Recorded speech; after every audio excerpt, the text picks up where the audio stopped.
Hello, Rob. Share this out, please, guys.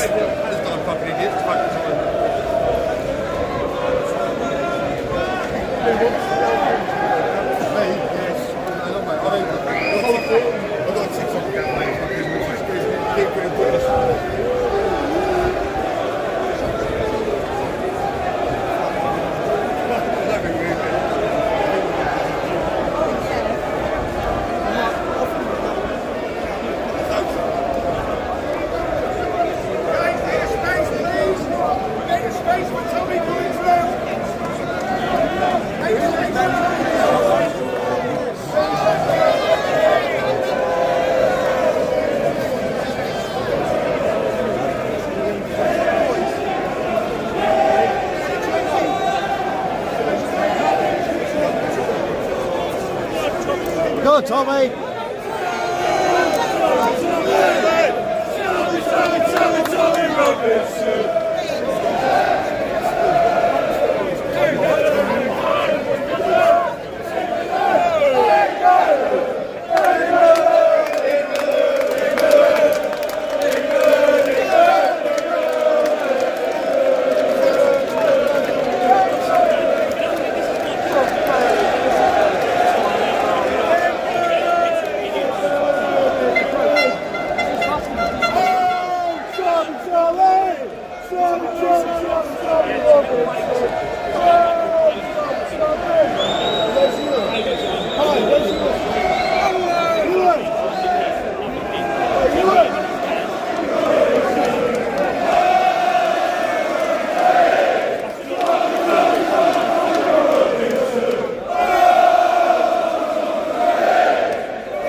So they're running past. Don't forget, please share. Please smash that like button.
No worries, thank you for watching.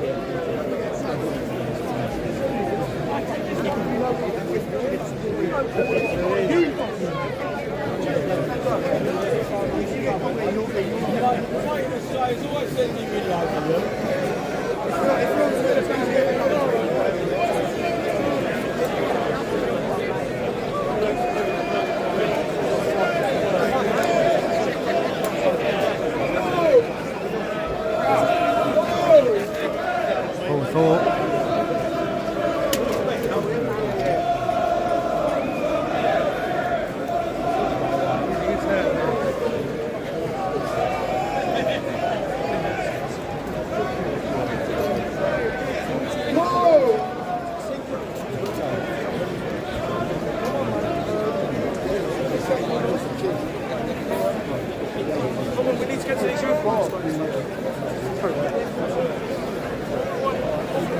Right, look who I've got.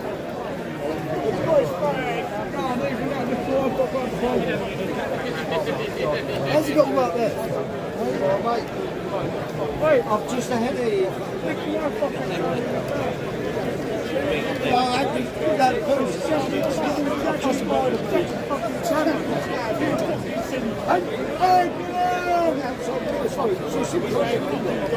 Look at him live streaming. Fucking done out.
Yeah, please subscribe, guys.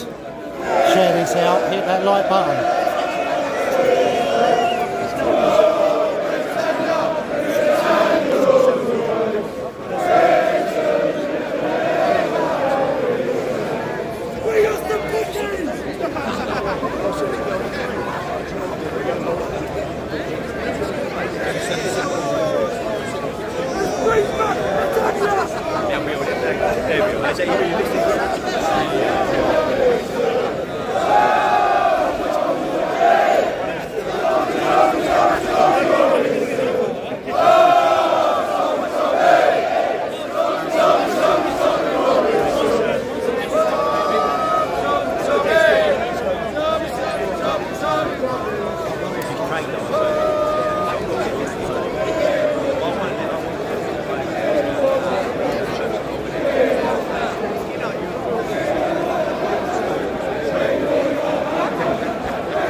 Right, we're going to be here all day, God, can't even say it, uninterrupted coverage, non-stop, alright?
There you go. If anyone wants to donate, there's a PayPal link pinned in the description. I will make sure it's there.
If you haven't subscribed to Paul's channel, Paul Thorpe.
Train, etc. down here. Park.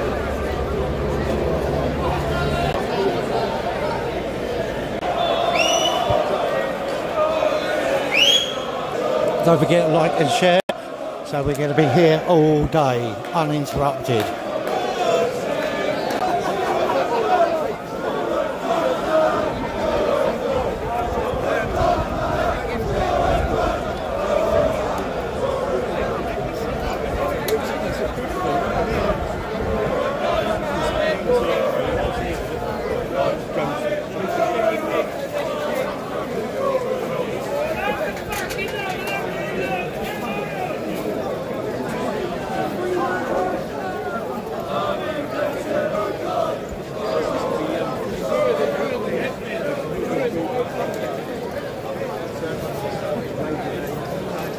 Anyone tell me the quality's dropped out? Yeah, the name's London City Events. Cheers, Francis. I did see that earlier.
Yeah, got that. Cheers, Francis. Much appreciated. Thank you very much, sir. Anyone else wants to donate a little bit, just a little? There's a link in the top of the chat.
Gotta get share these out, please, guys.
Thank you, I'm having trouble keeping.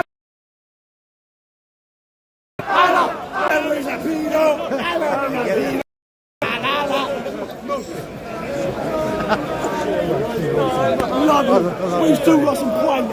Oh yes. She was mine, Mohammed. She was mine. Oh, Mohammed, she was mine.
Yeah, Tommy's just in front. I'm trying to catch up, but it's hard work.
is, when I was travelling yesterday, I had all friends next to me.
Charming lads!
Overtime.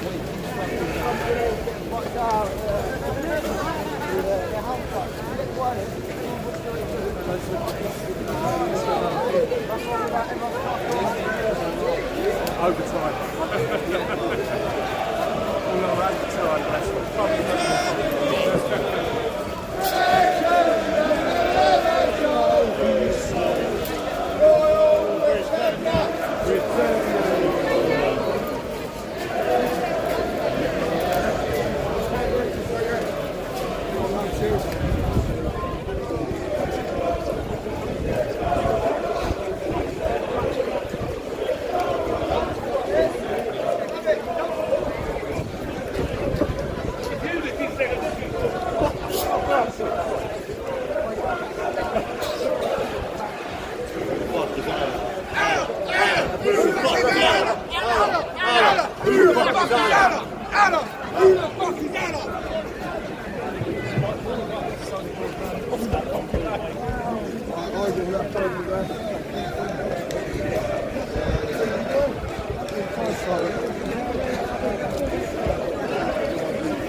Right, nearly there.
Keep pushing that, please, gentlemen.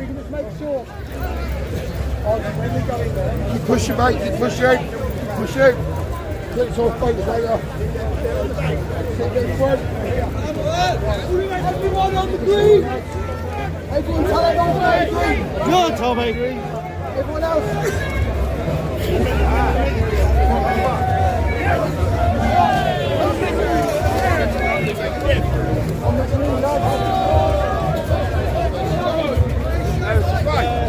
I can't get around here. Oh, can we go around that way? Oh, well, okay. No worries. Hello again, stranger. You alright? Yeah, it's not mine. God. Right. Good to see you. Right, I've got to get in before this lot. Take care.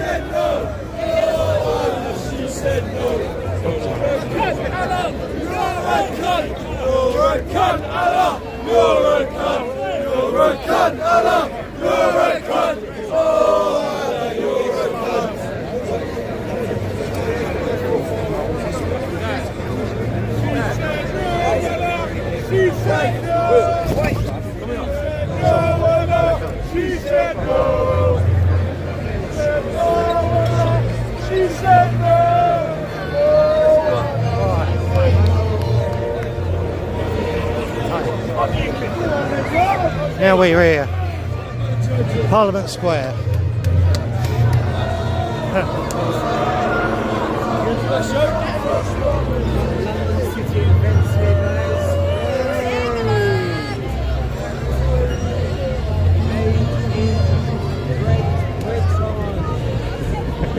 How good, mate? I was going to join, but I've got really bad side. Yeah, no.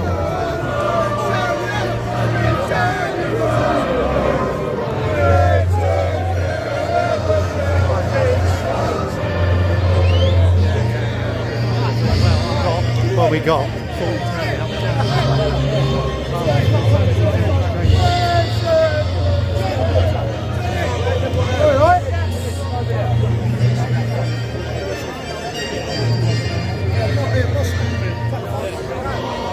Right, you don't know that. So this is local experimentalist. Hello guys, Give him a sub. check out your mate, London City Events, pick up London City Events. Cheers, bro.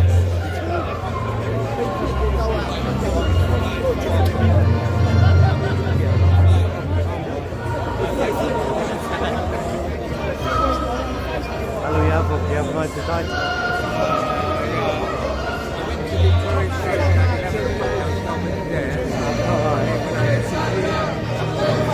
I got there late. I got there about 4:12, and there was about 4,000 or 5,000. I went to the toilet. I'm about a third of the way through, so there's like, look, it's still coming.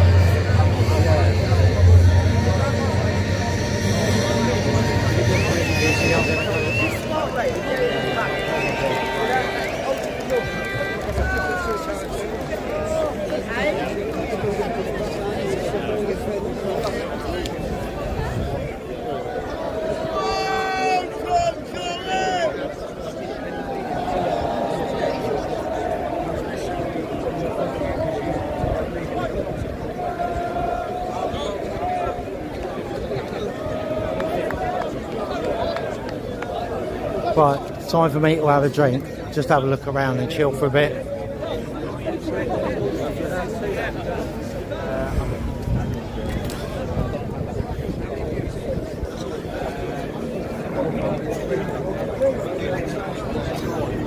Anything happens, don't worry, I'll be there, hopefully.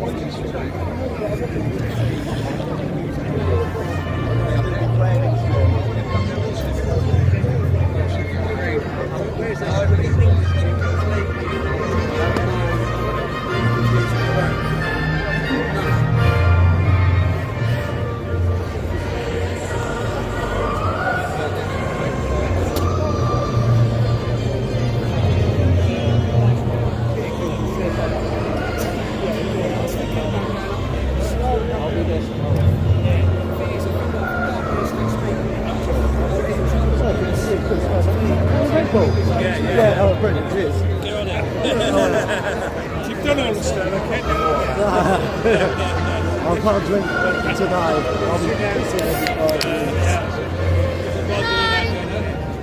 No, not yet.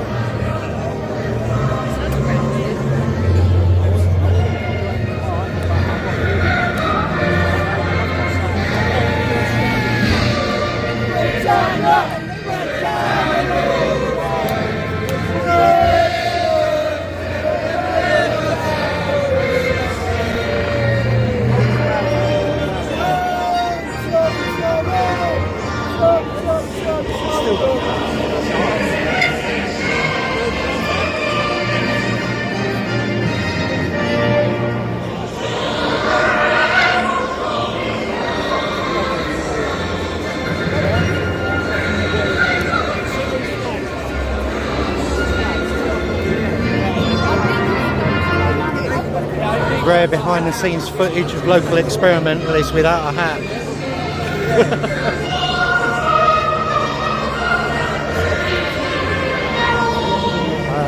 Still people coming in.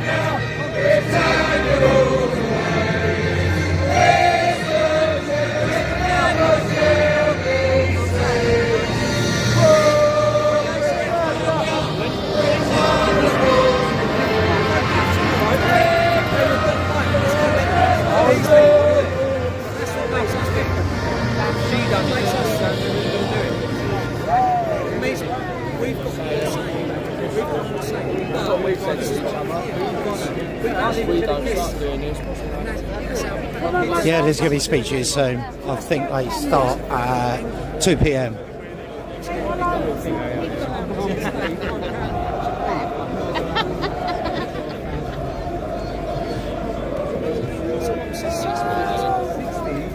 biggest ever was 50. The thing is, all these other places,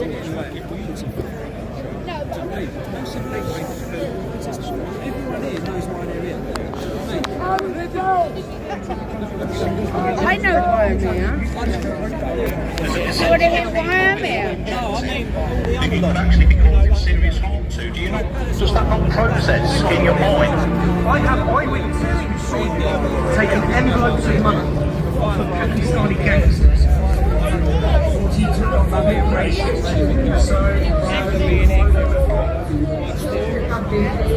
a deliberate attempt to cover up these crimes against little girls for fear of being called racist.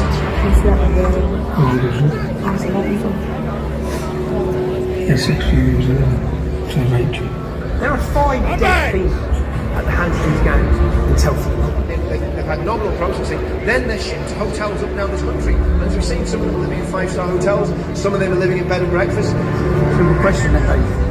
Did you rape her after I met no as raped her? You have lied!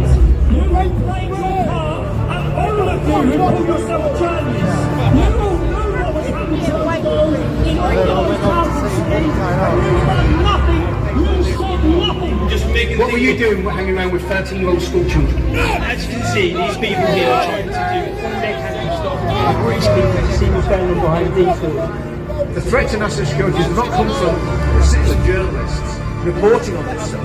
The threat to national security comes very, very simply from the people in government and the people that are making massive amount of money, bringing illegal migrants into this country and processing them. They are punishing the people who speak out in defence of the children of the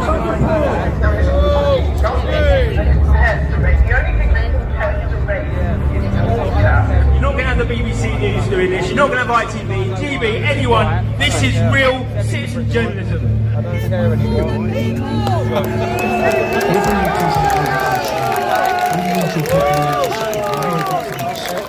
Support our work, please sign up and help us, just the cost of a coffee. You can support us at www.urbanscoop.news/support us. Thank you.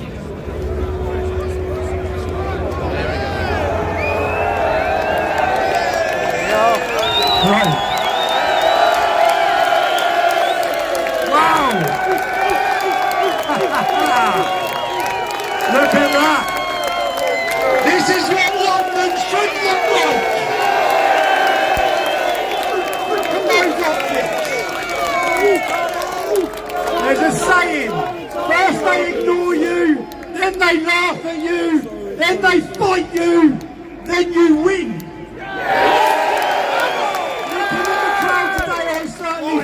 like I'm winning people, okay?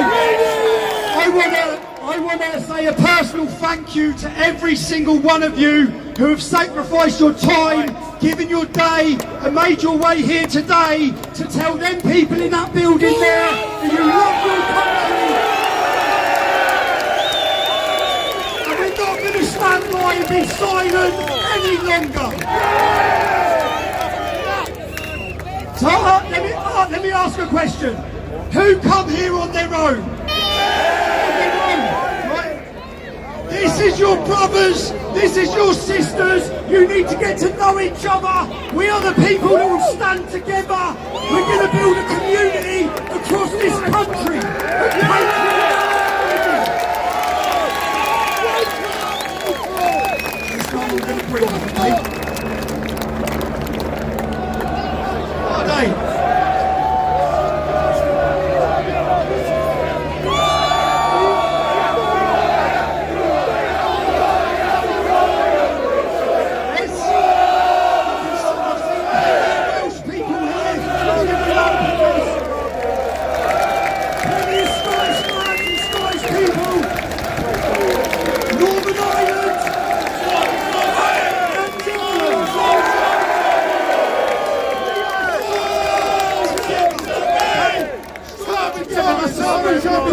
As well.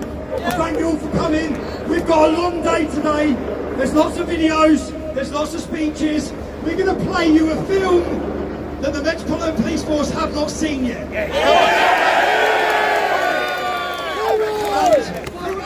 Throughout the entirety of this event, we plead with you, no matter how angry you are about what's gone on, remain calm, remain dignified, be English gentlemen.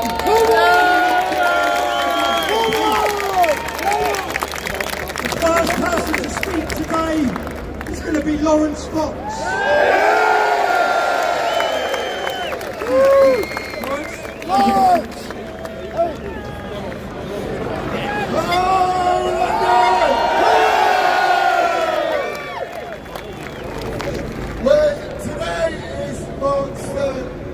Showing a Thomas documentary, Lawfare. Turn it up!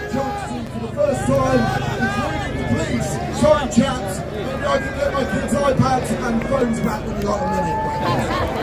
Anyway, turn it up! Turn it out! Turn it out! Mayor of this city will have spent the midnight hours covering the streets in the rainbow flag of the revolution, because Pride Month is not about human rights. Pride Month is not about sexual equality. Pride has become a celebration of the hatred of the nation and humanity itself. Pride, they take pride in telling gay men and women that they aren't gay, they're just born in the wrong body. Disgusting! Vulnerable children telling them it's not they're in the wrong body. Confused.com! Mutilate their bodies. And they're proud of this. Are we proud of this homophobic child mutilation? No! Fucking paedophiles! No! Fucking I am proud to be British. I am proud of Britain and the sacrifices made in her name by much braver men than me. And I love freedom, so I fought for freedom. Not a freedom we should be proud of, a freedom we should be grateful for. The most important freedom of all, our freedom to speak our minds. And the grace to listen in return. Without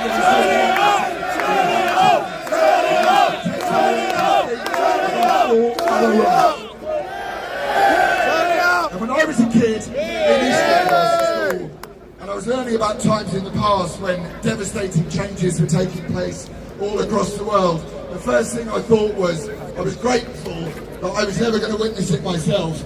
And the second thing I thought was, what must it have felt like to have the floor just removed from underneath you, and what one day was safe and calm, the next day was mayhem and chaos. I never once thought I would live through those times, but in those times we are now living.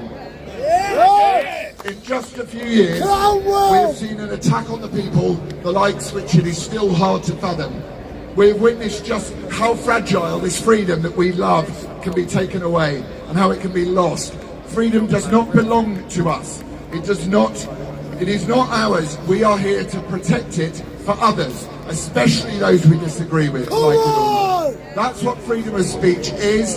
So let today be a celebration of your God-given right to speak your mind, to be heard, to listen and to disagree.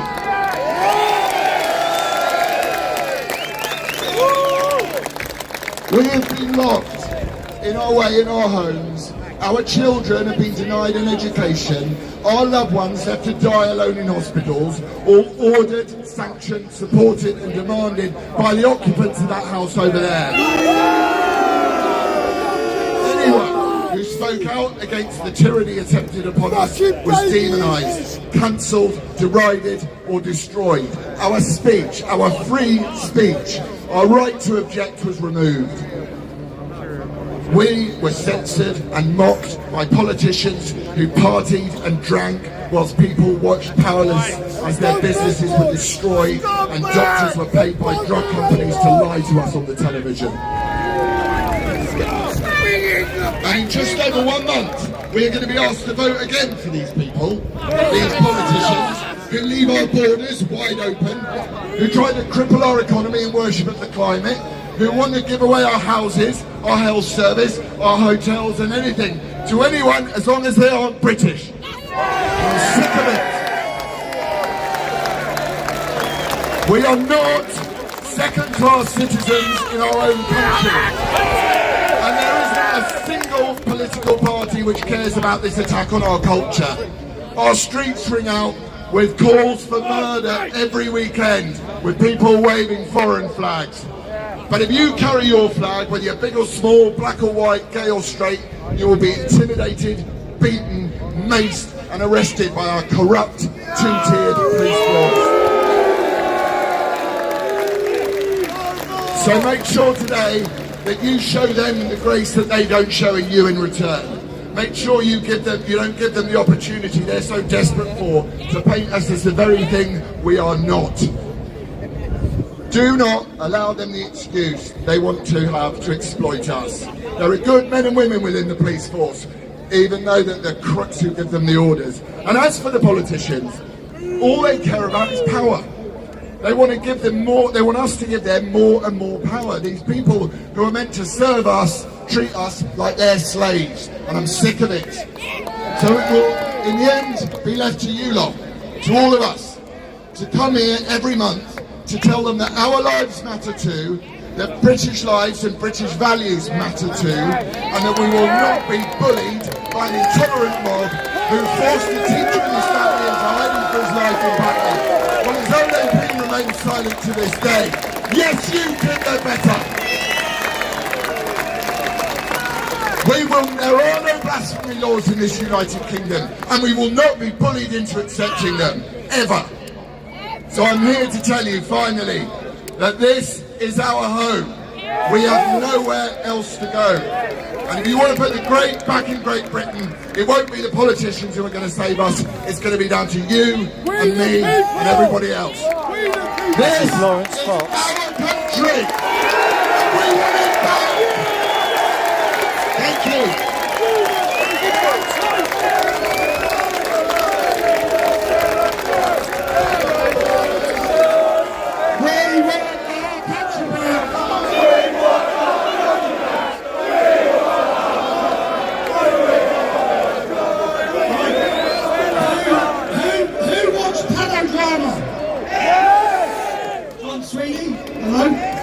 Kelly, the other guest here, who's flown here from Canada.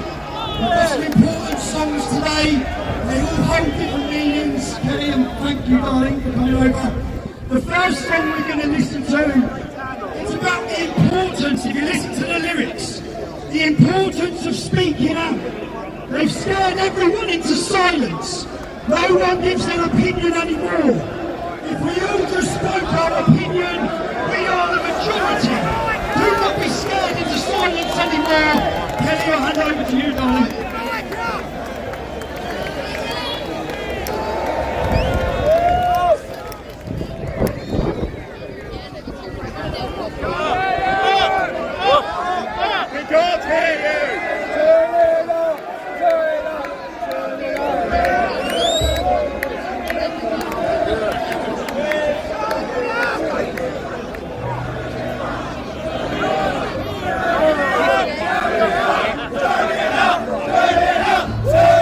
Smash that like button, guys.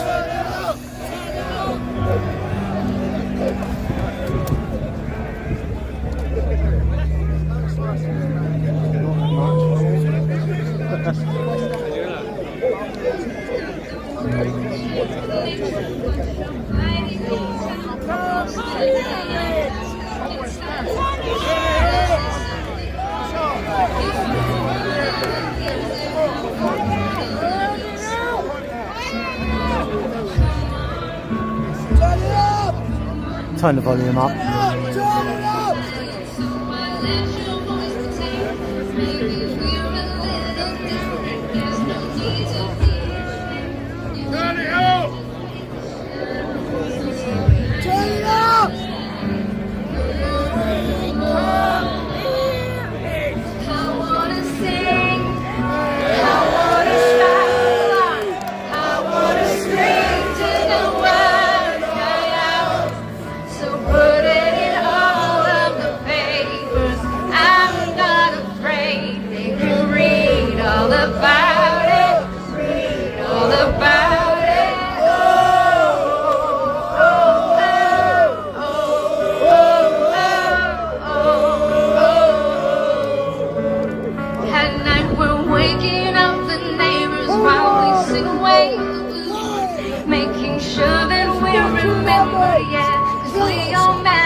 Truth has been forbidden, and then we're breaking all the rules. So come on, come on, come on, come on, let's get the TV and the radio to play our tune again. It's about time we get some airplay on our version of events.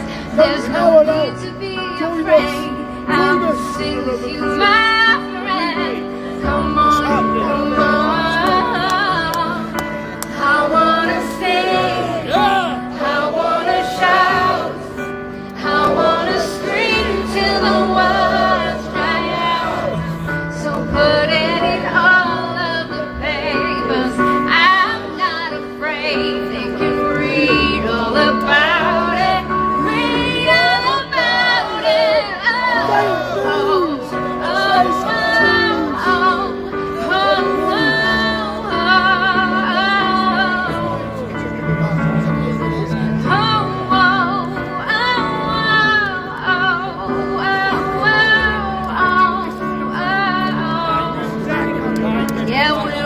Wonderful, wonderful people.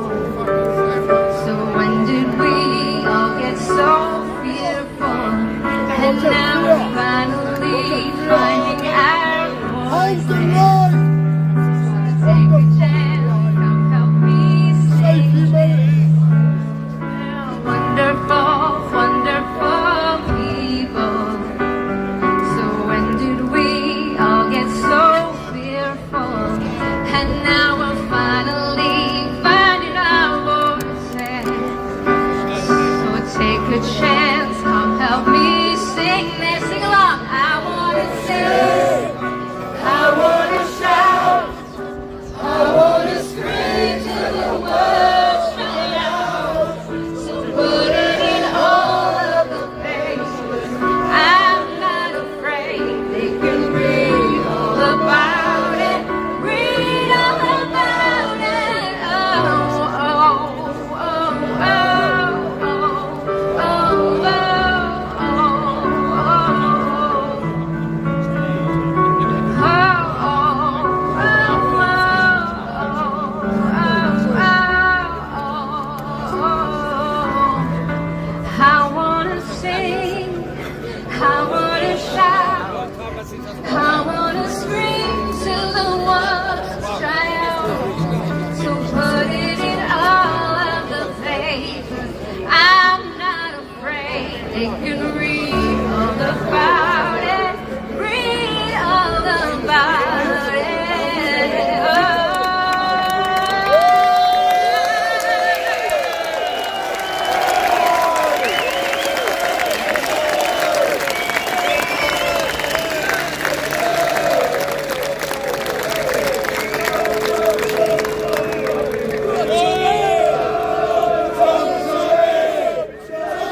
share this out, please, guys.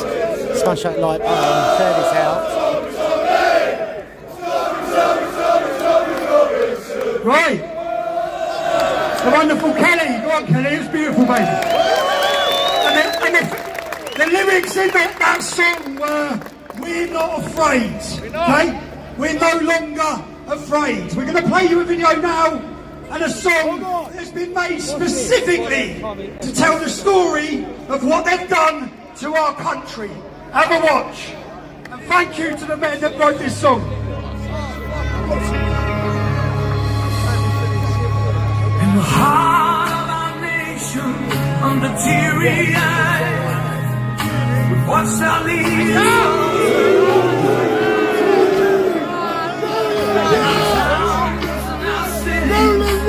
Unrest has grown, voices are forgotten, making their pain known.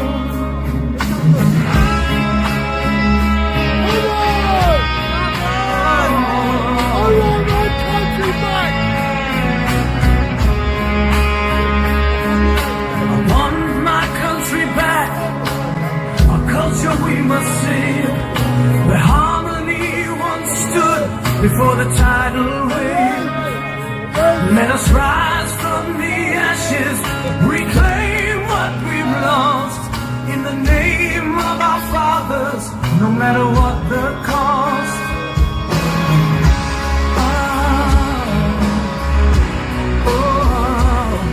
In the whispers of night, through the cries of despair, our culture is dying, gasping for air. Politician of old, we chose to ignore. Now fear is our shadow, chaos banging at our door.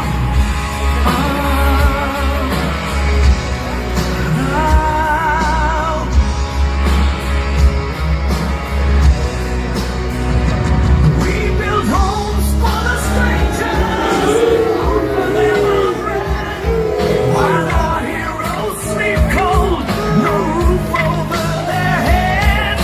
Why must our people suffer, left out in the rain, while strangers we own nothing, lay claim to our domain? Yeah. I want my country back, our culture we must save, where harmony once stood before the migrant wave. As strangers flood our shores, our ways they try to bend. Save your children, we'll defend them till the end.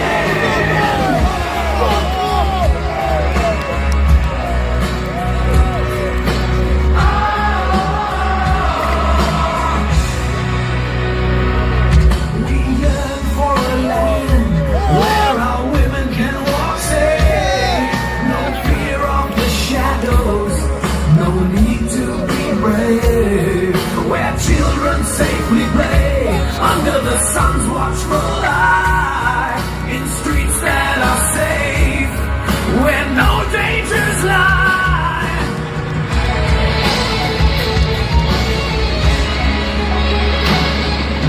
Listen to the voices in the streets, in the halls. These are the people, their screams and their calls. Leaders, take heed, for this truth we impart.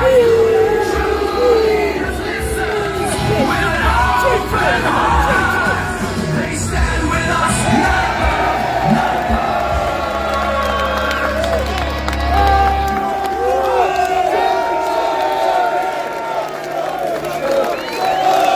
What a song, eh?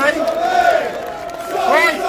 The next gentleman to speak today is a man that I respect, a man that's been slandered, he's faced attacks, and every time, certainly in my defence, he's defended my name when it would have been easier to take the other route. So, Carl Benjamin.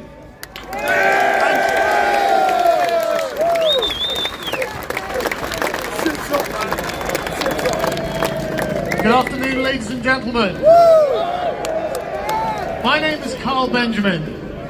You've probably seen me in the media this week being monstered by a politician, given no right of reply, obviously. If I was just a common citizen, then this would be a major problem. Thankfully, I have a media organisation, loadseats.com, and we are guilty of interviewing a former Prime Minister. That was my crime, and that's why I'm in trouble. But I stand today as just a husband, a father, an Englishman. And I can see that we're still alive. Because by God, you wouldn't know it if you were looking at the TV, would you? Where is your representation?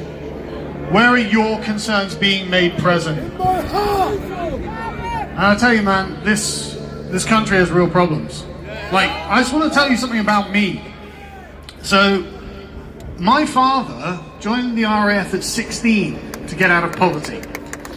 Became a sergeant and spent his life just doing desk work, really. It wasn't anything glorious, but it was good, respectable and necessary. And so that meant for my formative years as a teenager, I grew up in Germany, RAF Germany, JHQ. And so I actually know what it's like to live on a colony. A colony has characteristics. It has a certain kind of people who reproduce their own culture, with their own laws, in their own language. It matters that they are different to the other populations around which they live. Now, when we were on the British colony in Germany, it was very obviously a transplant of England to be placed in Germany. When you went from England into Germany, it became very obvious. None of the street signs were in German on the colony. No one spoke. I don't speak a word of German. I lived out there for 8 years because I didn't have to. I was surrounded by England in Germany because they lost a war. Now that colony's gone. It's all been disappeared. But the point being that we are seeing the colonization of England now. And I say this from direct experience. We see courts that are not English courts.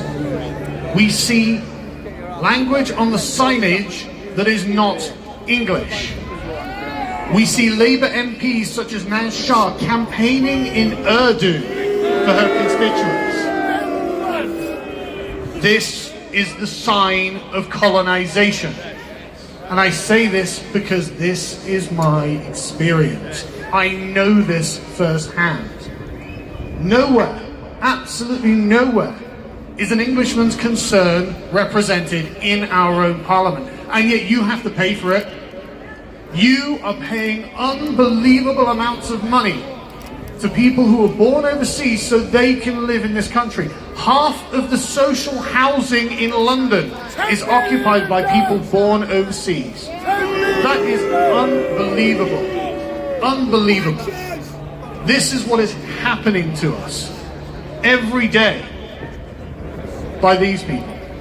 Because you can't really blame the strangers that they allow to come live among us. Well, they're just responding to incentives. They're just going to come because we're offering them money. We're offering them a place to live. We're offering these things, well, why wouldn't they?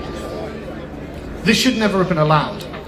This is why the country is creaking under the weight of immigration. Everything costs an unbelievable amount. The NHS is failing. Your children will not be able to buy houses. It used to be, when I was a teenager, the average house price was 4 times the national average wage. Now it's 12 times. Demand matters. Demand on the NHS matters. You, about 10%, 11% of this crowd is probably on an NHS waiting list. But it's unbelievable what they're doing to us. And they're doing it because of a fiction. They think this will grow the economy. Well, okay, where is it? Where is it? Everything is falling apart. Right, I live in Swindon, and 5 years ago it was quite nice, actually. I know everyone talks Swindon down, but I'm a man of Wessex, and I'm going to defend it. Thank you. Swindon is where I live, okay? Shut up, join me down. but now it looks post-apocalyptic. The street, it looks like there's just a tidal wave of the global nomads. They're not from any one place, they're not any one kind of people, you can't get to know them. There's a myriad of different languages, and they're just here because the government thinks one day they'll pay the pensions. They're not going to pay any pensions. When things get bad here, they're just going to piss off, okay? This is our country. We live here. This is the inheritance and patrimony of the English. I want them to hear the word. It's the forbidden word. England. England! Come on!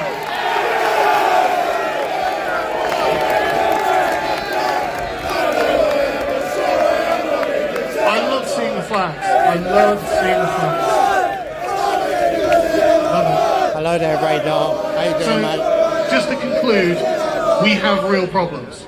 None of the mainstream parties are going to solve these problems. We are going, as Lawrence said, we are going to have to do it ourselves, and we can.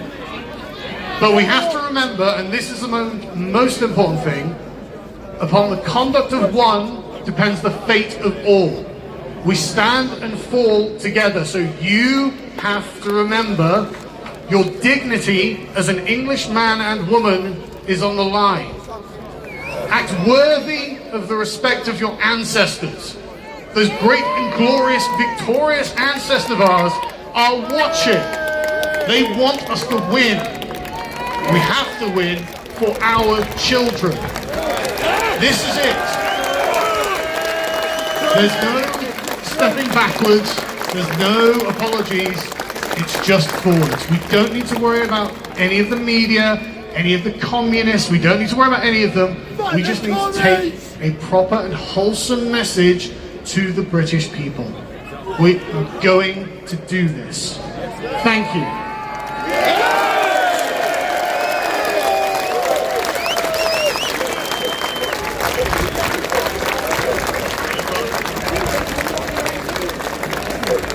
We just need 1 minute, yeah? 1 minute, we're just setting something up to change the wires over or something, so just give us 1 minute.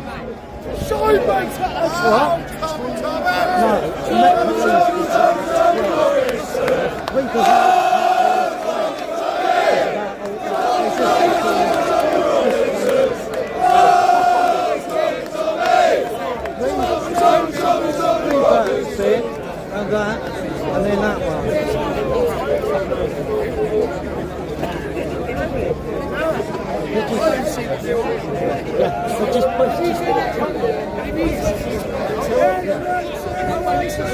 We have got 363,000 people watching us live on it.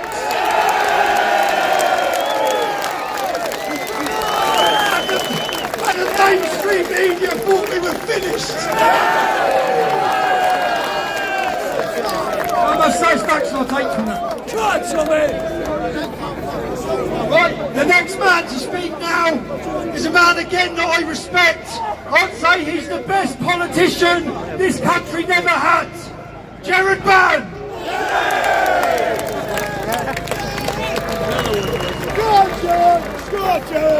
Good afternoon, ladies and gentlemen. Or should I say, drunken, bald-headed, tattooed thugs.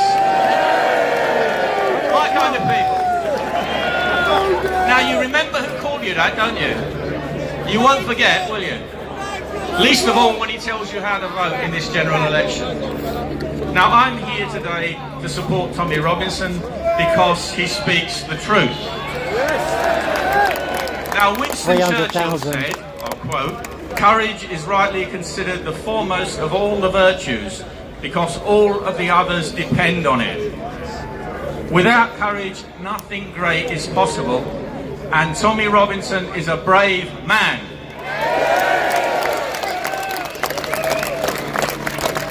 Tommy was a political prisoner and he suffers continuing persecution because he speaks the truth and defends those people who cannot defend themselves. And he has been vindicated in everything that he said. Now, some political figures who would not defend him when he most needed them now talk openly about the very things they condemned him for. And you can see them on their YouTube channels and on GB News. Don't forget what they were saying when he was locked up in Belmarsh. We are becoming a modern totalitarian state where you will be punished for speaking the truth. But now there is no need to put people into concentration camps or gulags. They can be simply cancelled electronically. The people that govern us are traitors. We know that, but what causes them to betray their country and future generations? Governments of whatever party, when they're elected, are controlled by an elite of globalist monopolists. Supranational financial and international corporations, as exemplified by the World Economic Forum. I hear Klaus isn't well. I'm sure you sent in your message. Now, the globalist plans is to destroy democratic Western society and civilization, and to create a new feudal society where they are the aristocracy and the rest of us are the peasants and the serfs. Now, voting in this next general election is pointless. We know what we're going to get, a globalist government. But there is one thing that you can do to protest, which I can suggest, which is to write none of the above on the ballot paper.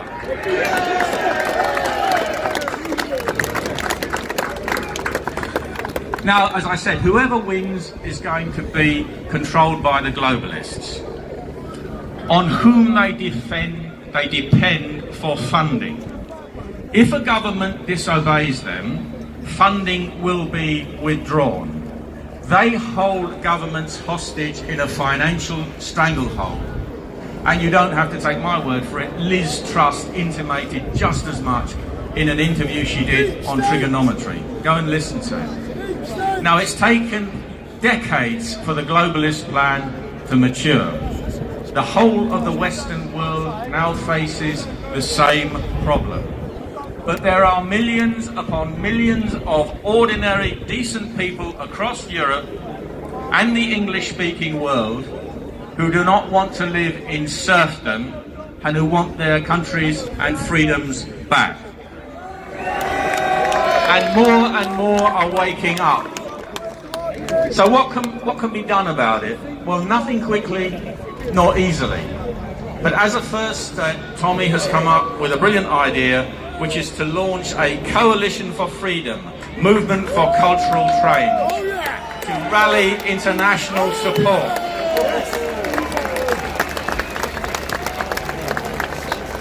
There will be nothing in his multi-point plan that no right-thinking person or political party cannot support.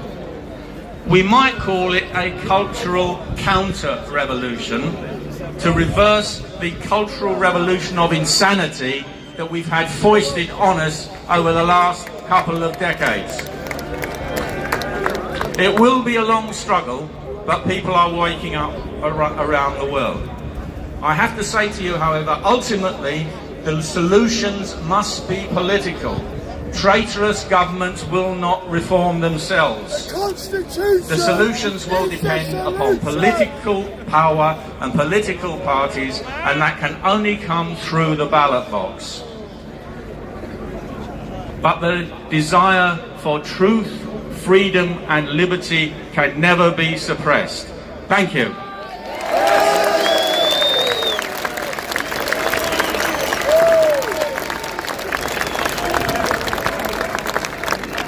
Now, he was talking about being cancelled and censorship. Some of the best work we've created with Urban Scoop, and I'm grateful for everyone who supported our work. We produced a 5-part series called The Rape of Britain in the city of Telford. I don't know how many of you have watched that yet.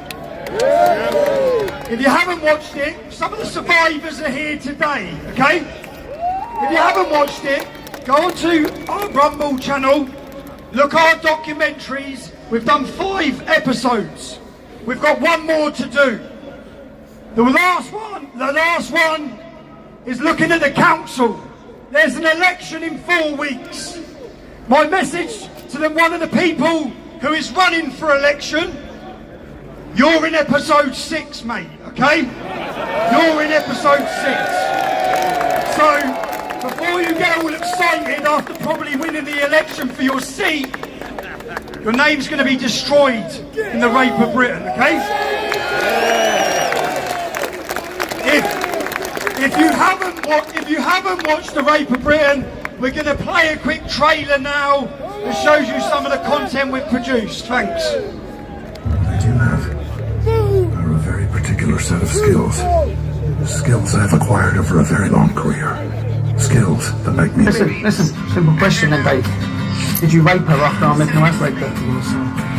Over 200 men's names were identified by your police investigation, but only 11 were charged. Why is that? I've got to put some allegations to you. You've been raping young girls in middle school. Why would I be on the file? I've named you as raping I have multiple young girls, school children on camera. I have multiple young girls who allege you were involved in raping them and prostituting. We have serious allegations from children who say that you were involved in the rape and prostitution of them, that you were a kingpin. Yeah, he is. I bet you didn't see me, or did you? I got some questions to ask you about allegations of child rape. You raped a 12-year-old girl, you took her virginity in the house next door to Mosque in Telford. Why would 3 individual girls who do not know each other all be telling me and giving me statements that you have been involved in their grooming, in their trafficking and in their prostitution? Yeah, well, can we talk? I've got some questions.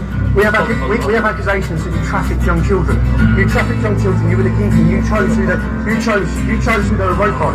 You prostituted them. She thought you was, you dragged her knickers off her when she was 12 years old in the house next door to the mosque page. What were you doing hanging around with 13-year-old school children? You put on your car bonnet and you raced off because you were angry because you had been sleeping with your best mate Imran's underage girlfriend. Men in this town, Pakistani men in this town got away with destroying young girls' lives. Now, you're famous. Everyone's going to know who you are.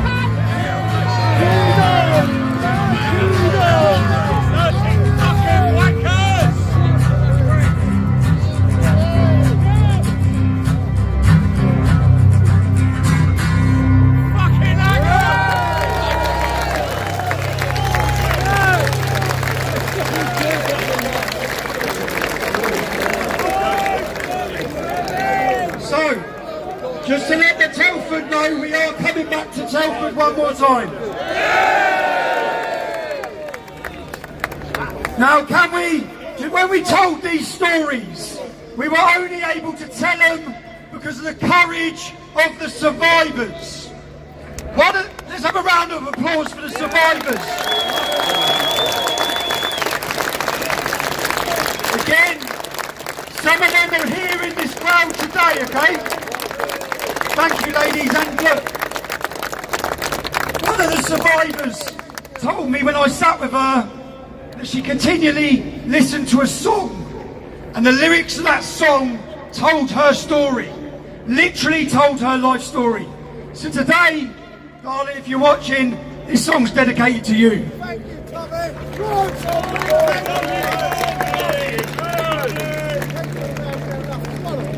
Fucking warrior for the truth! Warrior for the truth! Fucking love you! Hang the lava! Hang the fucking pounding the meat up! The satanic fucking... Sorry, one sec, because there's a video to play with this in tribute to the girls. Go on, Tommy! Somebody out!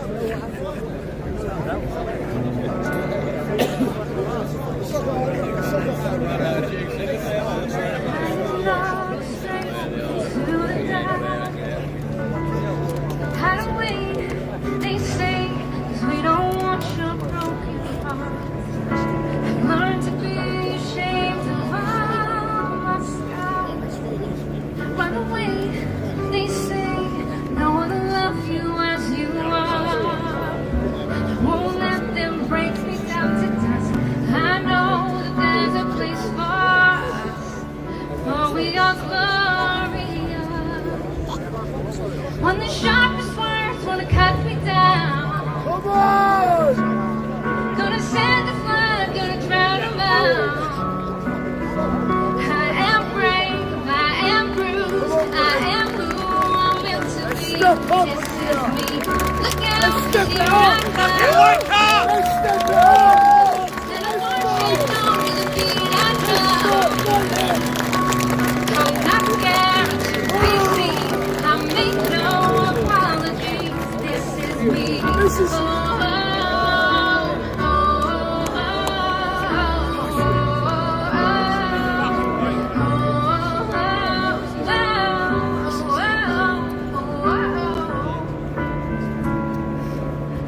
What's going on in your fucking country? Wake the fuck up!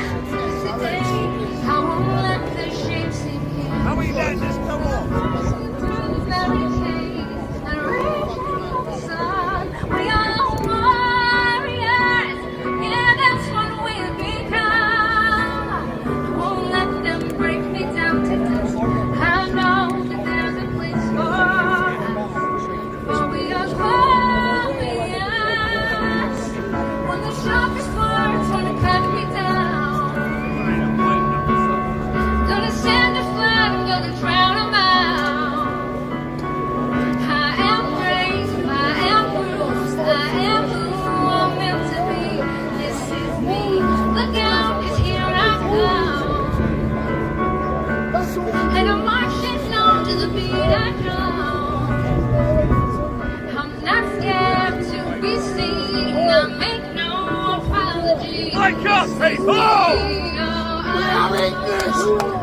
This is our country!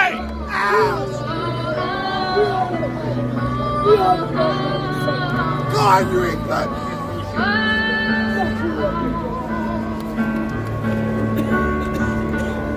Come on! The Great Awakening! And there's nothing I'm not worthy of. Smack the fuck out of it! When the sharpest words wanna cut me down, I'm gonna stand and fight, I'm gonna drown them out. I am brave, I am bruised, I am who I'm meant to be. This is Welcome, Jenny. Tommy Robinson protests in Parliament Square. Good to see you. Hope you're well. I'm not scared to be seen. I make no apologies. This is just me.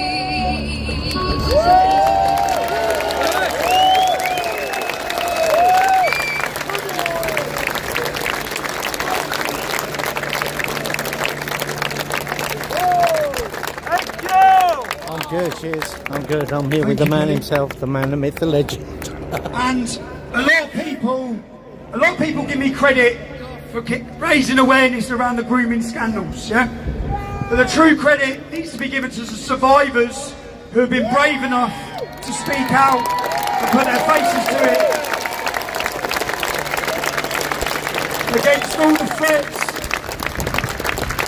We're going to hear now from one of those survivors. She's in this crowd as well. We'll play a video. My name is Sammy Woodhouse and I was a child victim of criminal and sexual exploitation in my hometown of Rotherham in the north of England. I was just 14 years old when I met Archbishop Hussein. He was 10 years older than me and already known to South Yorkshire Police for exploiting children. I went missing for days, weeks and months at a time. I was placed into foster care and made pregnant twice by him by the age of 15. I gave birth to my son just after my 16th birthday. At 16 years old, I made a statement to South Yorkshire Police, and unfortunately that got ignored. I wasn't surprised because I know how corrupt the police were, so what I'd seen was not being exploited. But in 2012, I contacted the police again, and I felt let down all over again. They refused to take evidence, DNA evidence from my son. They said they only had one piece of evidence, which was a missing person report, which I know now to be completely false. What they didn't know is that I was actually recording that meeting on a mobile phone. I took that recording and I contacted a man called Andrew Norfolk at the Times newspaper. I gave him the recording and I gave him lots of evidence such as medical files, social care, police files, and I told him his story. He published my story in August 2013. I named my rapist, I named the then deputy leader Jahangir Akhtar, and I named a police officer called PC Ali. This opened the criminal investigation not just into my abuse, but into all the cases in South Yorkshire, which is the biggest child abuse investigation in history, which is now led by the National Crime Agency. But it also opened an investigation called the Alexis J report. I'm sure you've probably heard of it. This was a report that showed over 1,400 children in my hometown have been abused, raped, trafficked, tortured, some even murdered. We was blamed, we was ignored, we was criminalised. The report also showed that the majority of victims were white female children, and the majority of perpetrators were Pakistani Muslim men. Thousands of children in my town were sacrificed because people were too scared that they were going to be called racist. This isn't something that's just happening in my town. This is something that is happening all over the country. We have a system that is completely unfit for purpose. I was fortunate to get into a courtroom and testify against my abuser. He was sentenced to 35 years in prison.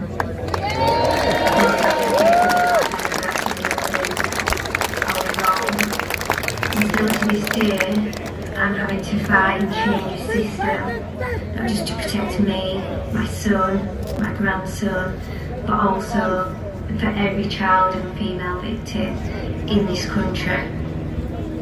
In 2018, Rotherham Council invited Orshad Hussain into my son's life to have a relationship with him. Even though he's in prison for 35 years, even though there's a danger to him, and even though he didn't even ask to be in his life, they invited him anyway. And again, this is something that's happening all over the country. A rapist and a paedophile can be applied through the family courts for contact and even full custody of children that was born through their sexual crimes. I'm asking for people to get involved in a campaign that I'm doing to change the law. This law will stop paedophiles and rapists from getting access to our children and our children please get involved, please contact your MPs. Any single person that's going to do is here because they recognise that something is going wrong with our system. I'm only one person, I'm one voice, but if we all come together, our voices can be collected and we can make much more of a difference. Children aren't being supported, children are still being criminalised. We need to do something, we need to put a stop to children being abused. Cheers for Sammy Woodhouse. I've got no words. Right now, we're going to have another song, which is a tribute, and it's a tribute of respect.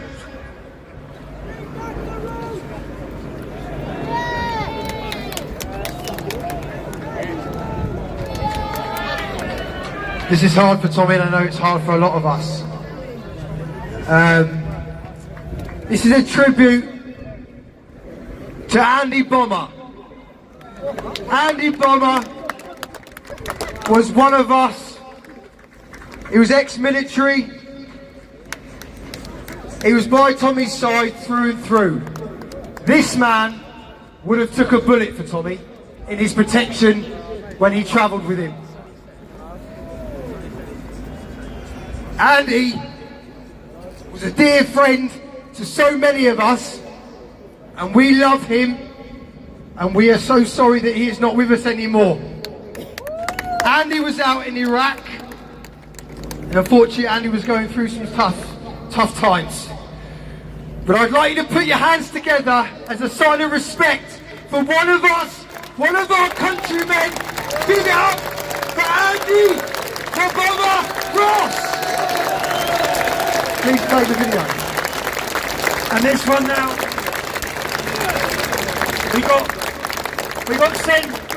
We had Bomber's Spotify list. So Kelly has dedicated a song that was on his Spotify list. It's a beautiful song, so this is for Andrew Bomber. Go on, Tommy. Go on, Tommy.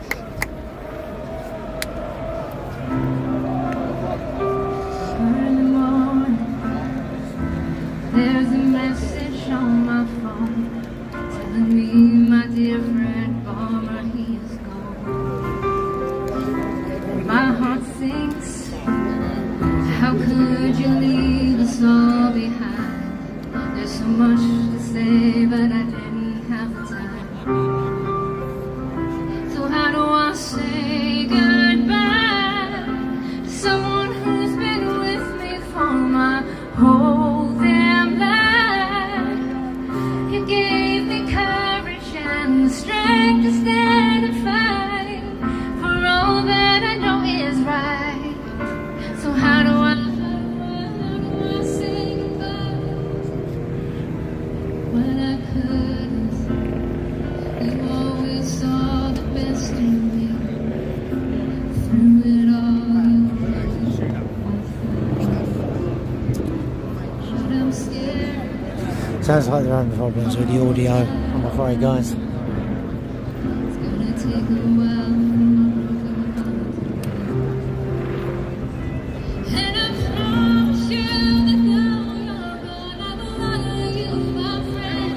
So how do I say goodbye?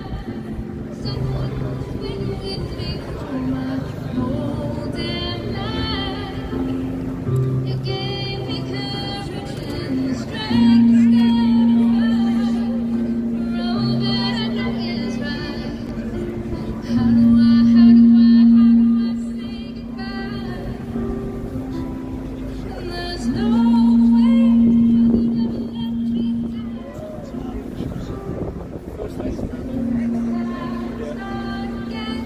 always be my brother. Someday we'll make it out. Just hold the light. Just hold the light.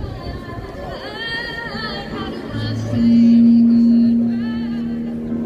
Someone who's been with me for my whole damn life. You gave me courage and the strength to stand for all that I know is right.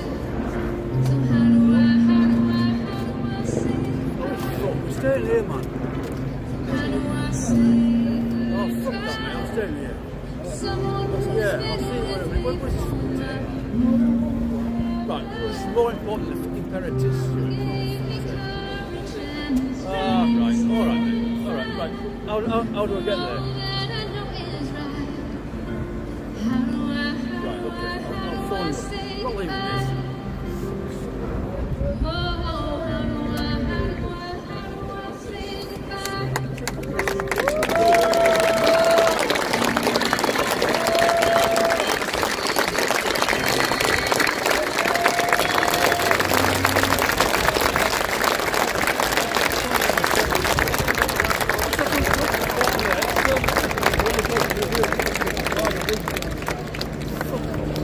Where's the stewards? Can we have some stewards? I know there are people who volunteered as stewards, are there?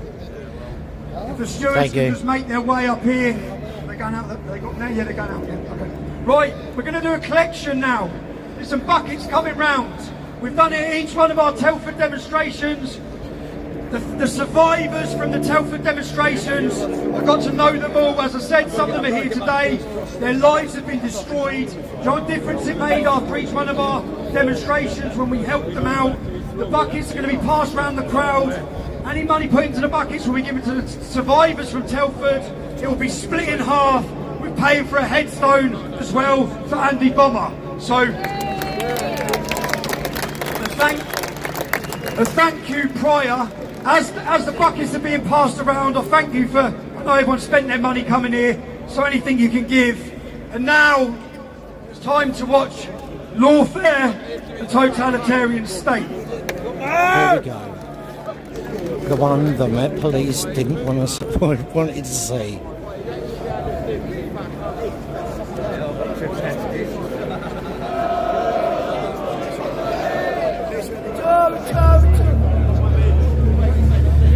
Right, here we go, here we go.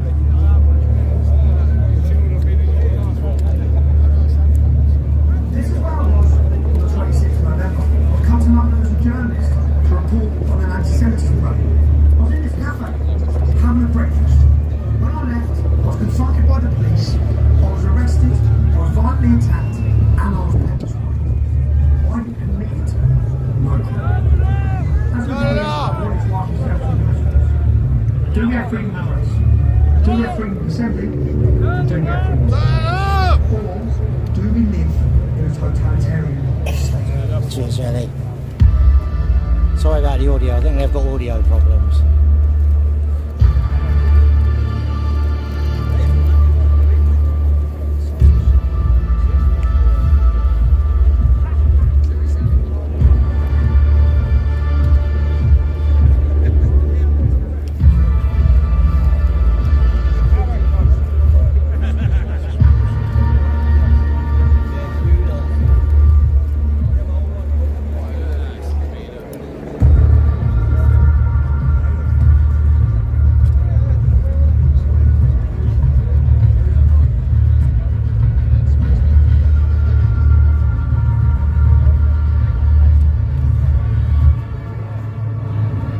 Going to be a film about two-tier policing. Two-tier policing where the police treat some people brutally and others, Black Lives Matter, Extinction Rebellion, Just Stop Oil, both destroying British monuments and history, Hamas supporters, well, for those. Turn it up! But as I thought about what was going on, I kept coming back. Turn it up! Why do the police behaving like this? And second question, what else is going on in our nation? It's become very clear that there are many other things going on, which taken together might lead similar to the strategies used by totalitarian states like Russia, China, North Korea, and Saudi Arabia.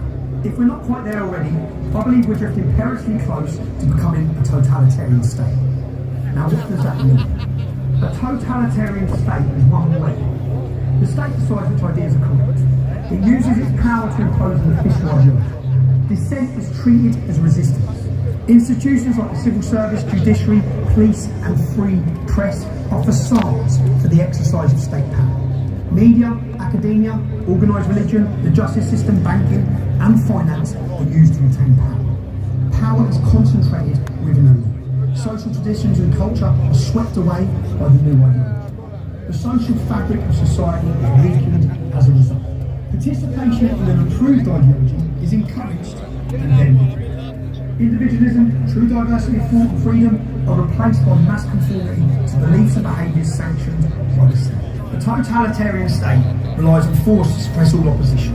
And in the end, as seen in countries mentioned, Russia, China, North Korea, Saudi Arabia, eventually large-scale violence and assassination become permissible to achieve their goals. Now if you think that's nonsense, and if you think it only applies to me, you need to keep watching.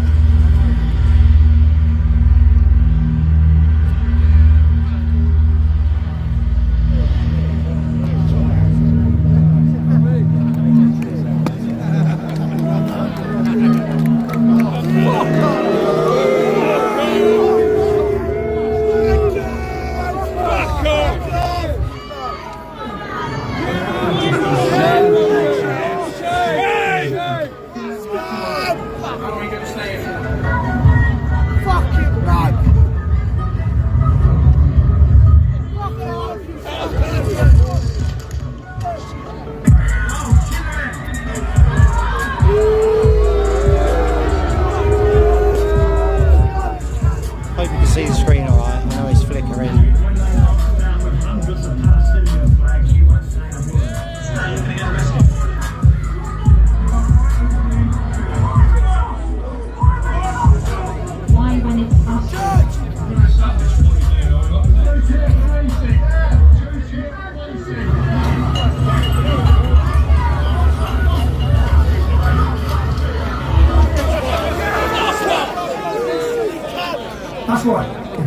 monuments, you can vandalise them, you can block the streets while praying to Allah.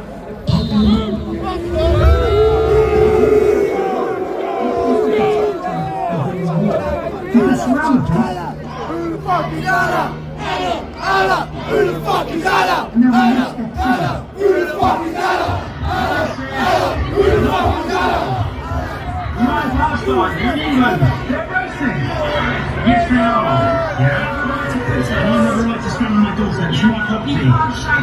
Yes, I know. The idea that calling a bunch of racists racist is in fact a criminal offence. Because the fact of the matter is, when you're shouting from the river to the sea, you are being racist. And when a gentleman stands on his own front doorstep and shouts out, "You are being racist," then what the police have to do is respect that. Women are shouting race. They will. Absolutely. Yes. Yeah. You need to stop. And you're not going to win this. That's all we're talking about.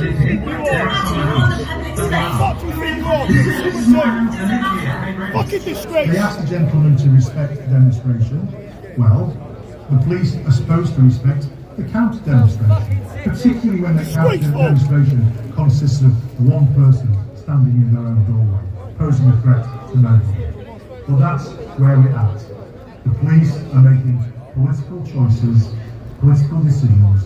They're allowing one group to chant and scream whatever slogans they like, and then they arrest or threaten with arrest counter-protest. That can't be right, and it gives us another clue, yet again, of which side the police favour.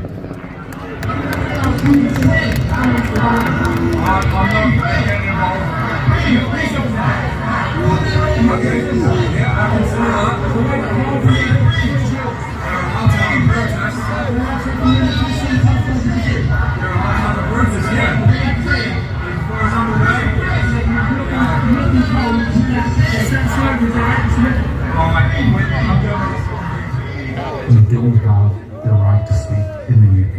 We see online censorship. This is not offline censorship, where an individual police officer decides what is acceptable and what is not.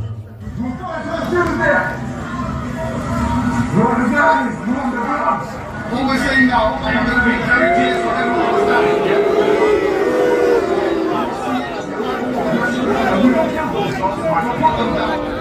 Hamas supporters shouting after Jews, saying that Hitler was right, calling for a genocide in Israel. They were left alone. The mainstream media deemed it a peaceful protest. The police didn't touch them. Thousands of people take to the streets following the massacre of Jewish people, the single largest loss of Jewish life since the Holocaust, chanting for the erasure of Israel from the map. To my mind, there's only one way to describe these marches. They are hate marches. You can't wave the Union Jack. arresting an Englishman for flying a Union Jack when there's people here You cannot preach the Christian gospel. You can make a members of the public harassment, alarm, distress. It's a criminal offence. Classic examples, Susie policing. We're doing that. What we're doing is we're preaching about it. This is actually what I've been preaching. So we've been preaching about the gospel of Jesus Christ. At twice the time for me, you can't work as a journalist if the government doesn't like your views or your report. I'm here to work here. Yep. This has got nothing to do with your role as a journalist. So I'm here to work. Your presence here is causing and you don't think I will come in now and make sure. What I saw from that demonstration, Tommy being arrested for wanting to report, is a huge intrusion of police powers into journalistic freedom. He was pepper sprayed, arrested, 30 police officers, an overreach of their power on a single individual police to tell a story. You only have to look at the way Tommy was treated by the police and see how different it is from the treatment that gets given to jihadis or Islamists or extremists or people who actually want to hurt our country. You want to hurt our country, hurt England, my home, you get treated with kid gloves. You want to stand up for our country, stand up for our culture, and you get battered to an inch of your life, you get pepper sprayed in the face, and you get treated like you're scum. I think what happened to Tommy was very scary for your average Brit to see someone turn up quietly having their breakfast and the overwhelming police response to that, then to be cuffed and to be maced in the face, I think is a sign of a fearful police force. You know, if they're going to do it to him, and these figures that stand in front of people and stand for people, then they will do it to you. I think that there's a particular paradigm in place that renders some people on the inside and some people on the outside, and our lad Tommy is of course on the outside, and so he will get treated in ways that other people who may be equally or more divisive won't be treated ever. I went down to the Cenotaph or Remembrance Sunday to pray for our fallen, to pray for the servicemen who have died for our freedoms, to protect these simple liberties, and I was cast as far right along with people like Tommy Robinson who were also down there. So what does that tell us? Well, the police came and they kettled us, they cordoned us off, and the mainstream media painted us as far right. So the media, the police, and the government are against certain demographics, and other demographics get away with whatever the heck they like. England didn't want the Jews. England didn't want Jewish people in their country.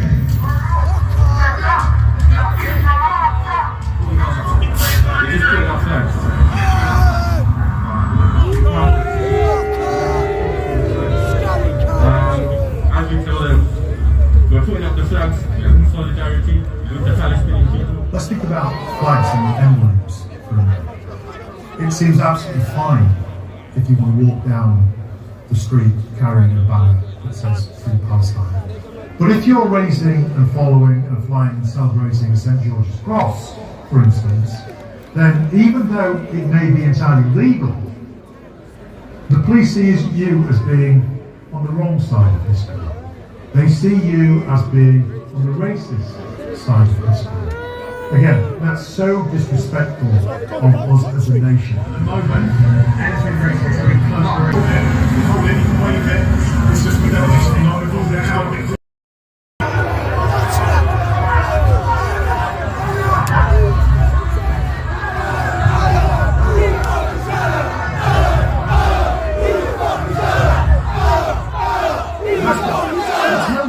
ISIS flag isn't the ISIS flag.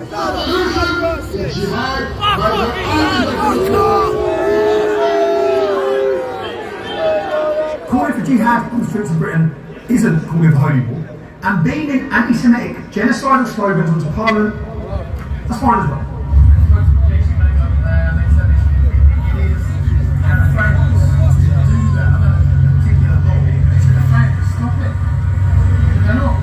And this is something I've been warning about for 20 years. There's a two-tier system across this country, one rule for them, another rule for us. It needs to change. What, there's a two-tier system, the rule of law has got to be implemented equally across all communities. When I'm talking about the two-tier policing system, it seems to be for the Muslim community. Many people have lost their jobs or their promotions for speaking their mind. And Lee Anderson lost his job for telling us what we all know, that the capital streets have been handed over to Islamic mob. I don't actually believe that these Islamists have got control of our country, but what I do believe is they've got control of Corn and they've got control of London. And again, this stems with Corn. He's actually given our capital city away to his mates. Beware, because if you let Labour into the back door, expect more of this, and expect our cities to be taken over by these lunatics. We have allowed our streets to be dominated by Islamist extremists and British Jews and others to be too intimidated to walk through central London week after week. And now we're allowing Islamist extremists to intimidate British members of Parliament. This is wrong. It has to stop. Would my right honourable friend organise a debate on extremism and how we tackle this challenge, which is one of the central issues facing our generation? Again, this is nothing new. In 2011, an imam from the East London Mosque told the Metropolitan Police I was not allowed to march through Tower Hamlets on a charity walk for a dying child. The night before the walk, Scotland Yard warned me as I was not to enter Tower Hamlets. I went, I was assaulted on the border of Tower Hamlets in front of the police.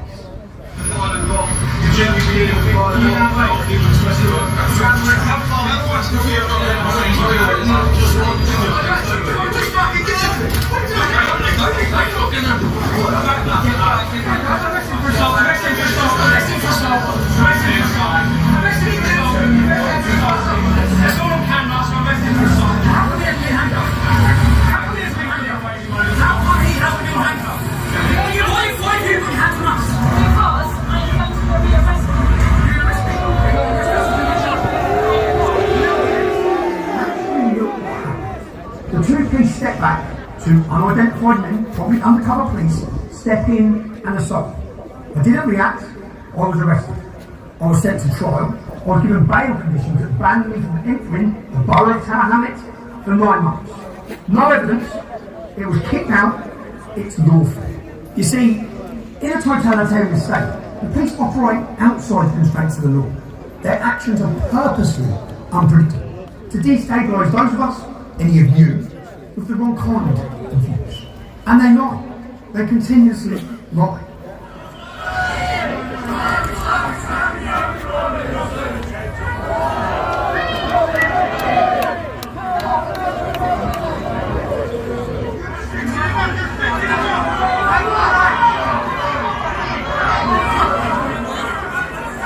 The police said I was carrying an offensive weapon. They fabricate a reason to arrest me. They detain me, they take me to the police station. As soon as I'm there, they drop the case of an offensive weapon. Then they look for something else to arrest me on. Breaching coronavirus regulation. No job. Again, no evidence, kicked out, lawfare. I think democracy can't function with two-tier policing. I think a two-tier justice system and a two-tier policing system is a existential threat to democracy. Once that trust's broken down, it's extremely corrosive for community relations and leads to a lot of resentment, and it diminishes the law in itself. We need to look at the police officer and not have a clue where the political allegiance lies. Now, we can't do that when they adopt the symbols of certain political groups. When they put a rainbow epaulets on their shoulder, or when they turn a police car into a rainbow, we know which side of the political divide they are on. When they take a soft approach to pro-Palestinian marching and a hard approach on those who protest it, we know which side of the political divide the police are on. And we need to have no idea which side the police are on. In any matter, it's the police's job to uphold the law. That is it.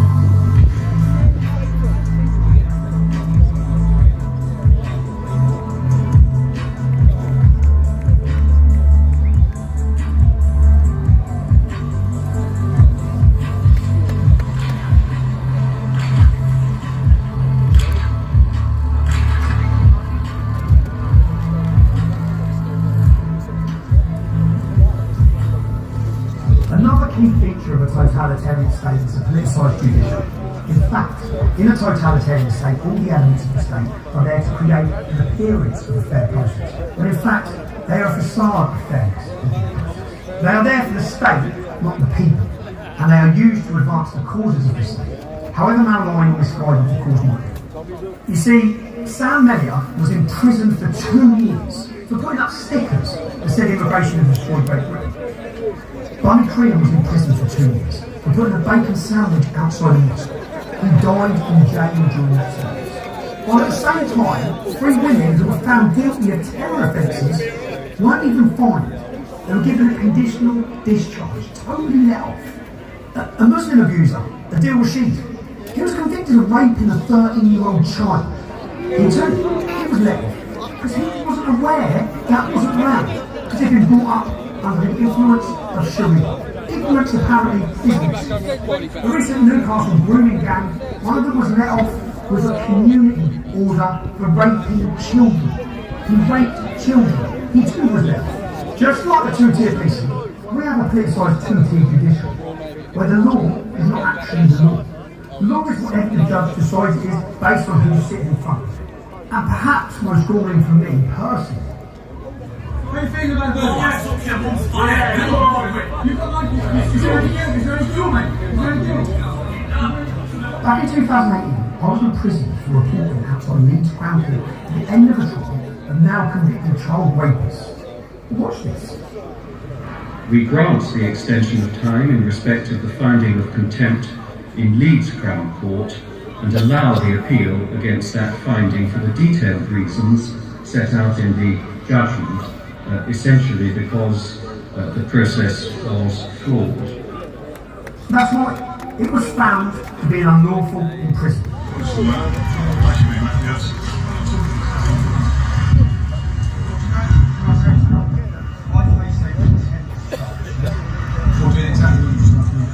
Exactly identical. You just answered. No, exactly. I'm being prosecuted by the. Exactly what you've just done. I'm facing charge. Still spent 3 months in solitary confinement before being released. So the public had seen them falsely imprisoned. So they had to get me. They took me back to the Old Bailey twice and eventually convicted me again on contempt of court, which I did not commit, by the way. And they gave me another 10 months in prison. So 13 months and then 10 months for asking now convicted paedophiles how you feel about your sentence. What's the difference between what I did and what you did? You've now been found in contempt of court. You lost your chance of being don't care. Do you think the myth that Tommy Robinson has just been burst You don't care, do you? You don't care that people's freedoms have been taken away. You don't care that a judicial system has just prosecuted someone because of who they are, not what they've done. You don't care, do you? You're a journalist. You don't care about people's freedoms to report. What do you get from contempt of court? The Daily Mirror actually capped the trial of Levi Belfield for the rape and murder of the child Millie Down. Contempt of court. Same. They were fine. Stick around because we will see what happens. While writing for The Spectator, he actually clapped the Stephen Lawrence murder trial. The Spectator magazine is being prosecuted for breaching reporting restrictions during the trial of Stephen Lawrence's killers. Gary Dobson and David Norris were described as disgusting racists in an article written by Rod Little while the Old Bailey trial was underway. The magazine is accused of breaching a court order preventing prejudicial material being published before jurors reached verdicts. What's his punishment? A fine. See, we have a politicised judicial. We have spent £115,000 so far fighting this case. We have received no legal aid. The Muslim paedophiles from the Rochdale grooming case were given £1 million of our money to fight that case.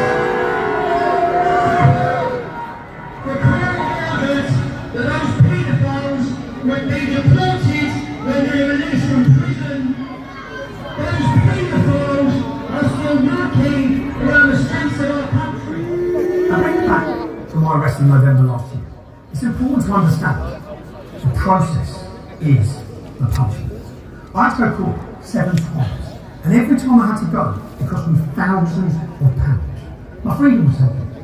My ability to work was taken from me. The cost was £60,000.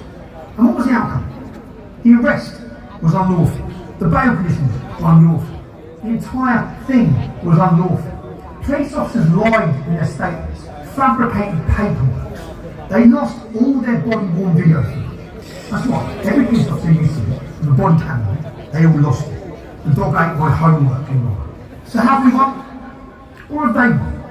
They physically attacked me, they pepper sprayed me, they banned me from my capital city for 6 months, they financially bleed me. The point I want people to understand is I've just said I've won, yeah?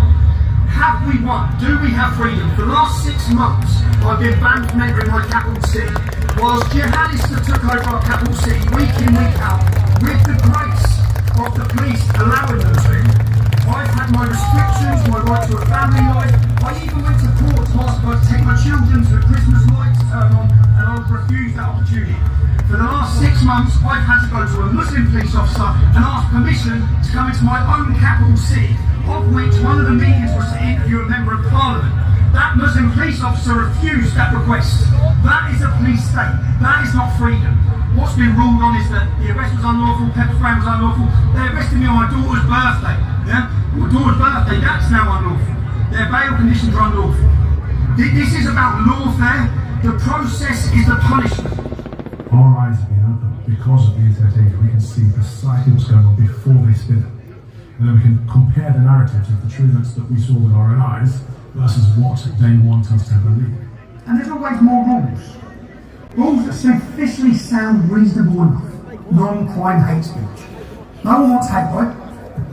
But those rules are simply weaponised to silence people again.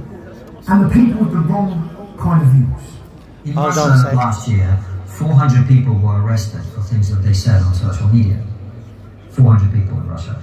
Obviously this country is very different. How many people do you think were arrested in Britain for things they said on social media last year? Go on. Take a guess. I have no idea. 3,300. Oh, really? Arrested for what they said on social media. Much of this current obsession by the police with St Margaret's Church, even in the privacy of our own homes, even on social media, even as banter amongst friends, is based on this thing called the Allport scale. Now, the Allport scale was written by a psychologist in the 1950s to show where genocide comes from. And he has a 5-step program, if you like, which begins with contrary speech. So, if you, as I did, retweeted somebody else's limerick, and the political content of that limerick was anti-trans, as it was when I retweeted somebody's limerick in 2019. The logic of the police is this, that is the first step on a 5-step program that ends in genocide. They say that without necessary intervention at step 1, you'll move to step 2, which is indirect discrimination against people of group. And then, if it's not stopped there, you'll move to step 3, which is direct discrimination. And then step 4, which is violence. And finally, step 5, which is terrorism, genocide, and murder. That's the police logic. And that's why they are so obsessed by what you think and say, even in the privacy of your own home.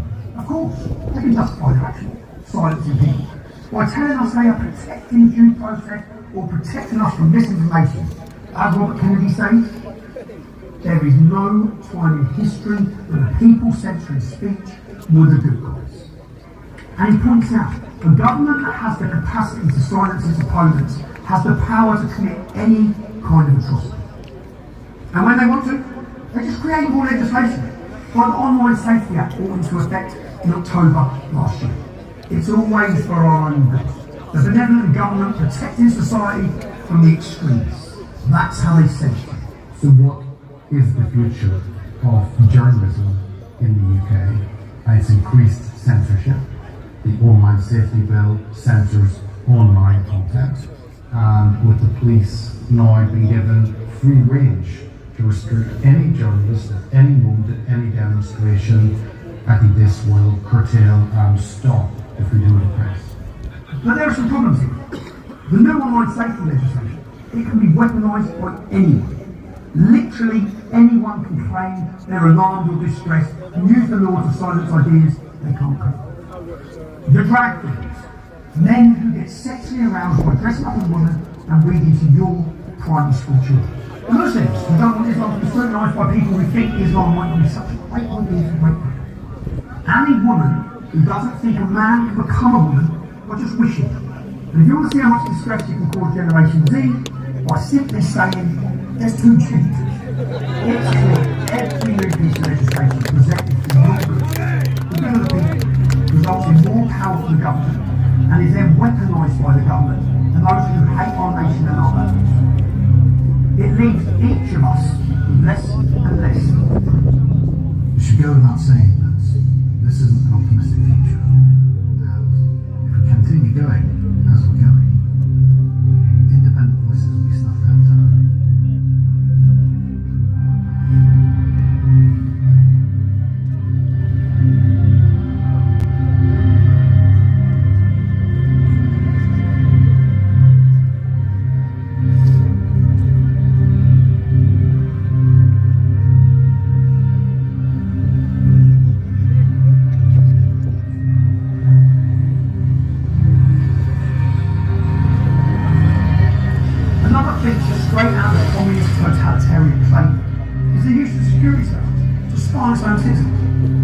KGB, East Germany Stasi, Romanian Secure State, they were all at it, spying on their own citizens on an industrial scale. And rather close to home, before Elon Musk rescued Twitter, the Twitter files revealed how the oxymoronically named Democratic Party had started with FBI agents with the power to read the private messages of whoever they wanted. Now, journalists working with Twitter claims the FBI paid the social network money and at the same time pressured Twitter about its content. Meanwhile, Elon Musk's newest Twitter file showing how cozy the relationship was between the FBI and Twitter right before he took over. Journalist Matt Taibbi's thread showing that there were more than 150 emails. The FBI asks to remove 3 accounts. That gets forwarded to Twitter. Twitter immediately suspends the accounts. But more importantly, when there's a glitch and the accounts remain up, the FBI immediately writes back and says, "What's the deal? We just wrote to you. Why is it still up?" And do not think the security services intrusion isn't happening here in Great Britain. What are you doing? Show me some lucky gone. There's no. So what are you doing? Not anything to do. What are you doing? What do you think? I think you sound to me. Who you work for?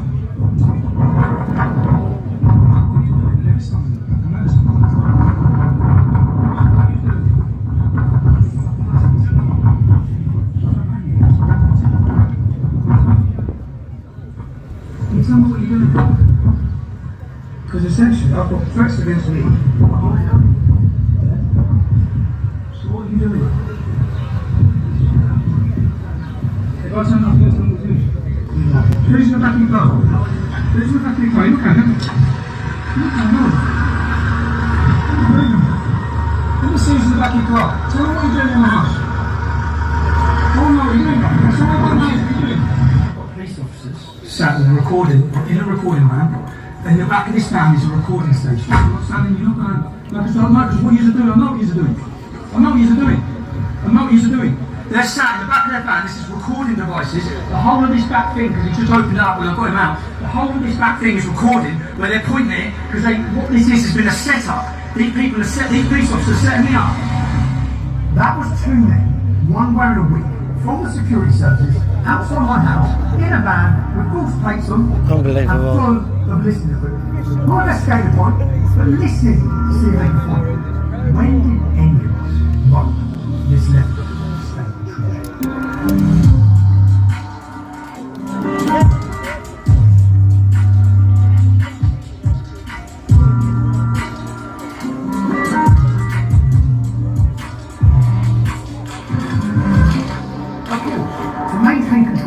Every totalitarian state must control you, the people. And the government learned that the media, big tech, and the British people were easy to control. Pay the media and big tech, terrify the people, label misinformation, anything and everything you don't agree with, demonise and arrest anyone who doesn't comply. Just look how that worked with COVID. The anti-vaxxers, dangerous obsessors. I don't want them sitting next to me in the theatre. I don't want them standing next to me at the theatre bar. I don't want them next to me or anywhere near me or even in the same carriage on the train. Frankly, if you're not vaccinated, and you've got now countries that are not being vaccinated, you're not just in response near an idiot. BBC Verify, like you said, we are a team of investigative journalists here at the BBC. We are also a new brand, and we are a physical location above the newsroom in London. And the point of the team, as you said, is to verify video, to fact check, to counter disinformation, and to analyse really complex stories so we can get to the truth of what's going on. And look what happens to independent journalists. Voice of Wales reported a vaccine. We saw how the media were manipulating everything, and then we saw a gap in the market for honest media, for truth, which is quite mad. So that's why we thought, well, let's just form our own media. You know, let's be the media. People in there aren't getting the truth. We can. With yourself, if you face opposition to your journalism from the police, what can you be the worst example of this? Worst example would have to be Gerard, wouldn't it? Absolutely. Yeah, we went to report on there was, you know, the vaccine centres were, people were being kept served papers. We heard that this was going on. We went down to this one in Cumbraen. There was only 3 people there. We were separate from them. Yeah, and it was all calm. It was all nice. They went in, they were polite. They weren't aggressive at all. And it went on for about an hour. And then all of a sudden, a chief inspector turned up, Martin Institute. And he turned up and inflamed it, as he does. He knew we were there. We've got friends inside the cops who give us information and externally police officers. And they said there's no way the chief inspector would have come down for 3 protesters. He's there for you. And that's what he wanted. He was absolutely there for us. He instructed him to leave. He said to leave the doorway and he said, can you please, if you want to protest, can you please stand over there and designate the protest area, which is still on the land. We moved because we're just there filming, not involved, not engaged. We moved. One guy kind of refused to move, and the order was given to arrest everybody. And then that included us. Yeah, and that was after the children. At the similar time, it's 1:32 when you are under arrest for aggravated trespassing. You do not say anything about any harm your offence. If you do not mention one question, something which will later lie in court. Anything you do say may be given in evidence, okay? Okay, we're literally here from we're media. We are literally media. We're not part of this group. We was informed that this was happening, so we came down. So the first charge that we had was aggravated trespass. Yeah. That's what we said. And then in the middle of the night it was changed to fraud. Fraud, 2 counts of fraud. And that then gave them permission to break into our homes. They took the car, they took tripods, they took microphones, I don't know what a microphone, everything you do, everything you do. They let us go. Stan was with us, we've been travelling up together, and I said, oh yeah, I'm just waiting for Stan. They said, no, you're not waiting for Stan, you can listen to you're not going to be able to hear Stan. So people understand you're a double act. Your journalism is a double act. Your show's a double act, you go everywhere together. So you are the show. Yeah? Okay. And if you pay auditions, you're not that means. And then they said, right, okay, well if you want to go for coffee and something like Stan, you can, but you can't do voice and reels. Which shows exactly what it was about. It was about your journalism. It's got nothing to do with it. So we got the court. They wheeled in all the police officers, 3 sergeants and the chief inspector, and they basically all burdened themselves. They said we were aggressive, we refused to leave the land. We were told numerous times to leave the land, which is what the trespass charge came from. When in fact, our argument was, well, no, we've got the footage. And the footage says, if you would like to protest, please stand over there in the designated area. So we were invited to stay on. If you wish to protest, you go stand over there, my colleagues. But the police officers all gave statements and evidence that lied. They totally lied. If you didn't have that SIM card, as journalists, you've got to report something, you'd be in jail. All you need to do is look at the treatment of people like yourself, people like we get, for simply talking about true things that are happening. We don't make the news, we don't create these events and pretend that something's happening and it's not. We go and report what is actually happening. That looks just like Russia, China, North Korea, and Donald Tusk anti-conservative antics in Poland. In December, we had an event with Andrew Bridgen MP and Carl Benjamin. And what better person to report on it but Tommy? You want, you rely on other journalists, other media outlets promoting what you're doing, discussing it. It was an event holding the line, challenge the narrative, looking at free speech. So I get a call from DC Shah, police officer, and he wants to know information about the event. He then goes away. I then get a message from Tommy to say he's been blocked or banned or not allowed. And I understand later that he needs to ask permission from a single police officer whether he's allowed to enter London and report on events. So it seems as though this individual police officer has absolute power to restrict Tommy as a journalist reporting on any event in London, and that power in the hands of a single individual should concern all of us. There should be a warning to all reporters, not just in Great Britain but across the Western world, because we do not have the freedom of press, never mind freedom of association. Look at what's happening in the United Kingdom. We've got this body, this regulatory body called Ofcom, who regulates broadcast media. They're being given new controls, new powers to regulate the internet as well.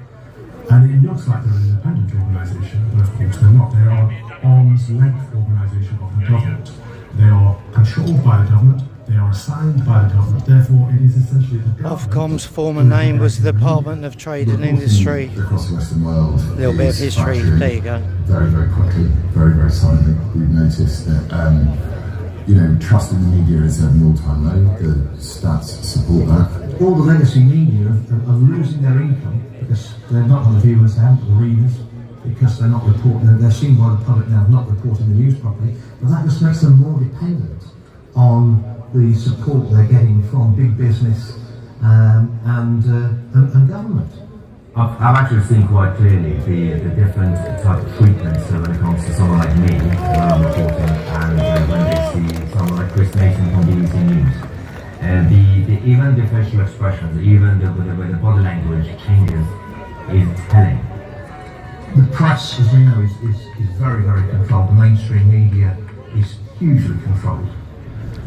Journalists I've known for many years, and I won't name them, but I mean in Parliament, they won't talk to me anymore. When they do, they will admit privately that if they printed my views on issues, they'd lose their jobs immediately, and it certainly wouldn't get covered.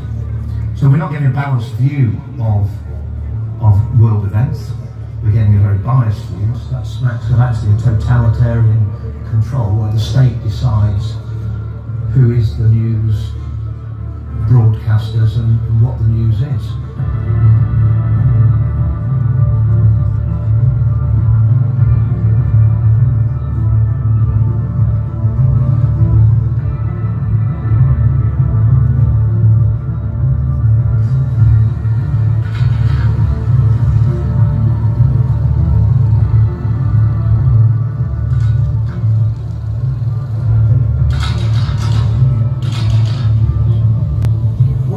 Media can inject propaganda into the population on a daily basis and indoctrinate them all. You can hammer away, pumping out the same messages. COVID's going to kill you. The vaccine's 100% safe and effective. Global warming is going to kill us all. Mass immigration and diversity are our greatest strengths. And if you can control what people hear, very soon you can control what many people think. Many people, not all. We are the Behavioural Insights Team, the world's first nudge-tuber. We generate and apply behavioural insights to help people live better lives and support community. The government set up a unit to manipulate you in 2010. The Behavioural Insights Team, known as the nudge-tuber. Its sole purpose is to work out how to get you to do what they want.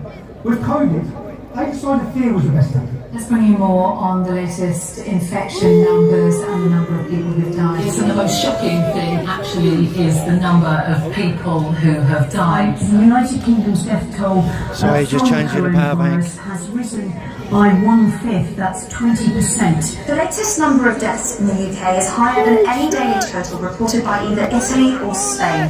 13,258 people are in the hospital, and 28,734 people have died.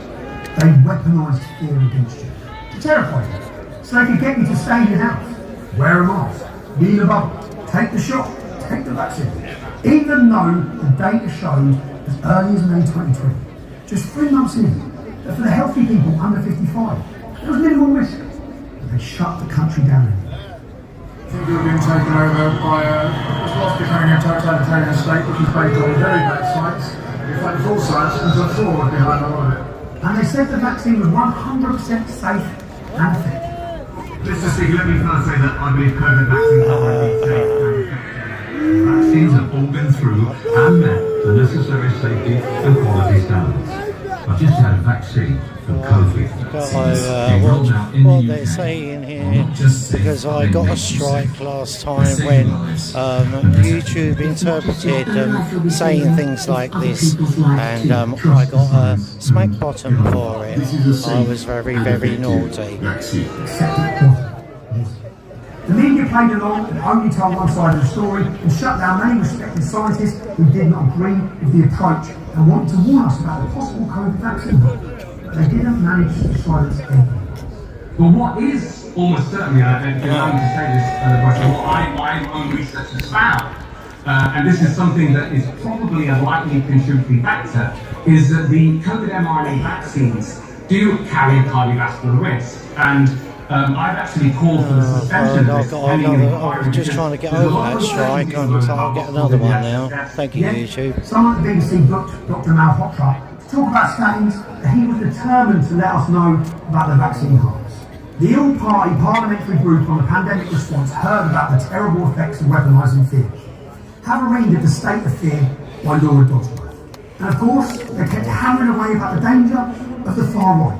From the Prime Minister Rishi Sunak, he says this: I conclude rather unsurprisingly that there is a greater violent threat from the far right. Just want to pick up on that point because MI5, 67% of terror attacks on their books since 2018 are Islamist attacks. 3/4 of all MI5 cases are from Islamists. The Batten Grammar School protest, that was on the far right. The anti-Semitism boom we've seen in Britain since October 7th, that was on the far right. We'll see what David happens. Amos was murdered, We'll keep everyone updated anyway. Mike Freer forced out of politics by an arson attack, that was on the far right. Just Stop Oil, presumably, they're not the far right. Fear again. Every announcement they make, the far right gets a special mention. Where are this far right? You know, the real fascists. Because by the government's own security services, they tell them that 90% of the people on the terror watch list, 90% are followers of Islam.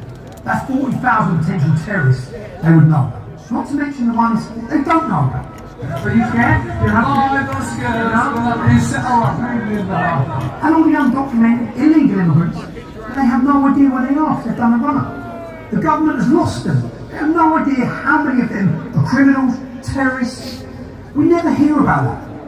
In 1943, the following directive was issued from party headquarters to all communists in the United States. It read, when certain obstructionists become too irritating, label them after suitable build-ups as fascist, or Nazi, or anti-Semitic, and use the prestige of anti-fascist and tolerance organizations to discredit them. In the public mind, constantly associate those who oppose us with those names which already have a bad smell. The association will, after enough repetition, become fact in the public mind. That's right. These tactics are nothing new. Of course, our leaders are frightened and clueless. They don't know what to do about the real threat of Islam. I could do with a beer. And they don't know what to do about the threat of left-wing extremist ideologies. Well, some of them don't know what to do, and there's others elected that actually believe in these extremist destructive ideologies. And some of them want you to actually believe that taxing us more is really going to save the planet, regardless of what China and India are doing with fossil fuels. CO2 by 44% on 1990 levels in this country. Of course, not everyone is susceptible to this indoctrination. Some more pressure. If we continue down this path, we will enter a form of tyranny where certain views, certain opinions, certain people are deemed acceptable where others are not. Based on what? It seems very arbitrary. That, to me, is terrifying.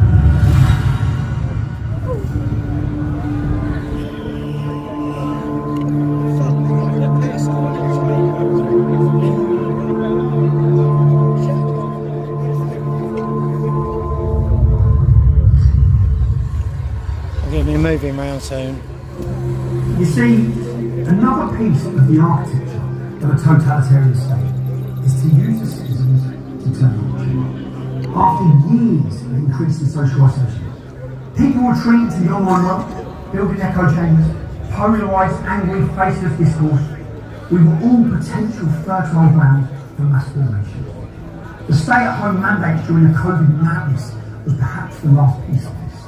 And lonely, socially isolated individuals, often stuck in meaningless jobs, carrying the fear and anxiety of the monsters created by the state.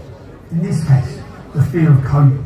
Frustrated by ever-increasing restrictions on their Thank you very much, Francis, for the donation.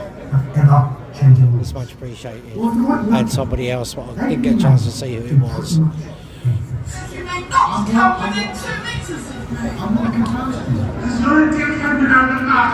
You're a cunt putting people's lives at risk. How's to wear a fucking mask? Like seriously, woman who won't wear your mask, who don't wear your gloves, who don't practice social distance. you think people were made to come out on the streets, on their doorsteps, and clap for the NHS when their appointments and treatments were being cancelled? How else do you think people were turning to zealots? They turned on those who did not believe. They turned on the people who would not comply.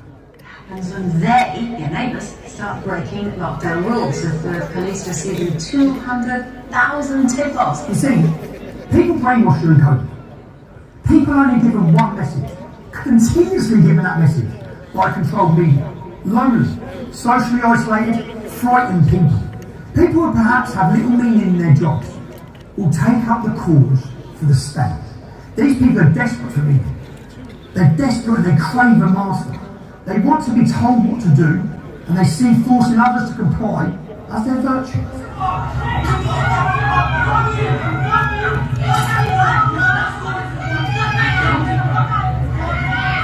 These zealots get a meaning from their righteous cause. They become part of a group. The antidote to the social isolation and the loneliness. But here's the problem. Just as the state manipulates increasingly lonely, socially isolated, anxious and frustrated people, with social media, others can do that too. Sometimes the government let it run. Extinction Rebellion, just stop will. Why don't they let it run? Because it's broadly in the direction they want things to go. And sometimes they let it run because they're frightened to confront. Like the Black Lives Matter march. Right, that's my Instagram link. Late tonight, after this is finished, I'll be live on there. And sometimes they let it run for incompatible with Western liberal democracy because they're too frightened. Just reviewing what's happened today.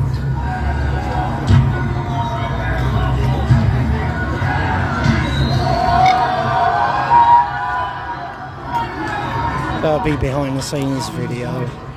And now there's a fifth column, agitating on the streets, calling for jihad, calling for the extermination of Jews, and there are thousands and thousands who join these marches. Oh, cheers, Jamie, didn't know you were there, mate.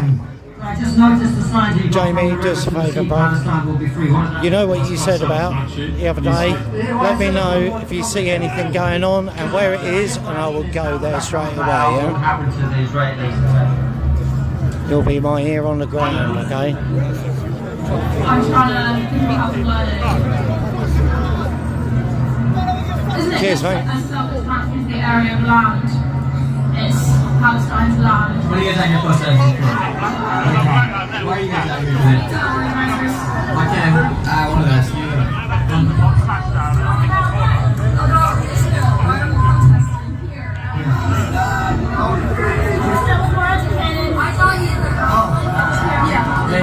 I don't think it would be a good idea if we... Why are you guys protesting? Just to be a part of the cause. And what's the cause?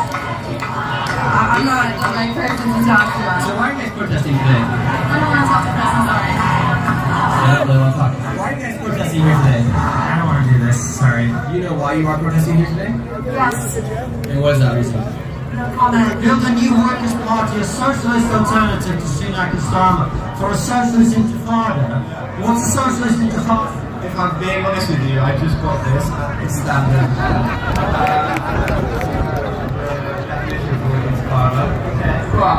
You only need to know the definition of the word intifada. Stop on me, guys, that makes sense. What about that one? Yeah. And what does that mean? What it means to... it's, I'm definitely not the person to talk to about. The claimed cause Thank God. is to stop local genocide of Palestinians. They believe in the book. They can't name the river or the sea, but they march anyway. They didn't march for the millions of Uyghur Muslims being persecuted by the Chinese, because no one else was. They didn't march for the Yemeni Muslims being bombed by the Saudis, because no one else was. And they didn't march for the hundreds of thousands of Syrian Muslims killed by Assad, because no one else was. In this case, people are marching, so they march. The majority of them know nothing. I grew up in Israel. I moved here 27 years ago. I've been to explosions, I've been to the shit. None of those people got their info. No idea. It's the next cool thing to do. The average person, I think, at these protests is the kid that isn't cool or good looking enough to be invited to a house party. So because Wish I was getting paid. They make their own, which is up here, which is what happens when they summon these people with a flyer. 10,000 of them show up. These are 10,000 people. Oh, you mean this lot on the screen, yeah. They find meaning where they had none. In their outrage and indignation, they get to feel good about themselves. There are many causes where this mass formation happens. Me too. Pro-abortion, so-called vaccines, free Palestine, transgenderism. Sometimes people jump on board because they believe in it. It gives them meaning and community. After this, we got Mayo Tucci and Paul Thorpe going to give speeches. What may happen if they don't. And our so-called leaders, they're frightened to confront the threat of Islam. And they're too frightened to even talk or confront the threat of the far left. Don't worry, guys, don't worry. They've just changed the definition of treason. That'll work, that'll beat it.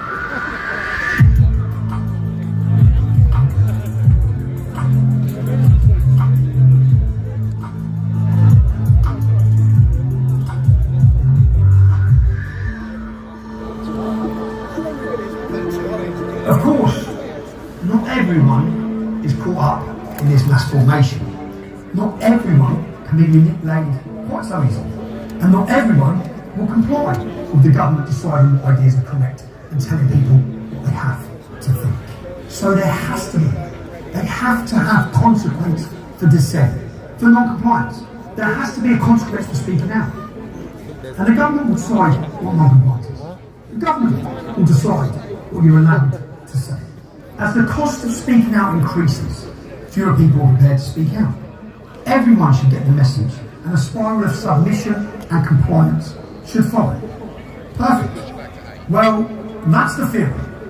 But the government know they have to be careful. Make non-compliance costly enough to crush dissent. I've got a video on him. He passed out right in front of me the other week. Got all on video. Gave him some water. Every day brings new studies, new findings that confirm the last 2 years of life in the Western world as a blizzard of lies. Keep in mind, Tony Blair is the one who's been advocating for vaccine passports, digital identification through COVID, and all of these. Either we stand for free speech, in which some people will take offence, some people won't, or we don't, right? There's no scientific evidence. We can't rubbish the evidence now that we've written to say there's any means no one voted it. It's the beginning and bringing in of a surveillance state. And he's trying to make noises so that I can't say that. Every one of them lost their jobs for the wrong kind of news. And politicians are no exception. The Prime Minister instruct the Department of Education to order schools to stop indoctrinating our children and to concentrate on their duty of care. Suella Braverman, Lee Anson, Andrew Bridgham, they all lost their jobs for challenging the approved government narrative. You may not actually care about the people you've just seen, but it's not actually about them. It's targeted persecution that could land on your doorstep at any time. I'm in Wales in a village called Furness. I'm at the Stradley Park Hotel, where last summer in 2023 the Home Office made a decision to house 300 male unvetted migrants in a village with a population of 400 people. There were concerns from the local population. They decided to come out and protest it. Now the police's job in a democracy, in a democratic society, is to protect the rights of the citizens to protest, for legal and lawful protests. We're now going to meet some members of this community to find out if that's what the police did.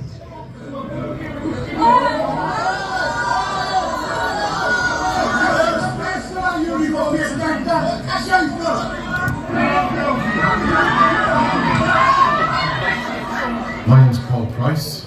I live in Llanelli in West Wales. The last time I did vote, I voted Labour. I'm Helen Thomas. I'm 52 years of age. I live in Furness, Llanelli. I used to vote for Labour. My name is Gerard Fuller. I was born in Furness, Llanelli. I'm 77 years of age, and last time I voted was for Conservative. My name is Peter May. I'm 57 this year. I'm from Port Heath in Swansea, and I voted Conservative. My name is Montreal. It's probably a lot of the police officer. I live in Belligal, very close by, 60 years old, and last night I was looking for Boris Johnson Preserve. And the local 4-star hotel was going to be turned into a migrant hostel, housing 250 people in 77 bedrooms. And what was your concern there? Safety, the strain on NHS, the strain on all our services, because we have no facilities, we've got no A&E. Our hospital is only a minor injury unit. Don't forget the migrant that said he was 13 years old and he was placed in a school when he had a beard and he was about 28 years old. Anyone remember that one? From France. Why are they arriving here undocumented? Why aren't they going through the proper channels? That rings alarm bells in my head. And looking at Ireland's in the case there, what's potentially going to come here, and Ireland's in trouble. It was a really peaceful protest. Yeah. And it was like the whole community just came together. There was a massive feeling of love. It was great. It was really until that day. There was no trouble at that hotel. No policeman was ever punched in the face, kicked, spat at, and yet they behaved all the time as though we were terrorists almost. It was just because my daughter got pushed to the ground. My daughter was 9 at the time. I didn't know where my daughter was at this point either. And I was just shouting like, where's my daughter? Trying to get my daughter.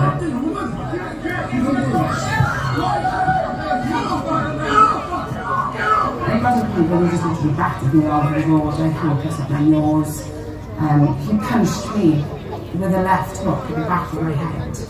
There's footage of it. My 9-year-old daughter saw all this.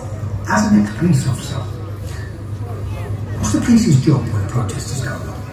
Well, as the police keep on saying, we can facilitate a peaceful protest. But really, they were there in this protest, they crashed the protest. You've never been in trouble with your whole life. Now you've gone to a protest and you are in a police cell. I stay here at the airport. On the Southport.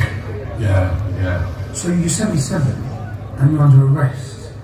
How's that? And also as well, they arrested me. 8 police came to my house to arrest me in the morning van. So you're at home at the time, so this is not at the demonstration. So you've been protesting and the police have come to your house to arrest you. 8 police officers in a marked white van. Yeah. Have you ever been arrested like that before? No, have you ever been arrested before? I was assured by the chief inspector before I got into that car that I would be home by the morning. And I wasn't. 21 hours that kept me in there. My wife is a barrister, I'm legally trained as well, and there were always people who had been arrested and they were given, I think, what so much is, given bail conditions to prevent them protesting at all. Wandsworth Police denied me my right access to my medication. Fact. Not to engage in any protest-related activity related to the Australia Park Hotel, either in person or online.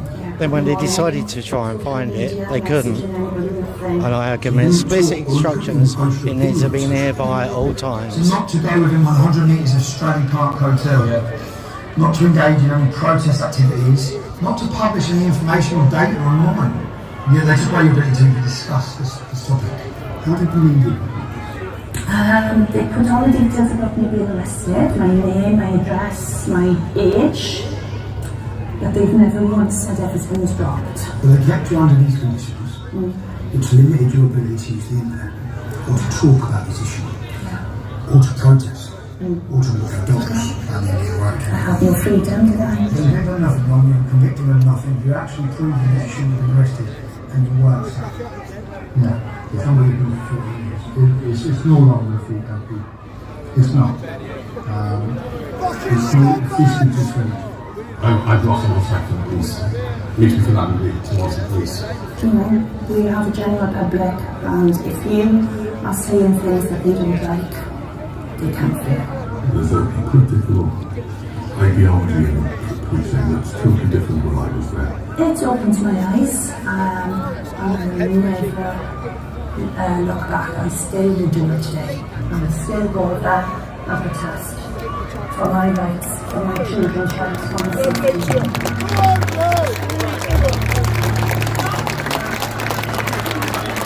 Depending on your ideological stance, police will arrest Twitter or X users for mean tweets, criticism of identity politics, and even memes. If you're consistent and hold dear that this country was built on the foundation of the battle of ideas, when this is diminished, where you sit politically becomes obsolete. Freedom of movement, freedom of speech, I'm not sure we have those anymore in this country. Certainly not to the extent that people think we have, and certainly those freedoms, rights are under threat as they've never been before. I disagree with every word you've said, but I will go to the death to defend your right to say it. I think that's very, and I think we want to remember it. I think we want to live it.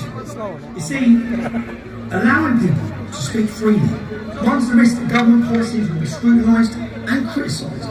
And it also runs the risk that government's intent and their incompetence will be exposed. In my High Court ruling, I don't know what's going on there. 2020, Mr. Justice Knowles gave the starkest warning about the current state of policing. He said, in this country, we have never had a Stasi, a checker, or a Gestapo. I think that what Mr. Justice Knowles saw was a trajectory. I think that he saw that without intervention, without activism, without political change, that we were heading toward a police force which was a political police force that would judge people not based upon whether they had or had not committed a criminal offence, but would go up against people because they held the wrong political views. I've now got 2 police officers and a mental health nurse coming to see me because I went to the church and spoke to my local priest about what happened to the bishop in Australia and said, are we Christians supposed to take a stand? I'm not calling for violence or anything like that, never once said it with no allegation. Now look again. Just for the benefit of everyone that's going to see this is discrimination against Christians right now. Because if I was Islamic and I said anything along their lines, you wouldn't care. You allow hate preachers in this country to preach the killing of the homosexuals and that, and now you're on my door because I said Christians need to take a stand. I don't call you to fight them, I'm just calling you to take a stand. Because I've got a mental health nurse and 2 PCs, not PCSOs, come to my house, that's why. The modus operandi of the state is clear.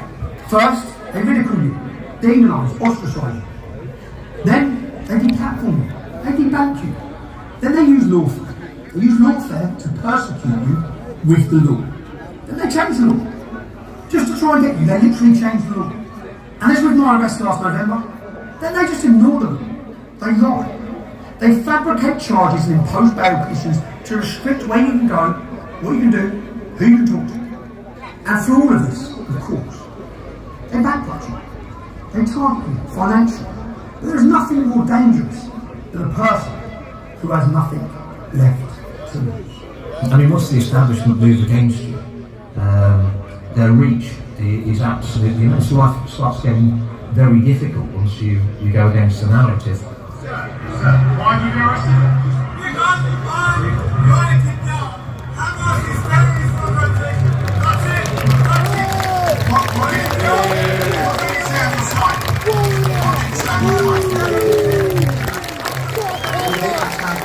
When they assault you, I never assault back, You never react. In the video, you react. You get behind your attack. Yeah. Never you always put your hands up. Yeah. Have the police been there when at times you've been attacked?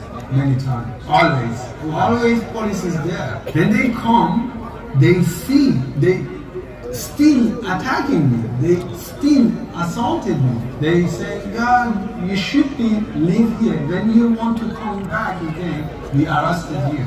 They give you dispersal. Exactly. In UK law, terrorist support for a terrorist organisation. Exactly. Someone when shown that supporting their terrorist organization going to be 14-year prison. They show what they do, harassing me and pushing me back. When the police are there and people are violently attacking, have the police arrested any of those people at the time? Never. They never reacted them. In this video, 2 people are attacking you from your phone. Your leg. Yeah. One of them was smashed. Yeah.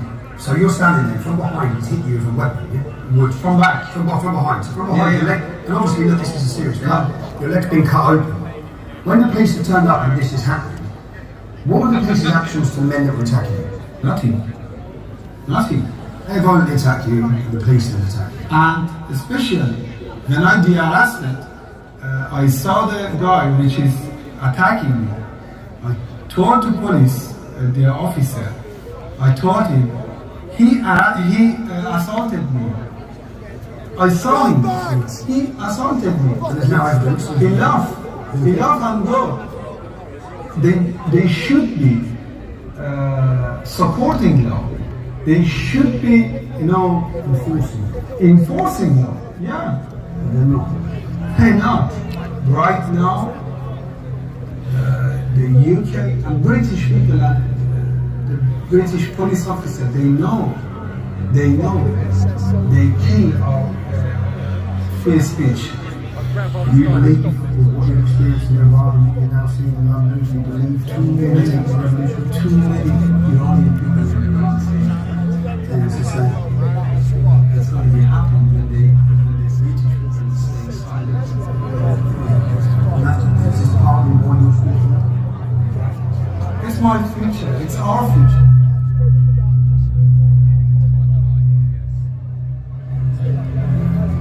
That is not Iranian. He's from Iran. He is all too familiar with police brutality. Arrested for holding a banner announcing UK government policy. The Hamas are a terrorist organisation. They actually are prescribed as a terrorist organisation. They arrest and continue to persecute them because they can't cope with the Hamas-loving protesters. Rather than deal with the problem, they arrest and prosecute the people highlighting the problem. Enoch Powell said, over half a century, people exposed to mistake-predicting troubles, for causing troubles, and even for desiring troubles. If only they love to think, if only people wouldn't talk about it, it probably wouldn't happen. So rather than deal with the people causing the trouble, what we always say is, they deal with the people talking about the trouble. And if all these tactics fail to silence the dissidents, well, according to UNESCO, almost 100 journalists were killed in 2018. Hundreds are in prisons. And when media workers are targeted, societies as a whole pay a price. Saudi state television reporting this evening that journalist Jamal Khashoggi is dead. World Prison Service has announced that the jailed Kremlin critic Alexei Navalny has died. In a statement, it said he felt unwell after a walk and almost immediately lost consciousness. Danny Castelletto was found dead over the weekend in a motel in Martinsburg, West Virginia. Local authorities quickly ruled his death a suicide by the fall guy who set up with him. A man under pressure. He once said, I will probably be found dead in the woods. Within days of this appearance at the committee, that's exactly what happened.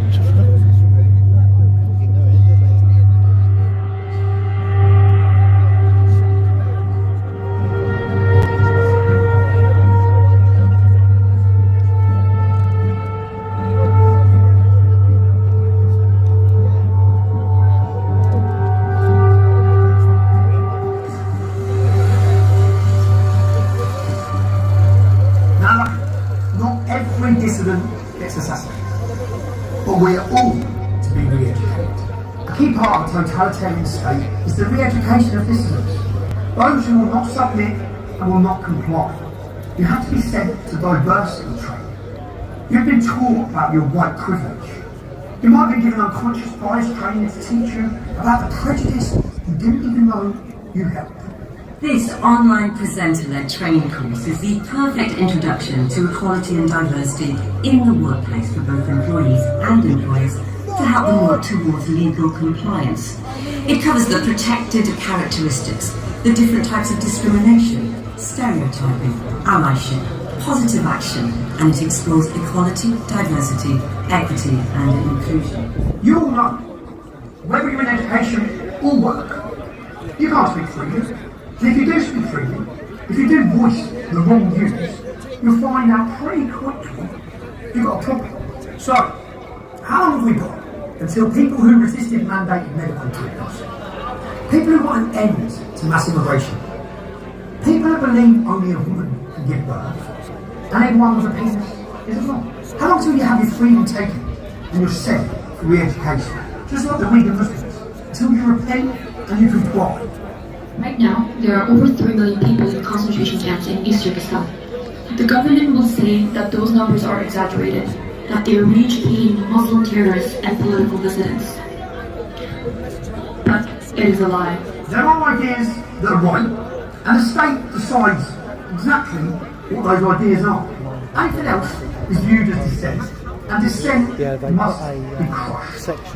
We are going to get to a point where more ordinary people who right now they're complacent and they're busy with their own lives, they're going to see what's going to happen, and at that point it's going to be potentially too late. The reason we're actually criticizing the establishment is because we want them to be better. We're not anarchists. We want to prevent any sort of upcoming civil war. But at that point, yeah, cheers. And I think as Winston Churchill said, the truth. You can deride it, you can criticise it, you can ridicule it, but at the end of the day, it's still there, and it is the truth.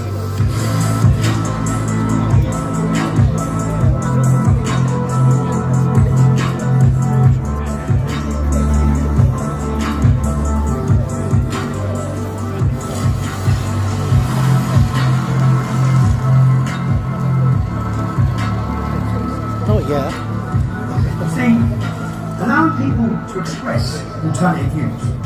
That runs the risk of awakening the people to their failures, to their moral bankruptcy and the corruption of the government's policies, exposing the agendas of those who are supposed to be serving us, highlighting that the government's actions, they may not be in the best interests of freedom-loving citizens. They all control over every aspect of your life.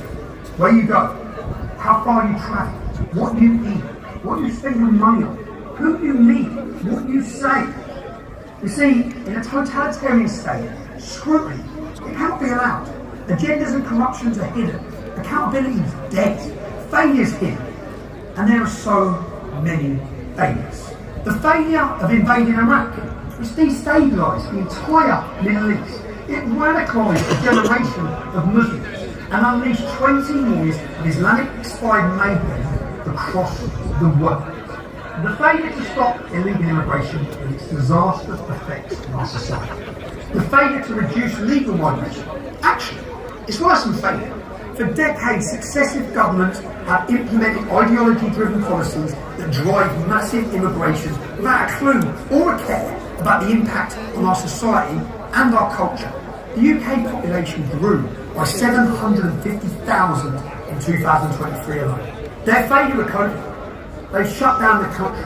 They took away our rights and our freedoms. They flirted with compelling medical treatment, destroyed businesses and lives, and told themselves they were fabulous at the same time. Patted themselves on the back for these failures.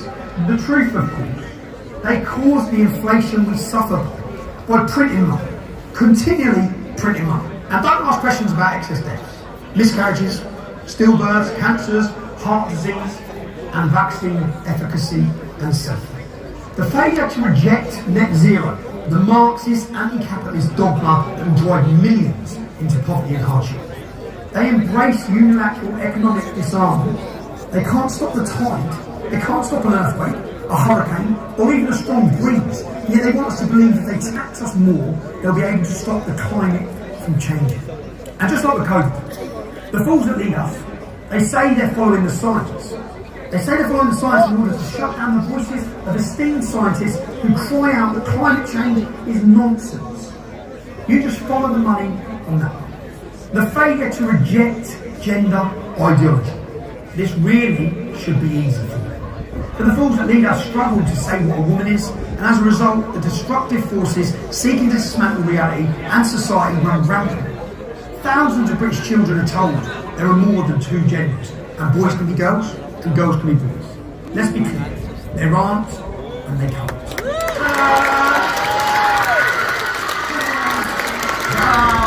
Well, it's a report that's been launched in Britain and it's called A Select the Wheel, and it's found that children are being seriously compromised by the spread of trans ideology in schools. Now, among the findings were that at least 28% of secondary schools do not have single-sex toilets, and some 60% of students are allowed to participate in whatever sport they like, regardless of whether they match that gender. Only 39 out of 154 schools replied to researchers that they would inform parents if a child said they wanted to change their gender. Some 87 schools said they would tell the parents. Today, as part of the World Book Day celebrations, we've been hosting sessions from Drag Queen Storytime. If you want to wear an item of clothing that makes you happy, please do it. It's just one person in one outfit, and you just got to learn to love everybody. If you want to change your culture, if you want to destroy the culture, then the world best to start is teacher training. And when you think of it, to permeate the whole curriculum with issues of gender, race and class, it does exactly that. Mass psychosis and gender dysphoria destroys so many vulnerable children's lives. The failure to achieve peace. They squandered the opportunity for peace that came from the collapse of the Soviet Union. They reduce the geopolitical discourse to a punch and judicial. They want us to believe Putin is entirely evil and the West is sabotage. People know about their broken promises. Lend ex-Soviet nations join NATO and join the European Union. People know the CIA caused the Maidan revolution to get rid of the pro-Russian leader of Ukraine. People know about the West's biological warfare laboratories across Ukraine. I'm not on Putin's side. Our leaders orchestrate conflict and take us towards war. So why is the government implementing a totalitarian state? Because they're terrified of their failures being exposed. While our leaders tremble and hide in their Westminster bunkers, the people of Britain, who they're supposed to be serving, they live and die with the consequences of government failures. So many failures. We could be looking at the decay of Western civilization.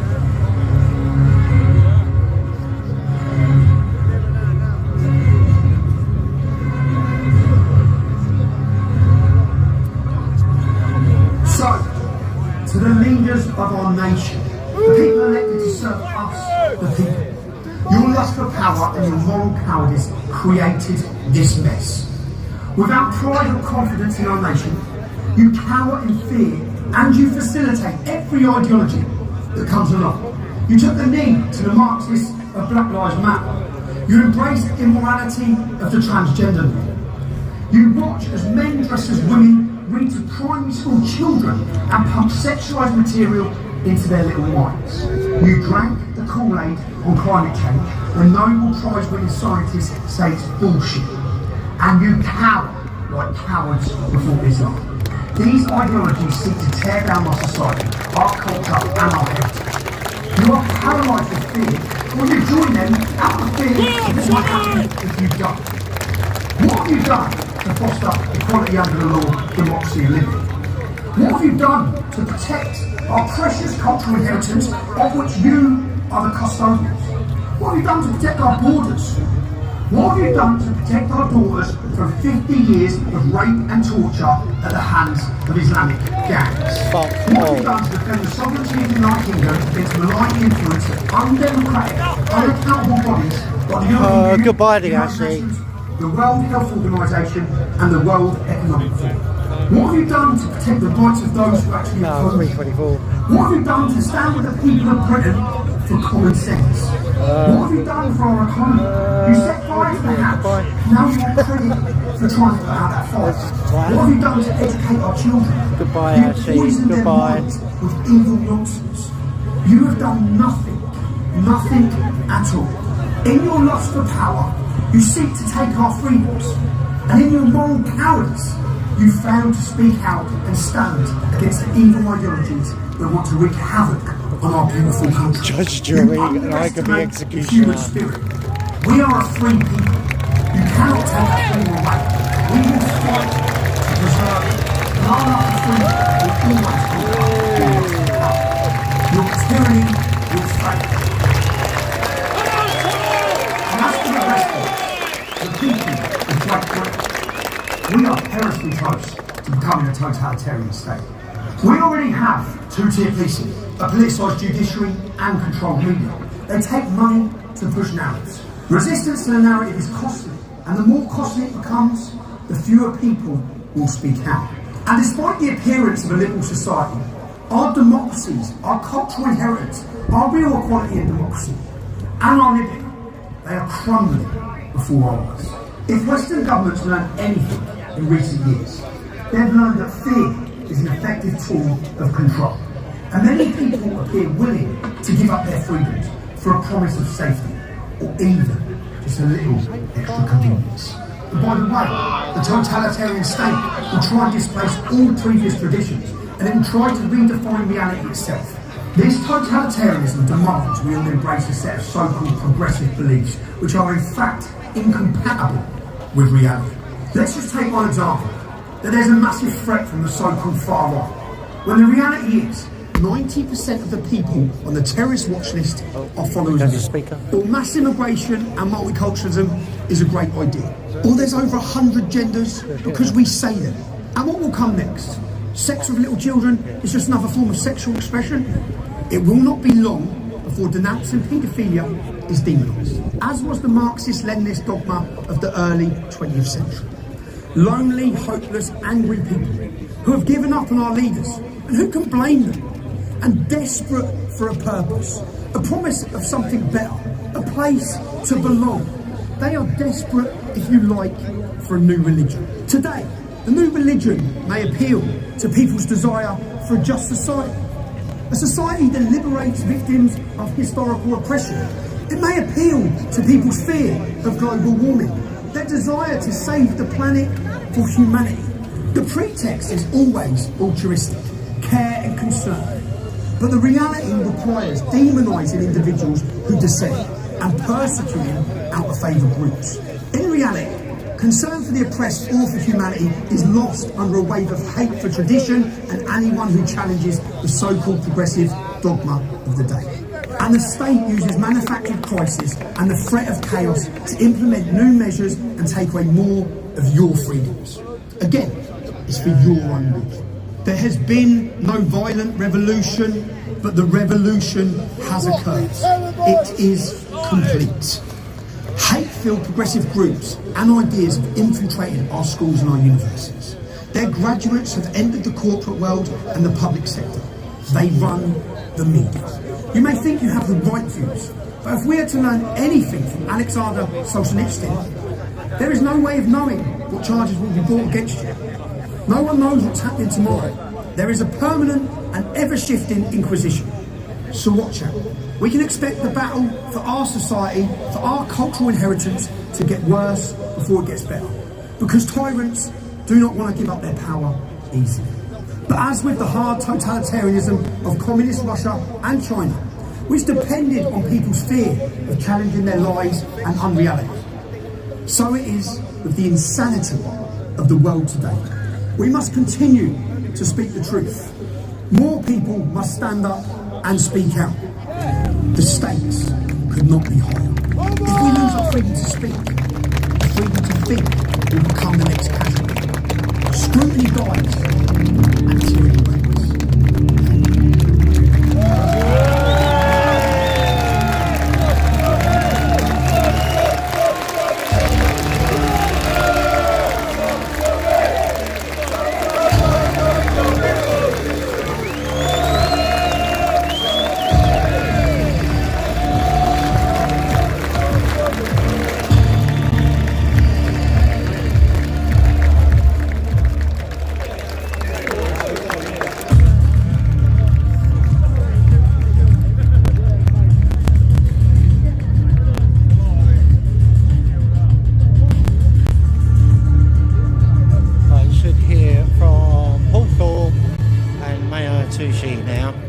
They're both giving speeches. To restore faith in the British public, the head must be removed from the snake.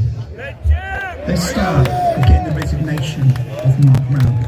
If you're angry and frustrated by what you've seen, please go to resignmarkrowley.com. We will hand this petition in our thousands at our next event on July the 27th in London. Give the job first.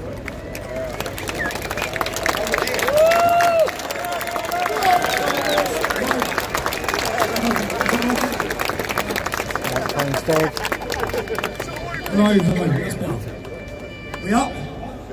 Thank you, everyone. Look, I know you've given us your time. I know it's been a long day so far. You've all come here. I can't literally stand here and take all the gratitude for making these films because there's a team of us at Urban Scoop. I'd like to thank Aidan, who's put this film together, made it the artistic work it was. Thank you, boss. And every other volunteer and team member behind the scenes that has worked with us. We've got multiple documentaries in the making, and if you're watching this at home, if you're one of the people who've supported our work at Urban Scoop, whether it be for Panodrama, The Rape of Britain, the Hope Not Hate Expose, Nick Lowes, the Hope Not Hate Expose, our Irish documentary, or today, you make it possible. So we wouldn't be able to create any of this content if it wasn't for you.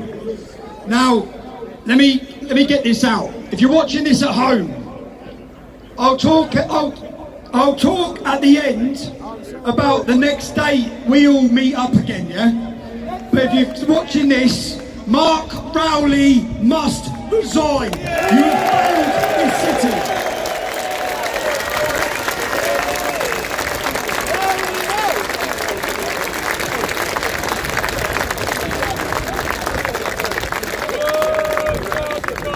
Mark Rowley is responsible for all the scenes that we have seen. The politicised policing, where the Metropolitan Police Force run away from jihadists. They let anti-Semitism out of control every Saturday. They allow crime, they do nothing, and then they smash their truncheons against patriots, members of our armed forces, just trying to pay their respects on Armitage Day. Sign the petition at Mark Rowley. How's about that, eh? ResignMarkRowley.com. Right? Thank you. We've got some more people who want to give you a message. The next lady, someone who I've watched. I enjoy her content. She's brilliant. Let's play her message to you all now, yeah? It's June Slater. It was a hard enough fight trying to leave the European Union. I never thought I'd see the day where I'd have to fight to leave my own front door. Or fight not to have a new drug put into my arm I knew so little about. Or watch care workers get sacked, 40,000 of them, for wanting to exercise the same caution.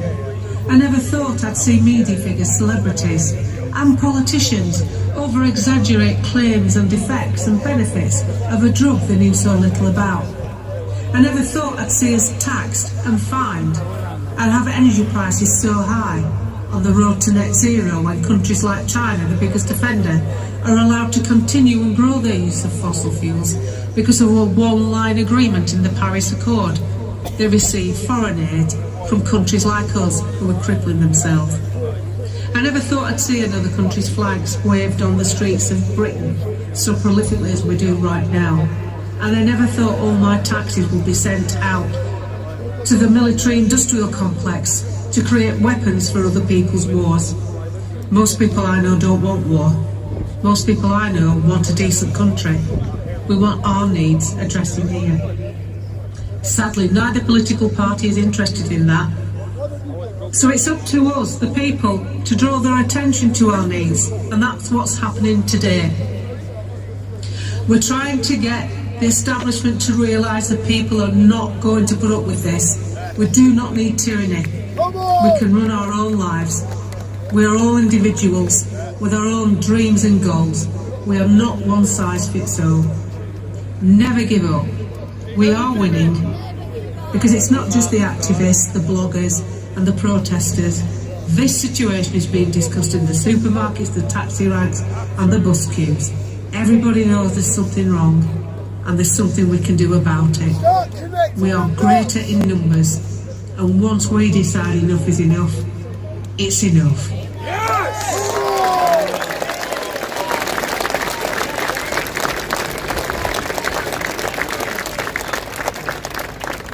Thank you, Jude.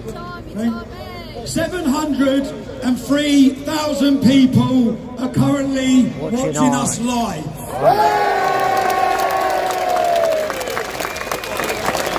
We are the people. This country is a Christian country. I stopped going to church. Many of the leaders of our churches are out of touch with the people. They've sold us out. They've destroyed their own reputation. I think if every church leader was like the man you're about to hear from today, the churches would be full again. Go on, Howard. First of all, congratulations on getting this thing together. It's a fantastic start of the movement on the 1st of June. I'm really sorry that I can't be there in person. I had a prior engagement, but I'm with you in spirit because I think this is vital, getting the country together, not just a right versus left issue, but a Britain versus everything else issue. We have seen in this country our values eroded over the past 10 to 20 years, and our faith has been at the core of that. England has always been a Christian country. There will be people that say, no, it was pagan, blah, blah, blah. No, England, since its foundation as a country, has always been a Christian country. And that's important because it's kind of formed who we are as a people. And from our laws, to our values, to our culture, to our language, all of it comes from the Christian faith. It's all from the same foundation, such as the common law system that we have, where an Englishman's home is impartial. And we should be free to do as we please as long as we're not breaking the law. We don't have that active law system that they have in the EU and the US as an example. But what we're seeing is we take Christ out of education, academia, our legal system, the courts, parliament. As we take Christ out of all of these things, this tale that we've been told is that we could fill them with secularism, that we can have political neutrality, and that all ideas will be treated equally. But that is a lie. We know that to be a lie. When you take something else has to go in to fill its place. Nature abhors a vacuum. And what we've seen filling that void is Mohammedanism. Mohammedanism, despite what the liberals tell you, is counter to our way of life. It's contradictory to British values, to Christian values. Where Islam tells you to kill your enemy, Christianity tells you to die of yourself. There is a very, very different concept. The Christian faith is about love, faith, hope and love. The Islamic cult is a death cult, founded by a warmongering paedophile. Let's be honest, I'm not saying this to be offensive or true. This is the truth. We've skirted around this for so long out of fear of causing offence. We have to stop being afraid of causing offence because our country is being torn apart as a result. The truth is, there are many, many people in this country that want to turn it into an Islamic caliphate. And I don't want Britain to become an Islamic caliphate. I don't want England to become an Islamic caliphate. I look at countries that are predominantly Mohammedan, and I see that people are thrown off roofs for having the wrong sort of lifestyle. Women are not allowed to drive or learn, and have to cover their faces with all but the letterbox of the niqab. It's wrong. It's inappropriate. It's wrong, and it's not in our way of life. The English way has always been freedom of religion, so that people can worship however they want. The problem there has been that it was always assumed that we'd be worshipping the Christian God, and that is no longer the case, which means that people are worshipping this warmongering paedophile, probably under demonic influence, and it's tearing us apart at the seams. So what is the answer to that? The answer to that is return to Christianity, return to Christ. And there are many, many people on our side who do not have the faith, that still see the importance of Christianity. To leave you with a message, I will not call it Muslim. I will not use the word Muslim. Muslim means true believer. They are not true believers. People who worship or who follow Muhammad are not true believers of God. Just as when they say Allahu Akbar, it doesn't mean God is great, it means God is greater. These are claims of dominance. That Islamic faith is centered on taking over. The whole premise is to invade a land and to turn it into a caliphate for Islam. It is to get Sharia everywhere. Now, we don't want Sharia. Well, I don't want Sharia. I won't speak for you. If you don't want Sharia, we all need to stand up and say, we do not want Sharia in this country. And so, our politicians have not been listening. They've been importing Mohammedans for a long time. I don't know what the reason behind that is, but I can see that there are Christians who are being persecuted in southern Sudan, northern Nigeria, Artsakh, Armenia, China even. All across the world, Christians are being persecuted, but they're not being how to come to Britain. So if the politicians think, yeah, we need more immigrants for whatever reason, be it GDP, jobs, whatever reason they give, at least they could have been importing people with our values, but they haven't. They've been importing people who are hostile to our values, people who hate us and hate our way of life, which we can speculate all day as to why, but we've seen the fruits of that. We've seen that young, white, British, working class girls are being raped, abused, and even sometimes killed because they're not seen as an ordinary human to these people. In their culture, it's acceptable. The Pakistani Muslim rape gangs have been covered up by the establishment for far too long, from every level, from the local councillors to the parliamentarians to the police forces. It's been covered up every way from the councillors. And why? For the sake of diversity, inclusion and equality. And I think it's time we said, actually, we don't want to be diverse. To be diverse means to remove something to replace it with something else. We don't want to remove Christianity. We don't want to remove Britishness or Englishness to replace it with a foreign hostile ideology. We don't want to be inclusive of everything. Not all ideas are equal. We live in a society. We have to contribute to that society. Men contribute in different ways to women, but all of us contribute together to building this kingdom that we live in. And that needs to be recognised again. We need to ignore people who are saying that men and women are the same, because men and women have different gifts. We need to ignore people who are saying that every culture is the same, because every culture is different, and some are better than others. And of course, we need to get back to that recognition that diversity, inclusion, and equality is harmful for our country. Let's rip that out, rip out wokeness, rip out Islam, and put Christianity back at the forefront. Let's remind ourselves who we are as a people. We're a Christian people. We believe in a Christian God. We believe in faith, hope, and love. We believe that Jesus Christ died on the cross for us because we are sinners. And he died for that reason to offer us, and he rose again to offer us eternal salvation, that we might live forever in him. That is a wonderful blessing, wonderful gift that he presents to us, and we are the ones who have to accept it by repenting of our sins and acknowledging faith in him. And to do that, to repent of our sins, is to repent of all this for the last 20 years, this mass immigration, this mass importing of people that hate us, this self-hatred that a lot of people in this country have at the moment.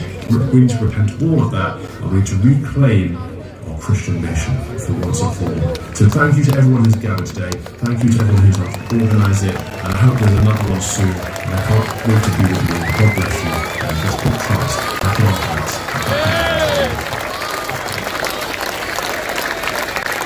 Calvin Robinson.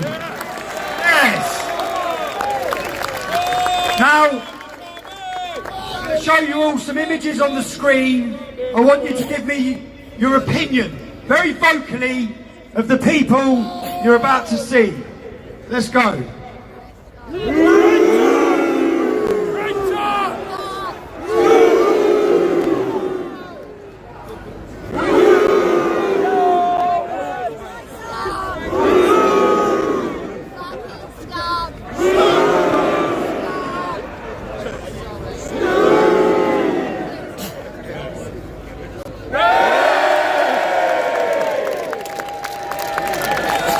Tell where this is going.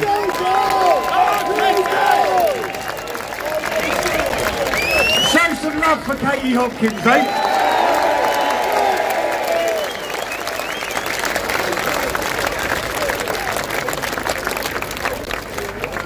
Hey, video. She's got some words to say to you. Thank you for being there with Tommy today. You know what? It is madness out there at the moment, isn't it? Absolute insanity. You're supposed to believe that the world is on fire, that Arthur can be Martha just by tucking his knob in his pants. And you're supposed to believe that the little nipple nightmare of London City can't represent decent Londoners. Well, we know that none of that is true. For the benefit of any lefty twat spankers from the media hiding in amongst our good people today, let me say a few things that I believe very clearly. And of course, no one else is required to agree with me or share my views. But I believe that freedom is God-given. No one has the right to take it away. I believe there are only two genders, male and female. I believe that father has the responsibility for their child, and that child should be left to be a child for as long as is humanly possible. And I believe government must be small, of the people, for the people, by the people, and the only purpose of government is to ensure your liberty and your happiness. I believe all of those things, and I will not apologise for any of them. Saying these things, you lovely people have been labelled, given every label under the sun: conspiracy theorists, anti-vaxxers, racists. But of course, these people who labelled you lesser than were hoping you would shut up and go away. But we will not shut up, and we will not go away. And you guys have been proved right over and over again. Right about the managed decline of Britain. Right about the net zero mafia. Right about the pandemic. Right about the need to stand up for our Christian culture. Others choose to join. You have been proven right. There is no pleasure in being right about these things, but there is power. The power of knowing that you were true to yourself when all others complied. The power of finding this new family of yours on the road, all around you, all good people who you can rely on. And the power of the attitude that you now have carved into your jawbone that says, don't mess with me. And I love it. Be optimistic, good people. In the end, we win. The truth always does. You alone, you were the only one, that you were isolated, that no one else thought the way you did. But that was never true. Let me reassure you here from the road that you are not alone. We are many, and we are stronger together.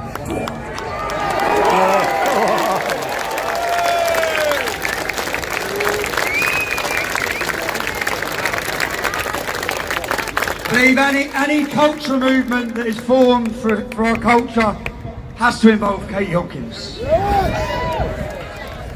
To the mainstream media, let me read you the headline from the Daily Mail today. Tommy Robinson leads football hooligans in London in massive protest. Right, in the crowd. Daily Mail. Your article has had 68 shares. We're currently live to 750,000 people. You no longer have the monopoly. You have no power. I am not going to miss this opportunity with this audience who are listening. If you're watching this live, I want you to listen to each person we introduce. I want you to follow them, to support them. Elon Musk gave me back my voice. Thank you. But Elon Musk hasn't just given me a voice. Citizen journalism is the answer to the corrupt media. Okay? I'm going to ask people to come up now. As they come up, let's start with the Voice of Wales. Voice of Wales, come here. Down and stand. Hello, Wales! Come here, lads. Where's the other camera there? Tell people who you are and where they can follow you. Don't know where to stand, he takes his time.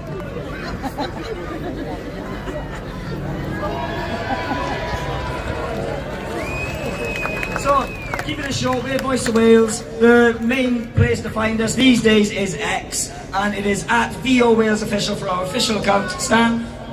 I haven't got a clue. Stan's is at Stan VO Wales as well. You can find us on Rumble, Voice of Wales, and you can find us at our website, voiceofwales.com, and we're live every Tuesday and Thursday with lots of guests. Thank you.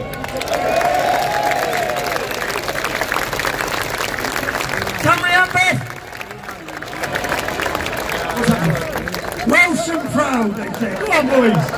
Everyone should be proud of their country and who they are. Right, Street Mike, where are you? Come on, up you get. Make sure if you're watching this live, if you're playing it back at home, you follow these people. Take the power away from the media. If the mainstream media are watching this, you're not the media anymore. Right? You're not. Introduce yourself, brother. Good afternoon, all.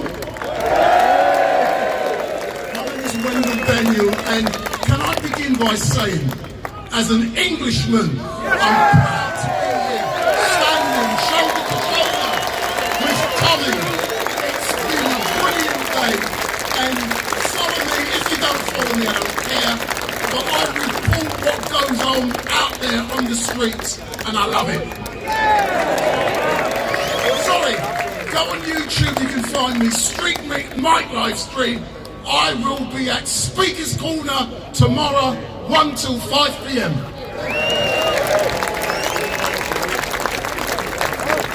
Carl Benjamin Lotusing, is he still here? Carl, is he coming up? This is the only way we take the power away from them, okay? Carl.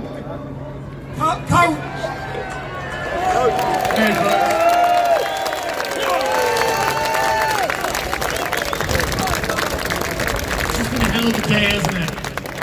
Look at the sea of people, like tens of thousands of you. It's incredible to see. My name's Carl Benjamin. You can follow me on Twitter, Simon McCad, or go to loadcease.com, sign up for £5 a month, help us out, make sure we can keep doing our work to support this.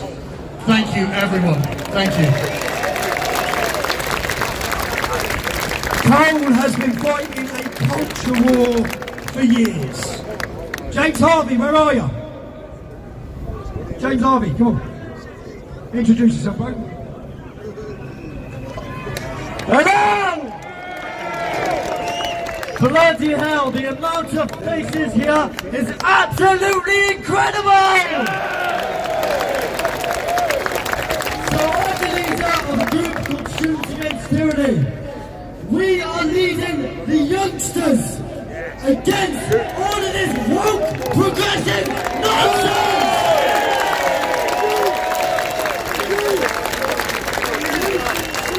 You can follow me on Telegram, Students Against Tyranny Official, and Twitter at James Harvey 2503. Thank you! Where's Gerard? Introduce yourself, Donna. I'm Sydney. I run a channel called Journo Jones 05. I mostly focus on transgenderism in children and how I'm against that. I refuse to let my generation become corrupt. You can find me at Journo Jones 05 on YouTube, Twitter, basically anywhere. Get on ya.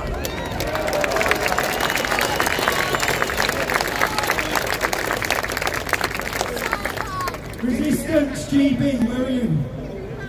Go both, come on, you come. Hold on, look how small I am.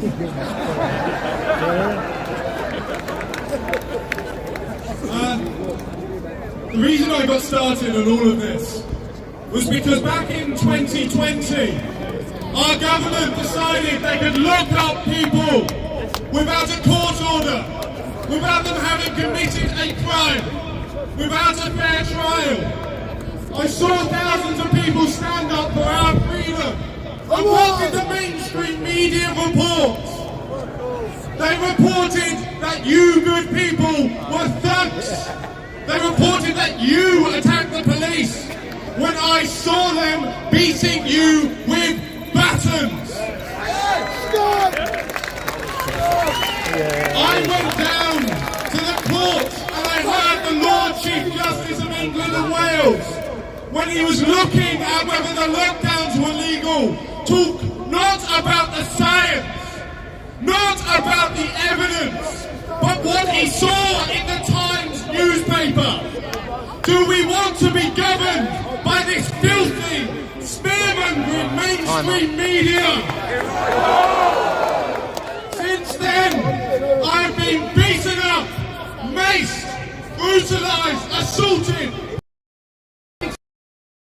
for doing journalism. The truth. I'm glad that this man here is out doing journalism, and I'm glad to see so many people reporting the truth now. We have to replace the mainstream media need to free a man called Julian Assange! Thank you very much. My name is Will Paulson from Resistance GB. Please subscribe to us on Twitter, Telegram, Odyssey, and anywhere else. YouTube, we've got 5,000 people going right now. So I think with all of these numbers, you're not just at 750,000. I think you might be at 1 million, Tommy.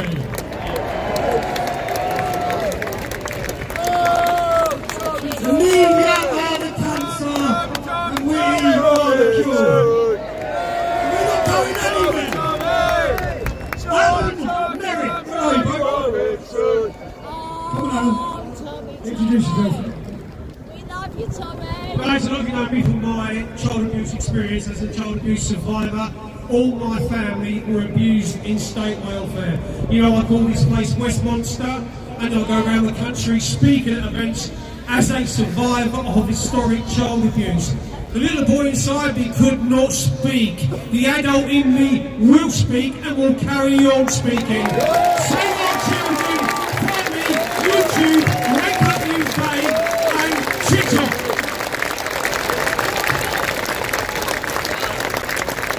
We give a shout out to Buster as well. I think he's coming up. Lewis, come on. Lewis Blackpool, yeah? I wasn't expecting this. I don't really get out of the house very much. So, my name's Lewis Brackpool. I've been a journalist, independent journalist, for 3 years now, and I'm going to admit to something, actually. I used to dislike you.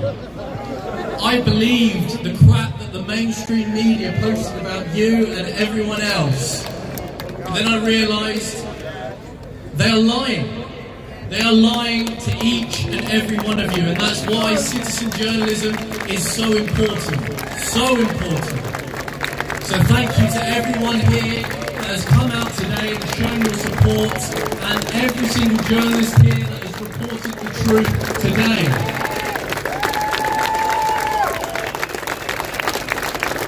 Stand here and promote my own social media, but there is one person. I'm glad you're always right, because I'm always wrong. Today. And it is one person that will never turn his face from you, even if you're at your lowest. And his name is Jesus Christ. Lisa got the microphone away from Resistance GB eventually. Where's Hove?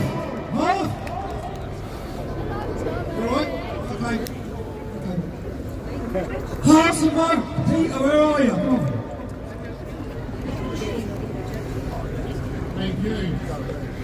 My name's Peter McElvenna. I've been running Hearts of Oak for the last 4.5 years. And why? Because it's hard to speak truth. I mean, I've worked in this place for 12 years for Lord Pearson, someone who's fearless in the House of Lords, and the only person who will speak on Islam. I've also had the pleasure of working for Gerard Batten. One of the when you meet politicians, you realise there is ego in many politicians. You meet Gerard and there is zero ego. He wants to do what is right for this country, and that's an example for us all. But the reason why I do Hearts of Oak is simply truth, because we need to speak truth and we no longer know what truth is about. I echo what Lewis says, but unless we understand what it means to have truth and what truth means, we will go further and further adrift. But you can find us every Monday, Thursday, Saturday. We are at Hearts of Oak UK on Twitter, X, and heartsofoak.org. Hopefully we get these two speeches coming up soon. And representing the next company from Rebel Media. Ezra Levant turning from a football hooligan into a journalist. Thank you, Ezra. Alexa, introduce yourself, darling. Where's Abby? Person here in the crowd. Where's Abby?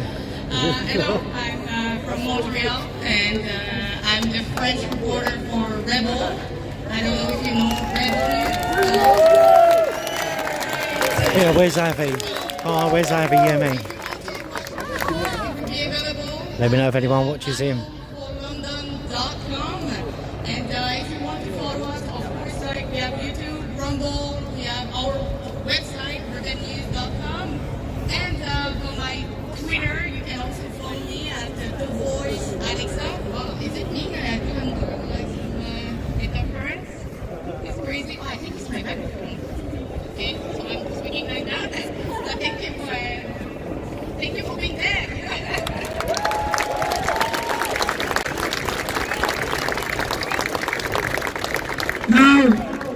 gentleman, become a good friend of mine. He's flown over from the United States of America. Big Don, come on. You got to see his side of his triceps. Hello, England! People always ask me, why do you care so much about Tommy Robinson in England? It's because your plight is our plight. Everything that's happening to you is happening in the United States right now. I want you guys to know that Tommy Robinson is a national treasure. Yeah. And I hope you're protecting this as such and appreciating this such. The lawfare that they're doing to Tommy Robinson now is the same thing they're doing to our former president Donald Trump. Tommy and you guys are representative of what's going on in the Western culture right now. It's going on all over the West. We have to fight back. We have to fight back starting now. If you're at home watching, if you're not fighting, if you're not standing up, if you're not speaking, you have to raise your voices. We have to take back the West. Thank you, Tommy Robinson. Thank you for being a great patriot. You can follow me at Real Don Keith on X and Instagram, The Real Beat Don Keith on Facebook. Thank you very much. Suraj, where's Suraj? Here you go, bro. How's it all going? Yeah, I'm Suraj. My channel is called Actual Coverage. And I started in 2020 when the lockdown happened. But I never trusted the media for years, for decades. All coming out of woodwork. I remember when I was 18, that's when I realized they're lying, because all of a sudden I'm paying tax. But the penny dropped during lockdown, and I realized that it's getting very serious now, and very quickly I refused to comply. And I was like, I'm not complying with this bullshit. And I came out just like all of you. I see a lot of people who were there with me too. And then we all saw the media. 100 people turn up. 1,000 people turn up. It was the biggest protest in UK history. And then I heard the stories from the people next to me. Horrible stories. And I was thinking, that should have been filmed. So I had a little GoPro, and I went out and I started doing it, and I haven't stopped. And now we're all here. And what's amazing is I see everybody inspired with me. They're all here. And after 4 years, it's the first time somebody asked me to actually come on stage, come behind the barrier, and get some recognition, not just for me, but for everybody, because we're all doing our own little things. So, thank you. That's the one. Thank you, everybody. Yeah, that's it. I did say a minute ago, they're all coming out of the woodwork. But they're not been away for a while. So thank you very much. And where to follow me?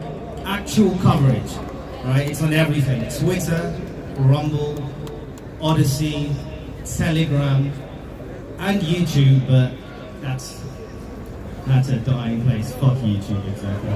So thank you very much, and enjoy the rest of your peaceful day.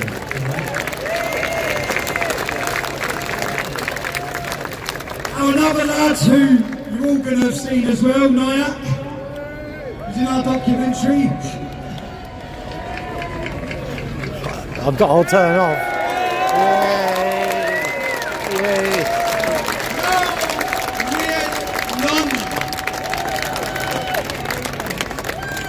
I'm a freedom fighter, actually. You can find me in Instagram.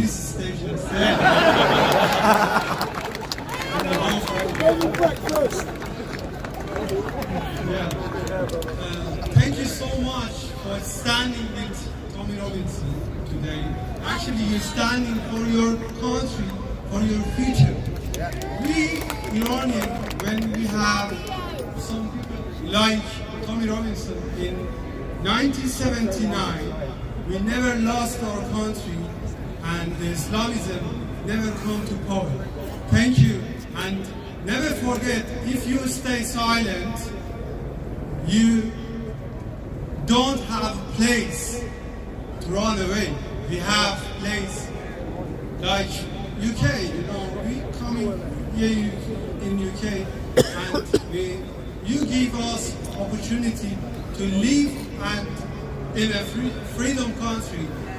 But there use freedom against you, British patriots. Just never forget, never give them opportunity to use these things against you. Thank you so much.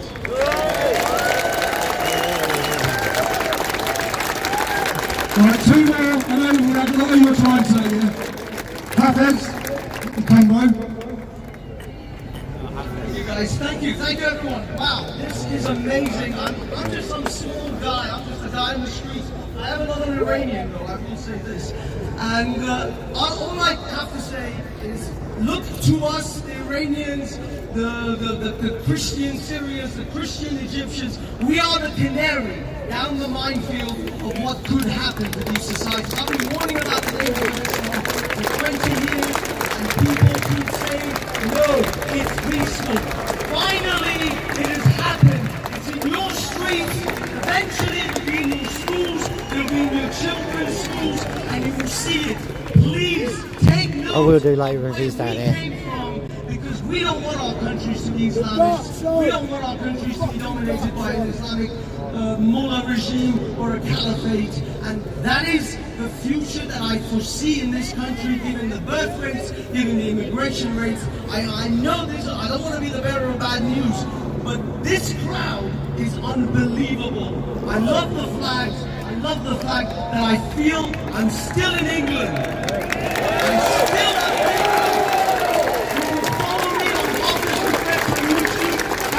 UK, on Twitter, or X. Thank you, Tony. Make sure if you're one of the people watching this, you slow down these videos, you follow every single one of them, you like their content and you support them. The next girl was flown here today from Australia. AW Today, Anna, come on. Introduce yourself. Hi, I'm Anna McGuffin and we're from the Aussie Wire AW.today. How is everyone doing? No, I've been speaking to a bunch of people in the crowd. We've been doing interviews on the ground, just getting coverage for the channel. And I think the main sentiment, main takeaway from today is everyone loves their country. Everyone just wants the best for Britain. And I think that's a powerful thing. I think that's a really good thing. And it's really great to see everyone here. So yeah. UK on Twitter or the Aussie Wire AW.today is our name, so you can find us on all social media platforms. Thank you.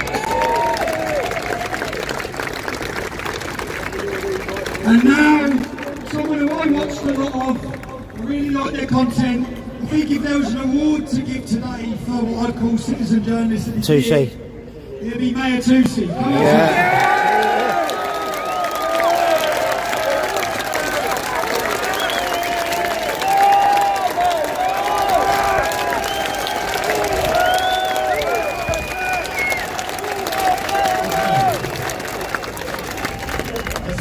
Out there on the far left want people to think that this gathering is an angry group just being anti things and complaining about things.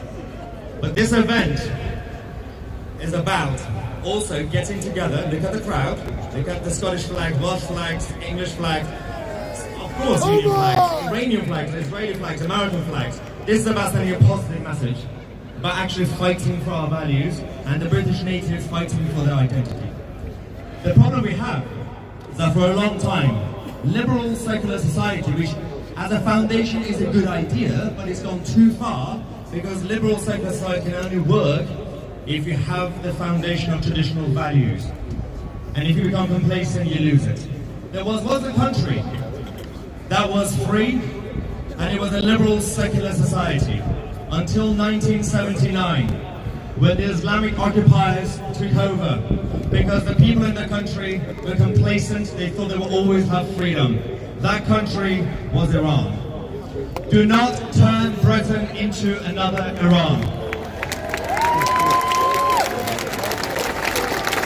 Now, this kingdom is a family. Whether you were born here or not, treat it as a family. If you're a British native, fight for your values. If you're a guest and a newcomer, respect the identity of the society. It doesn't matter. I don't care what your skin color is or your color of your hair, or if your pronouns are abo and cardo. You must treat it as a family. Now, I also have a message to all the British Christians out there. Ladies and gentlemen, we are having a crisis of birth rates and demographics. You must start having babies. Have a lot of babies. In fact, I think I've done my bit. this event, go and have babies. And to all the men out there, don't drink too much beer because sometimes that fix it.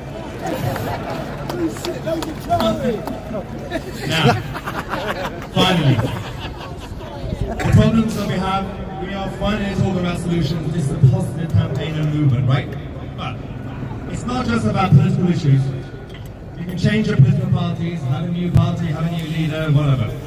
We also have to fight institutions and culturally across the country because people have been neglected, which means the political left for decades and decades have been infiltrating our institutions, from academia to our cultural institutions, to media, to the political establishment. It's time for us to do the same now. It's time for us to show them that the new media revolution is here. I was going to be claiming that we have a lot of people watching on 2CTV Live right now, but Tommy is getting almost 1 million people, so well done. The point of it is, we are the media and we are doing it together. And if you want to support us, if you want to support 2CTV, of course it's on YouTube, 2CTV, or you can go on 2C.tv, the website, and support us as well. And of course support all the other independent journalists and reporters and broadcasters here as well. Thank you so much for listening. I'm Maya 2C and we...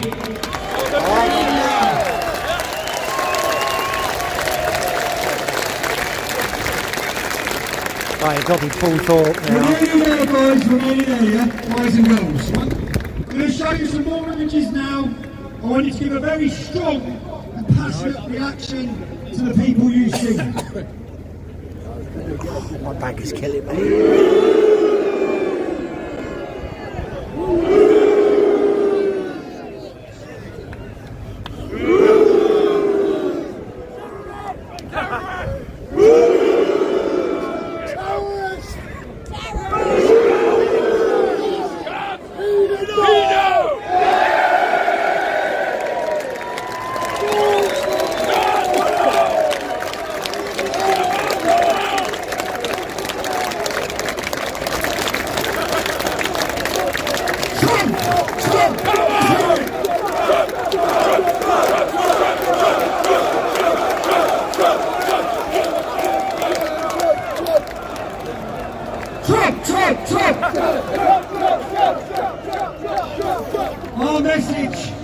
Our message to Donald Trump and the United States and every American who's watching this. Your election in November is far bigger than your country. Okay? Donald Trump is needed in this world to bring back peace. His leadership is needed to save the West.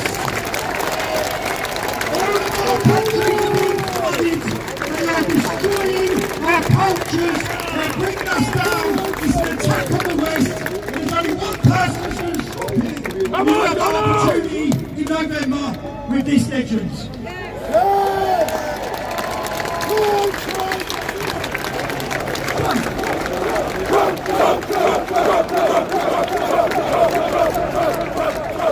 Now, I have another friend who's American, who's travelled over. I'm going to let him say a few words quickly.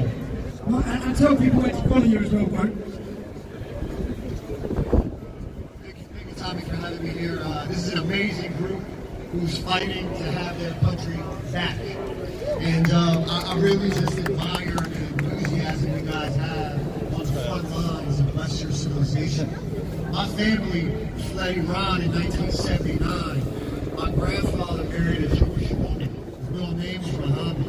This was back when Iran had a good relationship with the British, Israel, and the United States. Then what happened, as some of the other speakers have said, a group of fanatics came in and took over. in Israel, where some of my family is from, in Jerusalem, they're surrounded by fanatics. On October 7th came in, essentially murdered and raped innocent women in Israel.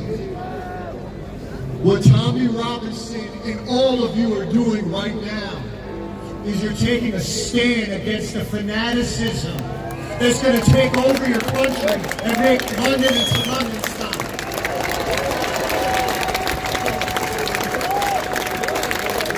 If you would have asked people in 1977 in Iran, did they think a revolution would happen and their country would be destroyed, they would say no. Don't think it can't happen here in England, because it can. Your country will get taken over. Those people don't respect your culture. They take advantage of your social credit welfare system. Rats! They hate you. They don't respect you. They look at you like dogs, infidels that deserve to be conquered and submitted into submission. The next 4 hours have been All hard of you work. here are taking a stand. And Tommy Robinson is making British history by taking a stand and holding the fucking line against fanaticism. Thank you for having me in this beautiful country. Make England great again.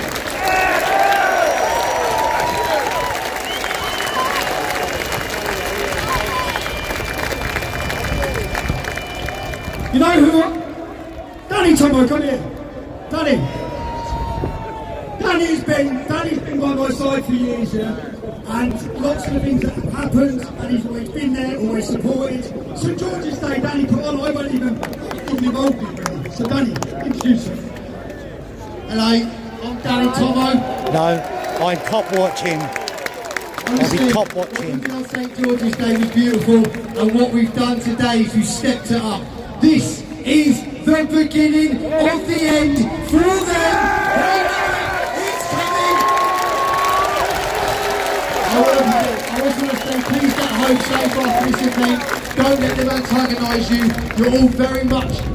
So what we've done today is making history. We're bringing back our culture, we're bringing back our religion, and we thank Jesus Christ for everything that we have done and everything we will do. Follow me on YouTube at Danny Tomo. Thank you very much. And again, we don't want to waste this opportunity. There's over 800,000 people now watching. There's someone else who I've grown as a friend, who I respect. Danny Roscoe, where are you? Here he is. Yeah, I've had coffee, Rebel. I've got a bottle of water. Are we here to take our country back? So I represent Black and White United, and I think today we've achieved that. Danny Roscoe. We are here for the people, and these people over here, the establishment, who have tried for years and years to oppress us. Now they're looking out and they're saying, well, we've got something to, we have to really think about it, because today is a day, like my friend said, that we're holding the line! Yes! Thank you.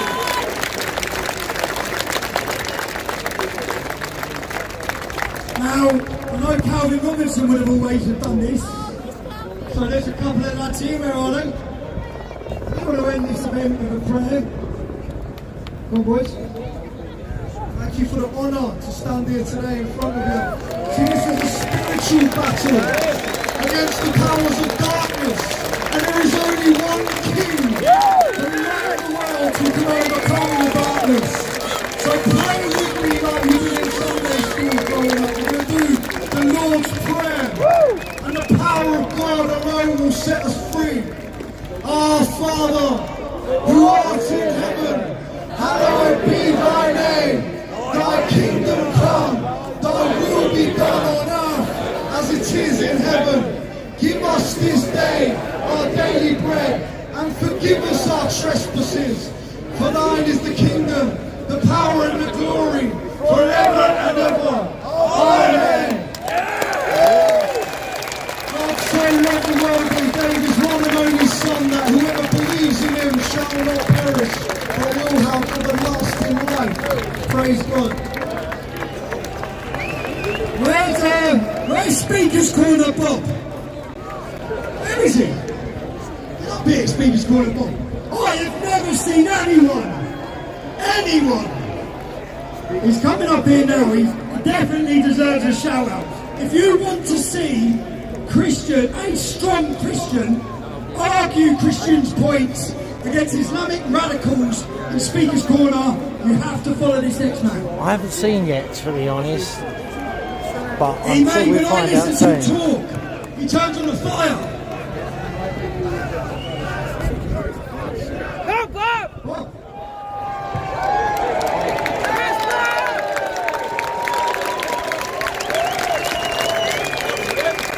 Christ is King.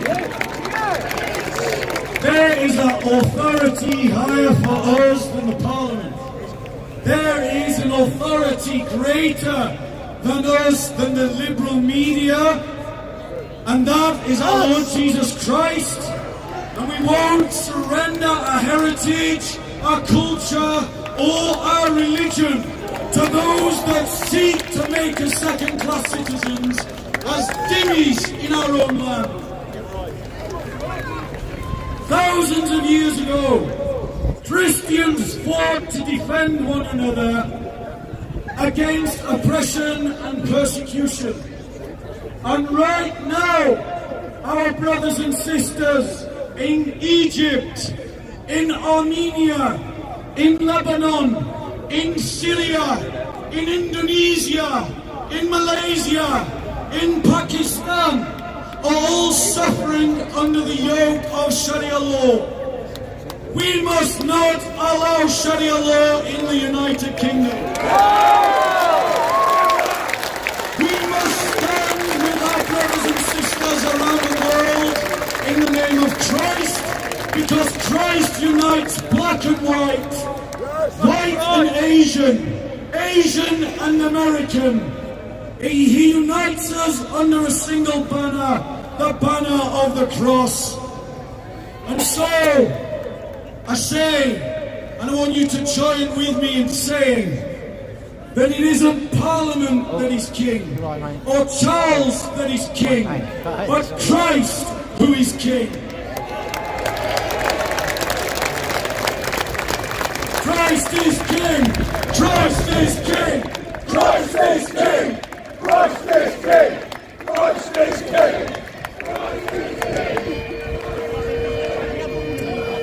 And not that I am worthy of being followed, but if you want to watch some interesting debates, you can find my channel on Bob of Speaker's Corner on YouTube. But I'm really not worthy to share a stage with this man, who I want to give a personal thanks to, because in the north of England, as all of you well know, thousands of children were being raped, and no one was willing to talk about it until this man forced all of them to talk. And so I am personally grateful for what he did, and that's why I'm willing to share a stage with him.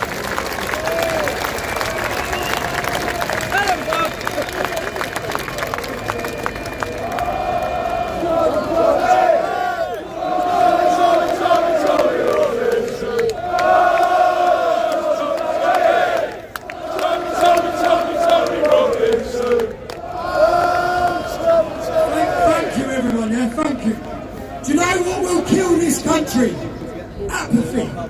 People thinking that we can't do anything.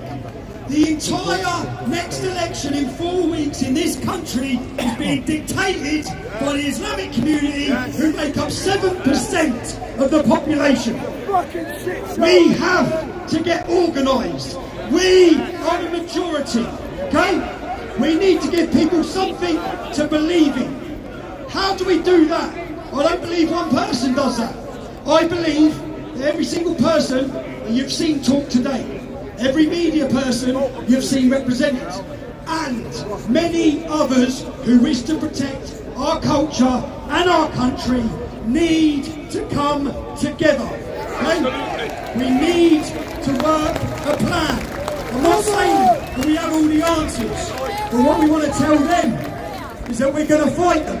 We're going to no longer become minorities in our towns and cities, allow our freedom of speech to be taken. Today, this is a battle of David versus Goliath. Every one of them view every one of you as David, as little and insignificant. Today, we took a step towards Goliath. On the 27th of July, and between then and now, everyone who was up there and some need to get talking and working on a plan. Have you had a good day today? If you watched this at home and you were worried about coming because of the lies and smears of the media and the politicians, next time you know it's okay. Come and join your country's men and women.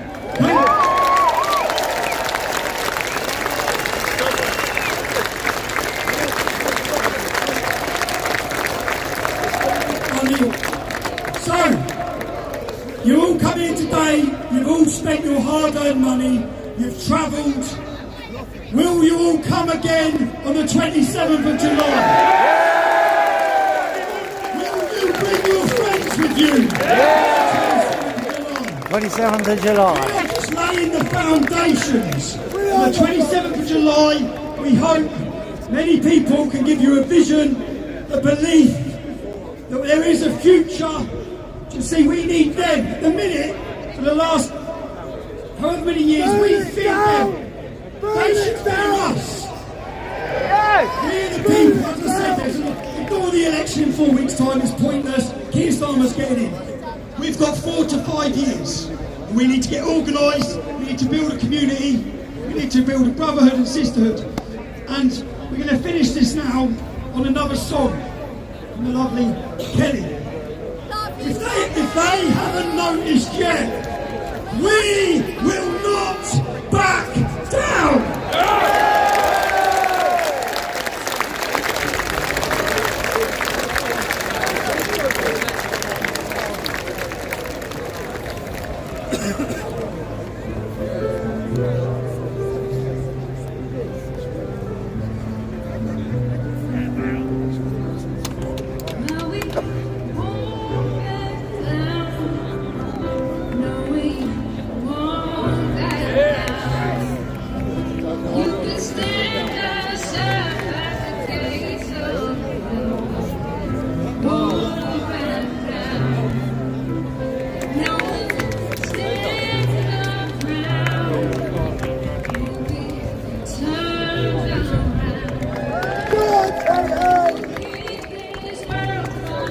Talk.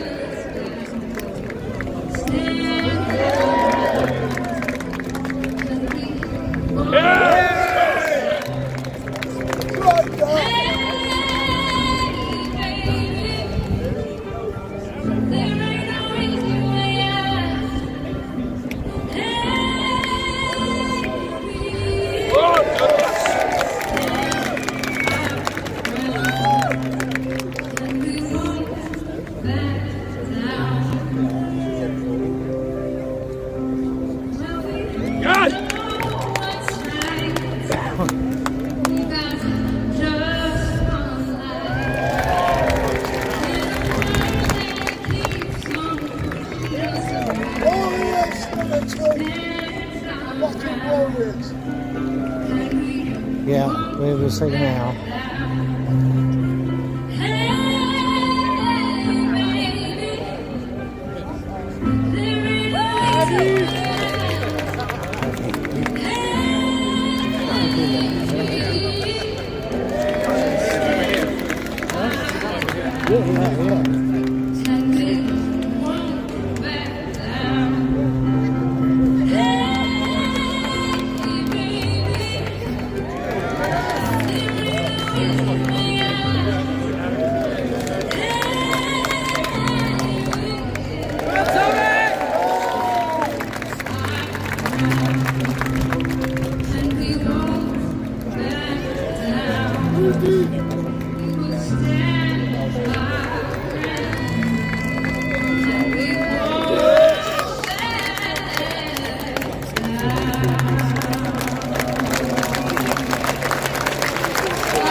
I want to say a special thank you. This event today was put on because generous people have supported the campaign for us to fund it. I hope if you've watched this, if you couldn't make it, you sat at home, but you contributed to the costs of this. You've Don't enjoyed go yourself, anywhere. and you've known that none of it would have happened without you. Every one of you supported our work, so thank you. Personally, Don't go anywhere.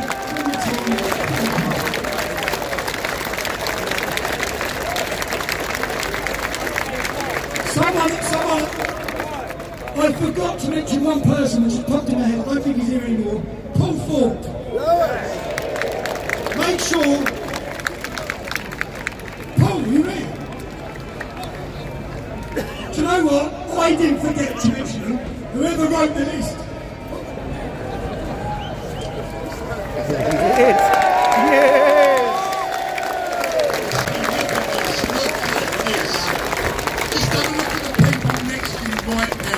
This is your family. This is our family. And we will not be defeated. We will never ever surrender. And next time in July, please make sure that you bring not one, not two, but as many of your friends as possible. Because as Tommy said, look at the peace, look at the love. There's no reason to be scared. Come and join us. And let's be loud, let's be proud. More than anything, thank you everyone for your kindness and thank you for following me. I love you all. Thank you very much. You know, there's a lot of stewards who volunteered their time today. Kaz, Ginger Tony, thank you for sorting it all out. But again, this event wouldn't have happened without one more gentleman who worked tirelessly to put this together. Richard. Richard Inman, where are we? Yeah. I was feeling so ignored and so left out with behaving Look, this event has been the best event we've ever put on. I had to put my ego in the corner for a little while because there's loads of speakers that are better than me now. I want to say something. Now stop sulking, I want to say something. That house to your right, people talk about the great replacement. I want the great replacement. I want to replace the scum traitors in the house. Tommy Robinson, Ian Toosey, and anyone else who'll step up to them and get rid of them. They are corrupt, they are evil, they have destroyed our country, but they have to go. I believe, and I'm looking at stats, 79% of Brits of whatever background believe there's too much immigration. Do you agree?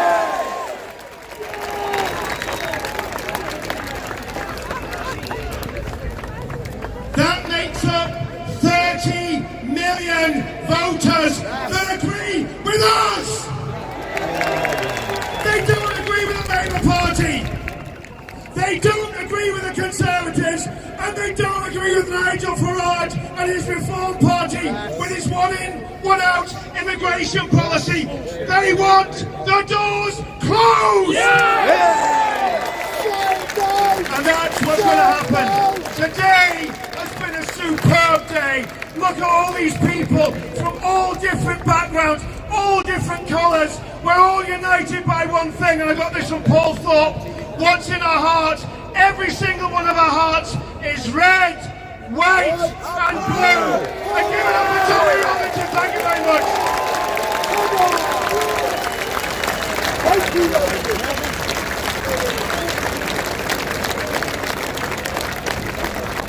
If you don't follow Richard, he had a right rant last night on YouTube. We're just Go asked watch one it. more thing.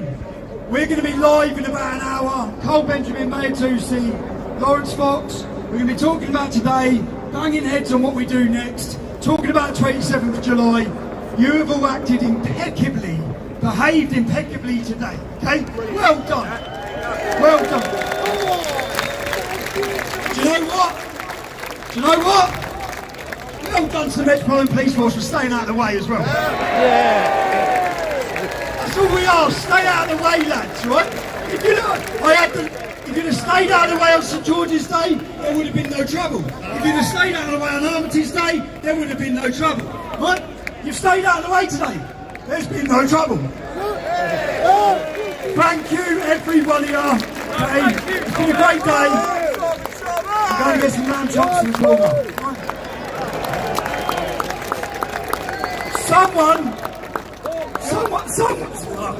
Someone's dropped their car keys over here. It looks like a Fiat. We're going to leave them here, so if you check your pockets and you realise you've lost a car key, we've got it here, right? It's a Fiat car key. Everyone, thank you for coming. It's been an absolute pleasure. Kelly, darling, let's have a round of applause for Kelly. Charlie Sampson DJing over here. He's going to put some music on now. We've got a D-man with a load of stuff to sort out. Thank you all again. 27th of July, right? Make your plans.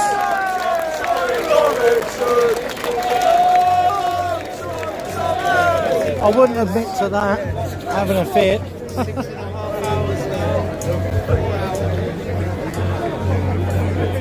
Sounds like locals wrapping up. Right, stay here, stay here, stay here. Yeah, oh yeah. We'll see what happens now.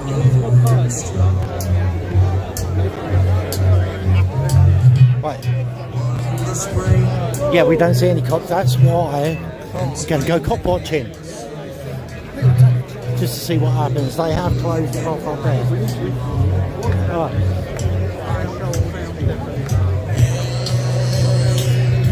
Bear with me a second.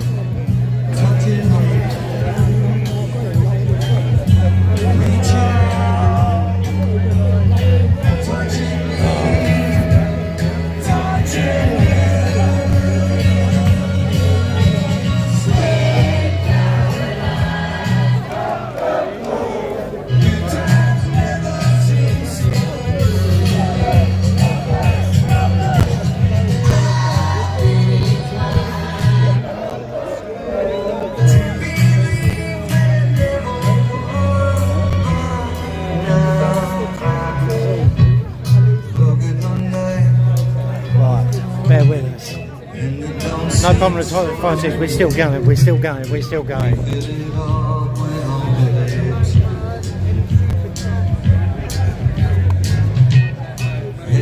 Yeah, pick up local.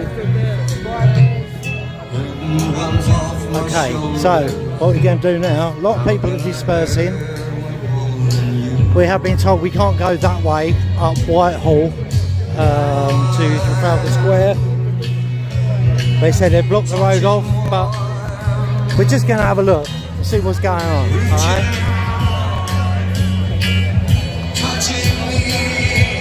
See if the media start lying about what really happens.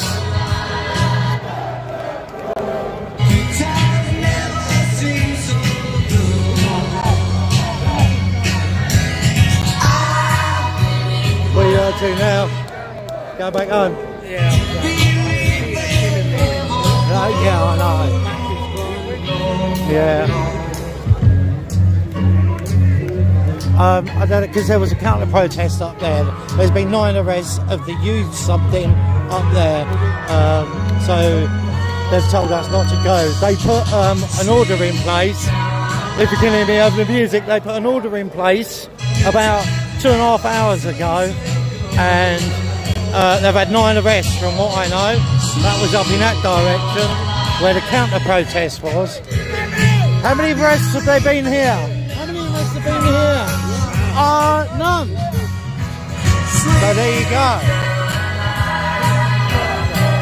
So you can't get on that way. So everyone's probably going to Green Park and all round the back.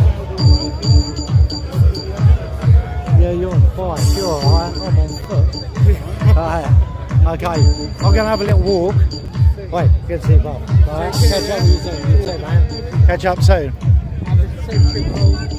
Huh? Oh, we'll try. Long way from me. Yeah. Anyway, have a good one tomorrow. Yeah. And on your bike. See you later, Bob. Right, there you go, local. Right. Okay. Now we got a load of people watching, right, all of a sudden. Let's get... I've got... GoPro. I'm going to switch that on in a minute.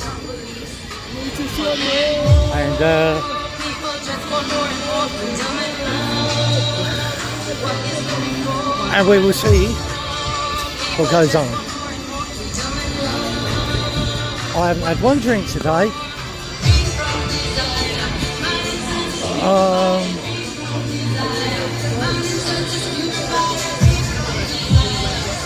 Right, let's have a look around. There you go.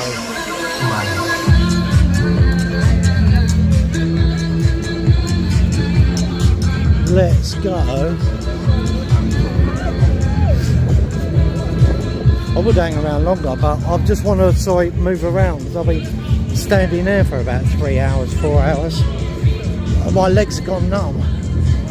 But when they've closed off that, now look, can you see that? There's loads of police and out on the bridge. Loads of vans on the bridge there. But yeah, fair play to them so far. Yeah, I think they've done that to save face. They've done that deliberately. Back off, leave us to it. What's going on over there? What's going on over there? Target for Palestinians. Oh, is it? Yeah, they're getting closer to the barriers. Yeah, they've been there for hours. Oh, are they? Oh, what? I didn't think there was any protest for them today. They're always fucking here every fucking week. Yeah, right, okay. No, they've been there for hours. They've been there since like 1 o'clock. Oh, they? Right. I never knew about that one. Yeah. I know about the one up there. There were 9 arrests up there, apparently. What, Palestinians? No, there was a youth something march. I know football activists were here. The what? Football activists were here as well. Were they? Could be them. Yeah. Never know. They've got all the barriers. Right. Yeah. Alright, cheers for that, mate. Cheers. Yeah, the Palestinians apparently protesting up there. They've been there since 1 o'clock. So is this where the real news starts? So the Palestinians, and what he was saying, they've got closer and closer to the barriers. But there's about 6 vans up there that I can see. Hold on a minute, let's show you. And I bet I won't be able to get it back. No, I can't get it back. If I change the bloody lens, I'll end up not getting it back. Right. So they're all up there. But we're going to go to Whitehall and just have a look up Whitehall and see what's going on there.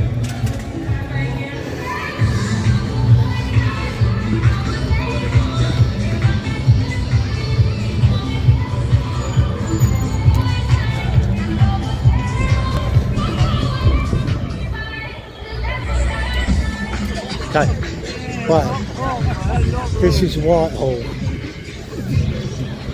So this is Whitehall, where there was a counter-protest, stop racism or something, or a youth something protest. There was 9 arrests apparently up there. Right. So there you go. That's a little rundown. And like Tommy said, the Met Police left them alone, and there's been no trouble.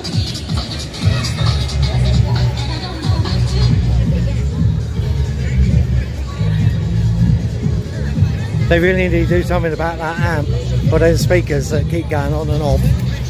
Right.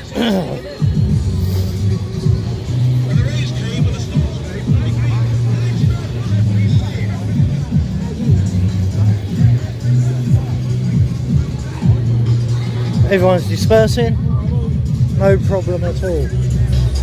No problem at all.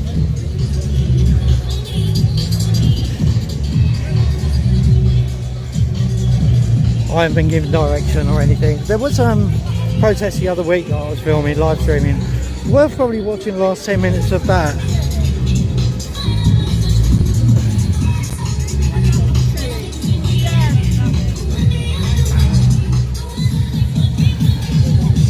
vans down there, but everyone's gone that way probably.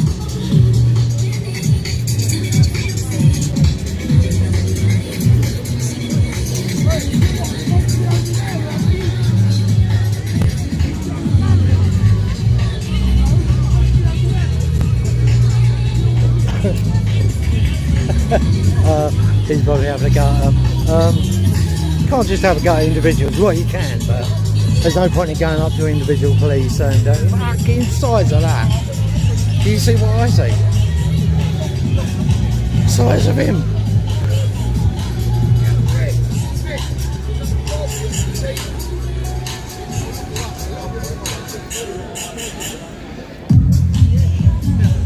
Fuck me, he's a handful, isn't he? He is. Yeah. Yeah. You see the size of him? Fucking hell. He'd chew a bear up and spit him out. Where did them cops go? Where did them cops go? Oh, they run off. You know what? 5 coppers there a minute ago. They just vanished, didn't they? Did you see that? That was amazing.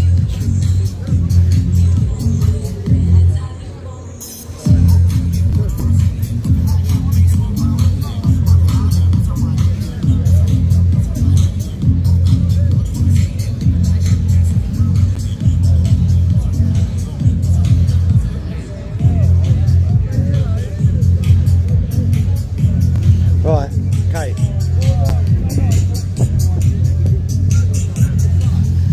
Oh, my legs are feeling better. I'm having a little walk around.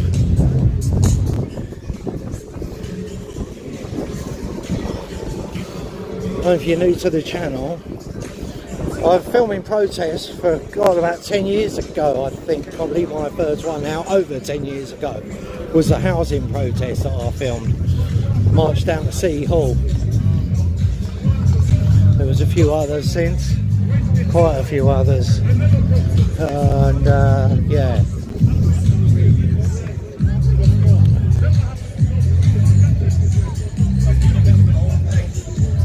Okay.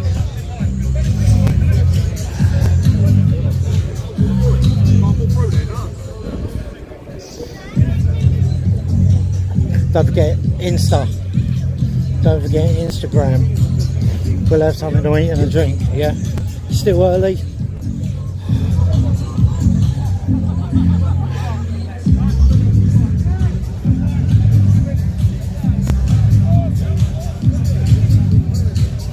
Yeah, he's got, yeah, they've closed off the others because they're expecting, yeah, trouble from other parties. Everyone's still around, enjoying things. So we're going to see, oh, it's getting too loud over there. We're going to see if we could possibly get a chat to a few people.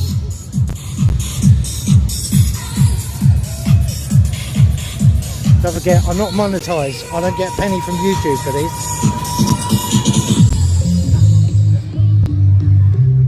So what should we do? Shall we hang around here for a bit, walk up the road? There's nothing going to happen here. There's nothing happening here now. So, what we're going to do... Yeah, that's it. Yeah, well, it's Saturday night. Okay. Everyone else has stopped live streaming, but I just wanted to hang around, get away from the music, and see what's happening, yeah? See what's actually, you know, going on. I'll tell you what, I'm glad I haven't had a beer because I would have been wanting the toilet by now. I've had a can of Red Bull, some water, and a can of coffee. Right.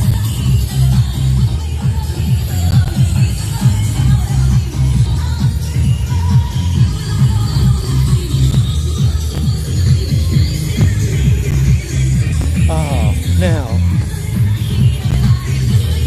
See that man on the bike? Him? The Israeli protesters the other week didn't like him over their side, didn't like him, so he is part of the problem. I was filming him and the people in the chat were saying, yeah, he's, yeah, trouble, say it that way.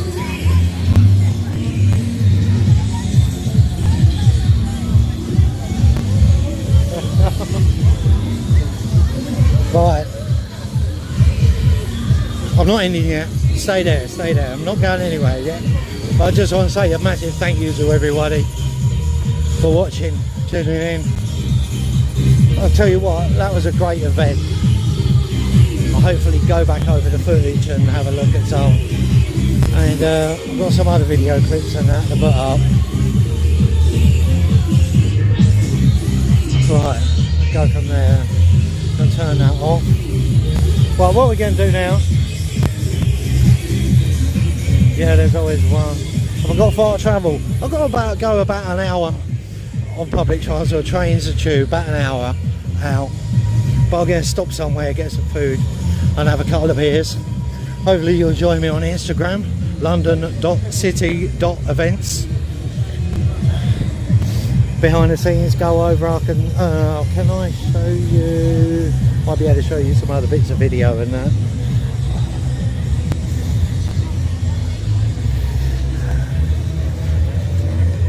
So we're going to walk this way. I'll probably keep live with you until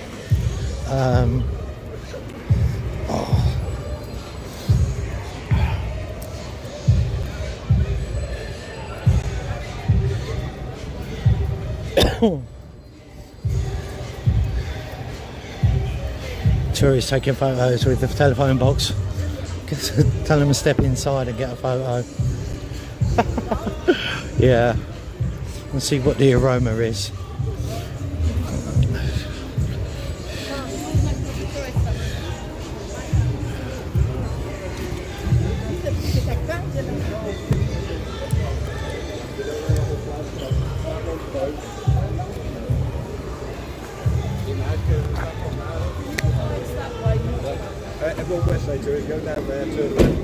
Don't worry, it's only a camera.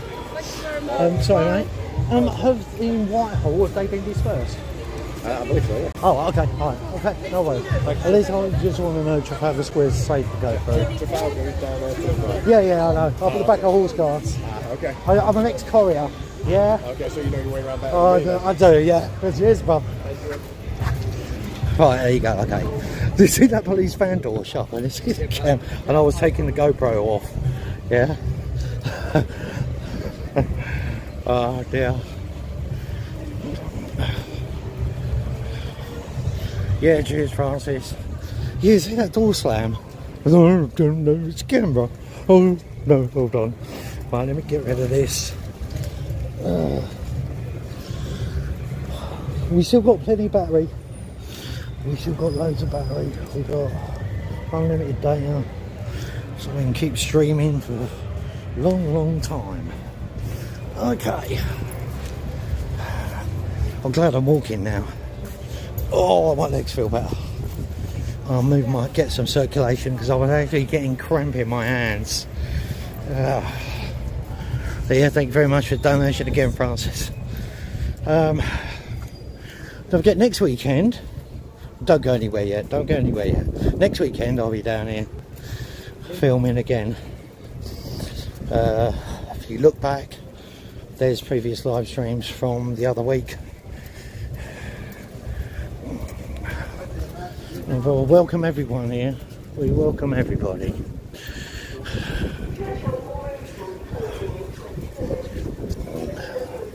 Oh look, they're all gathering there. or the TSG or whoever they are. No, they're not TSG. Yeah, they are TSG. They are TSG. Okay, TSG vans. And they're all gathered over there.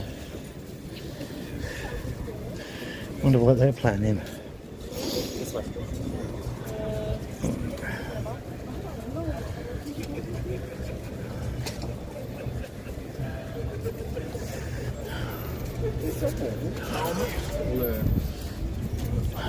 Yeah, shame the viewer numbers weren't up as much this week. I do understand because you got everybody live streaming.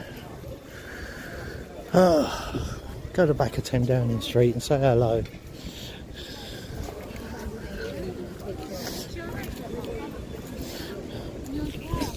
Oh.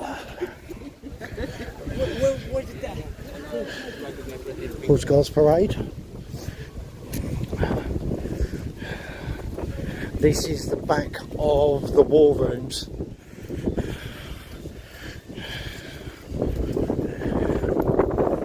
Oh, sorry about the wind noise.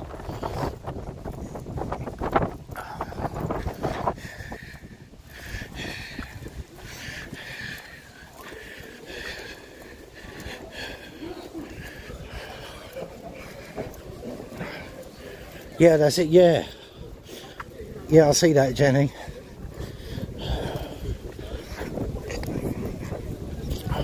Well, we got the watch hours up. We have actually, we've reapplied to be monetised via YouTube. And guess what? They get back to me within 30 days. Because I had to make up 4,000 hours of watch time again.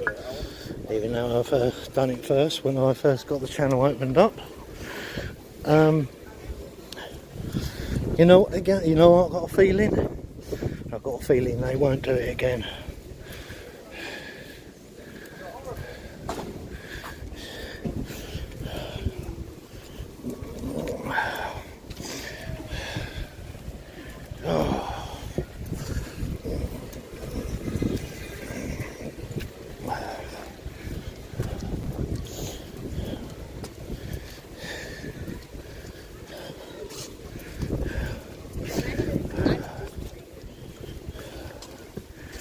What's going on here tomorrow, I wonder, or whatever.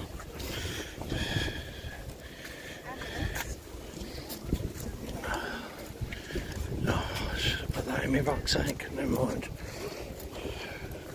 Never mind. Yeah. That's it, Jenny. Oh, sorry, dust blowing on. Oh, ouch, sand in my eyes. Oh dear.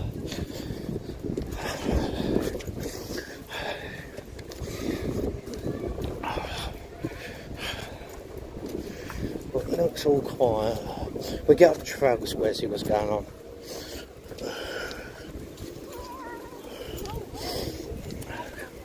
I believe this is the back of 10 Downing Street. Yeah, back of 10 Downing Street. Yeah,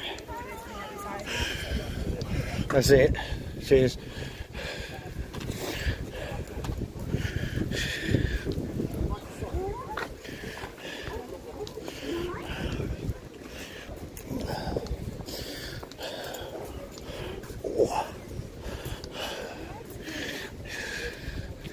Yeah, one of them buildings there. Oh, there you go. Right.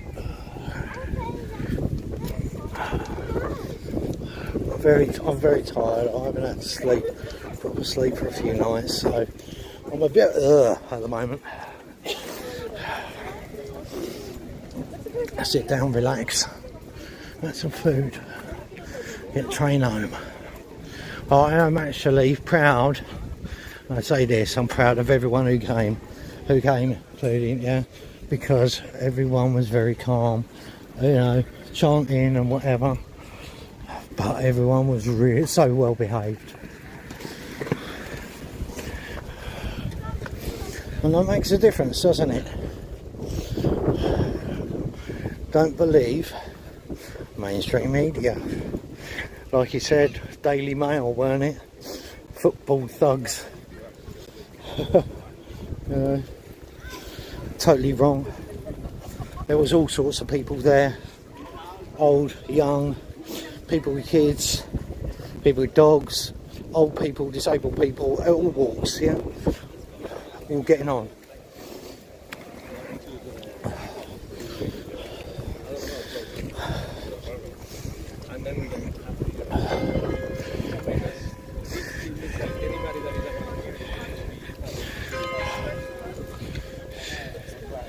That's the back of, yeah, I can't remember off the top of my head now. God, getting too late.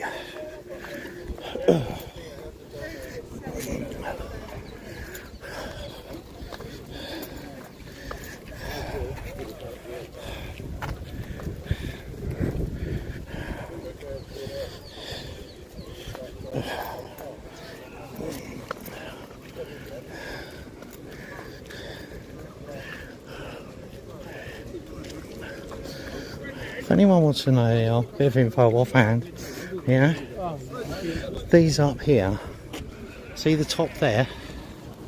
See the top, see the crosses and the wires coming down? Radio antennas. Transmitting and receiving different bands. Obviously, you know, bands and communications that you can't listen to generally.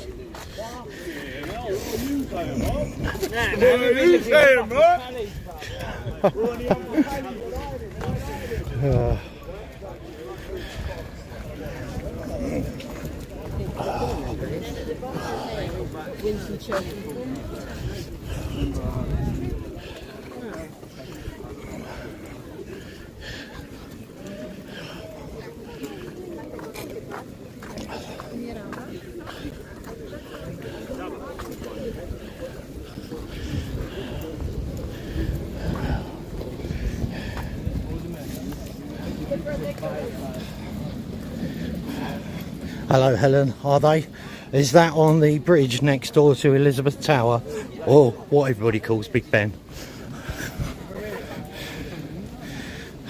Because that's where they were held up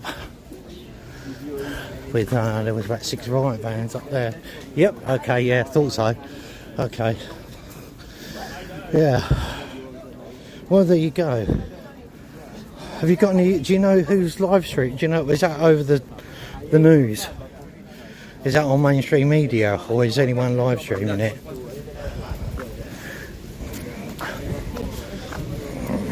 I'd rather watch back later on and find out the dust from a YouTuber.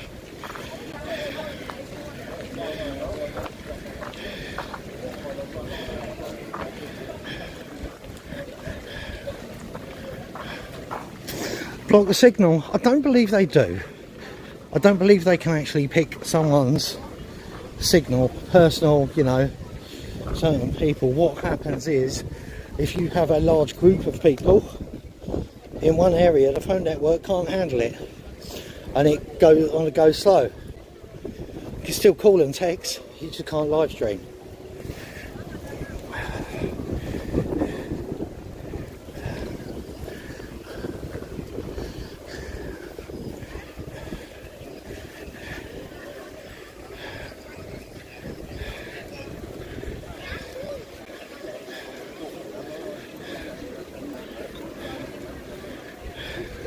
Oh, right, okay.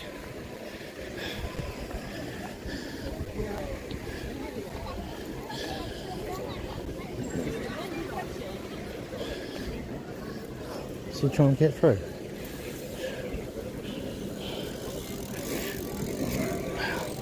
Yeah, good afternoon, Indy. Where you been? I was at the thing with local, the rally with local.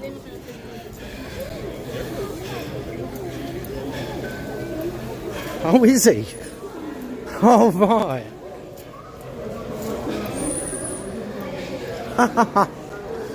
Oh dear, could at least have asked me. Oh, see, I think I keep forgetting to say you're watching London City Events live. I done it the other week. Totally forgot today. Oh dear.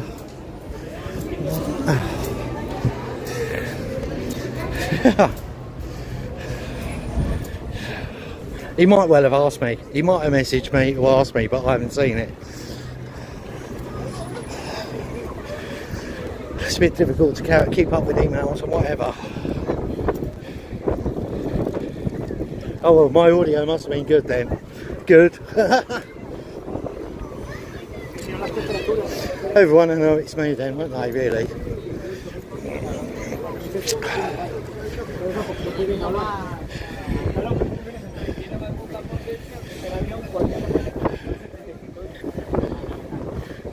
Good.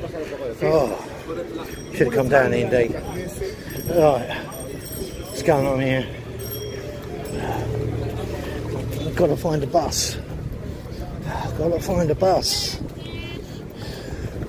I've got to find which one. Alright. Okay, but he's an hour behind. Right in front or whatever.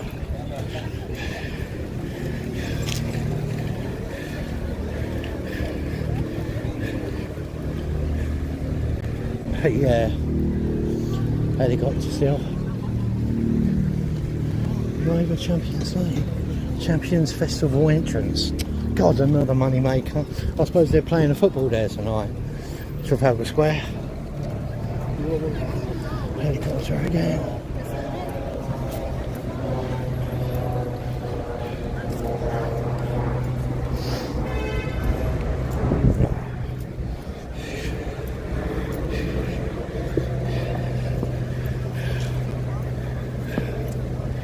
You've been cooking.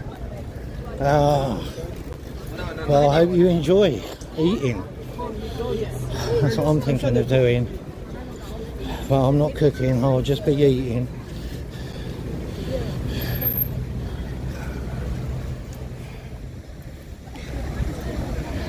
Strange, isn't it? But there you go.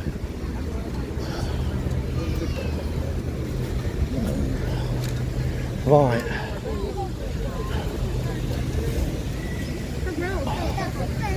Right, guys, going to end this here because I'll find a bus and maybe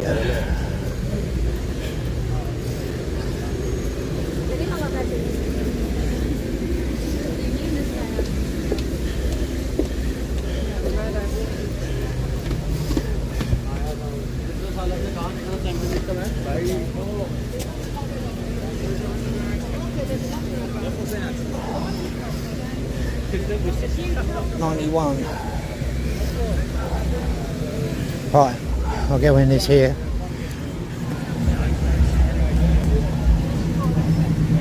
Thank you very much everyone for watching. I'm going to say over and out. Oh, that's 91. Oh, I've gone past a stop. Right, yeah, thanks all for watching. We're going to call it a day. Don't forget, like, subscribe, donate if you've watched this again. Very much appreciated, and we'll catch you all soon. Don't forget, Insta Live, probably in about half hour, 45 minutes, alright? Catch you all then. Take care everyone, we're out.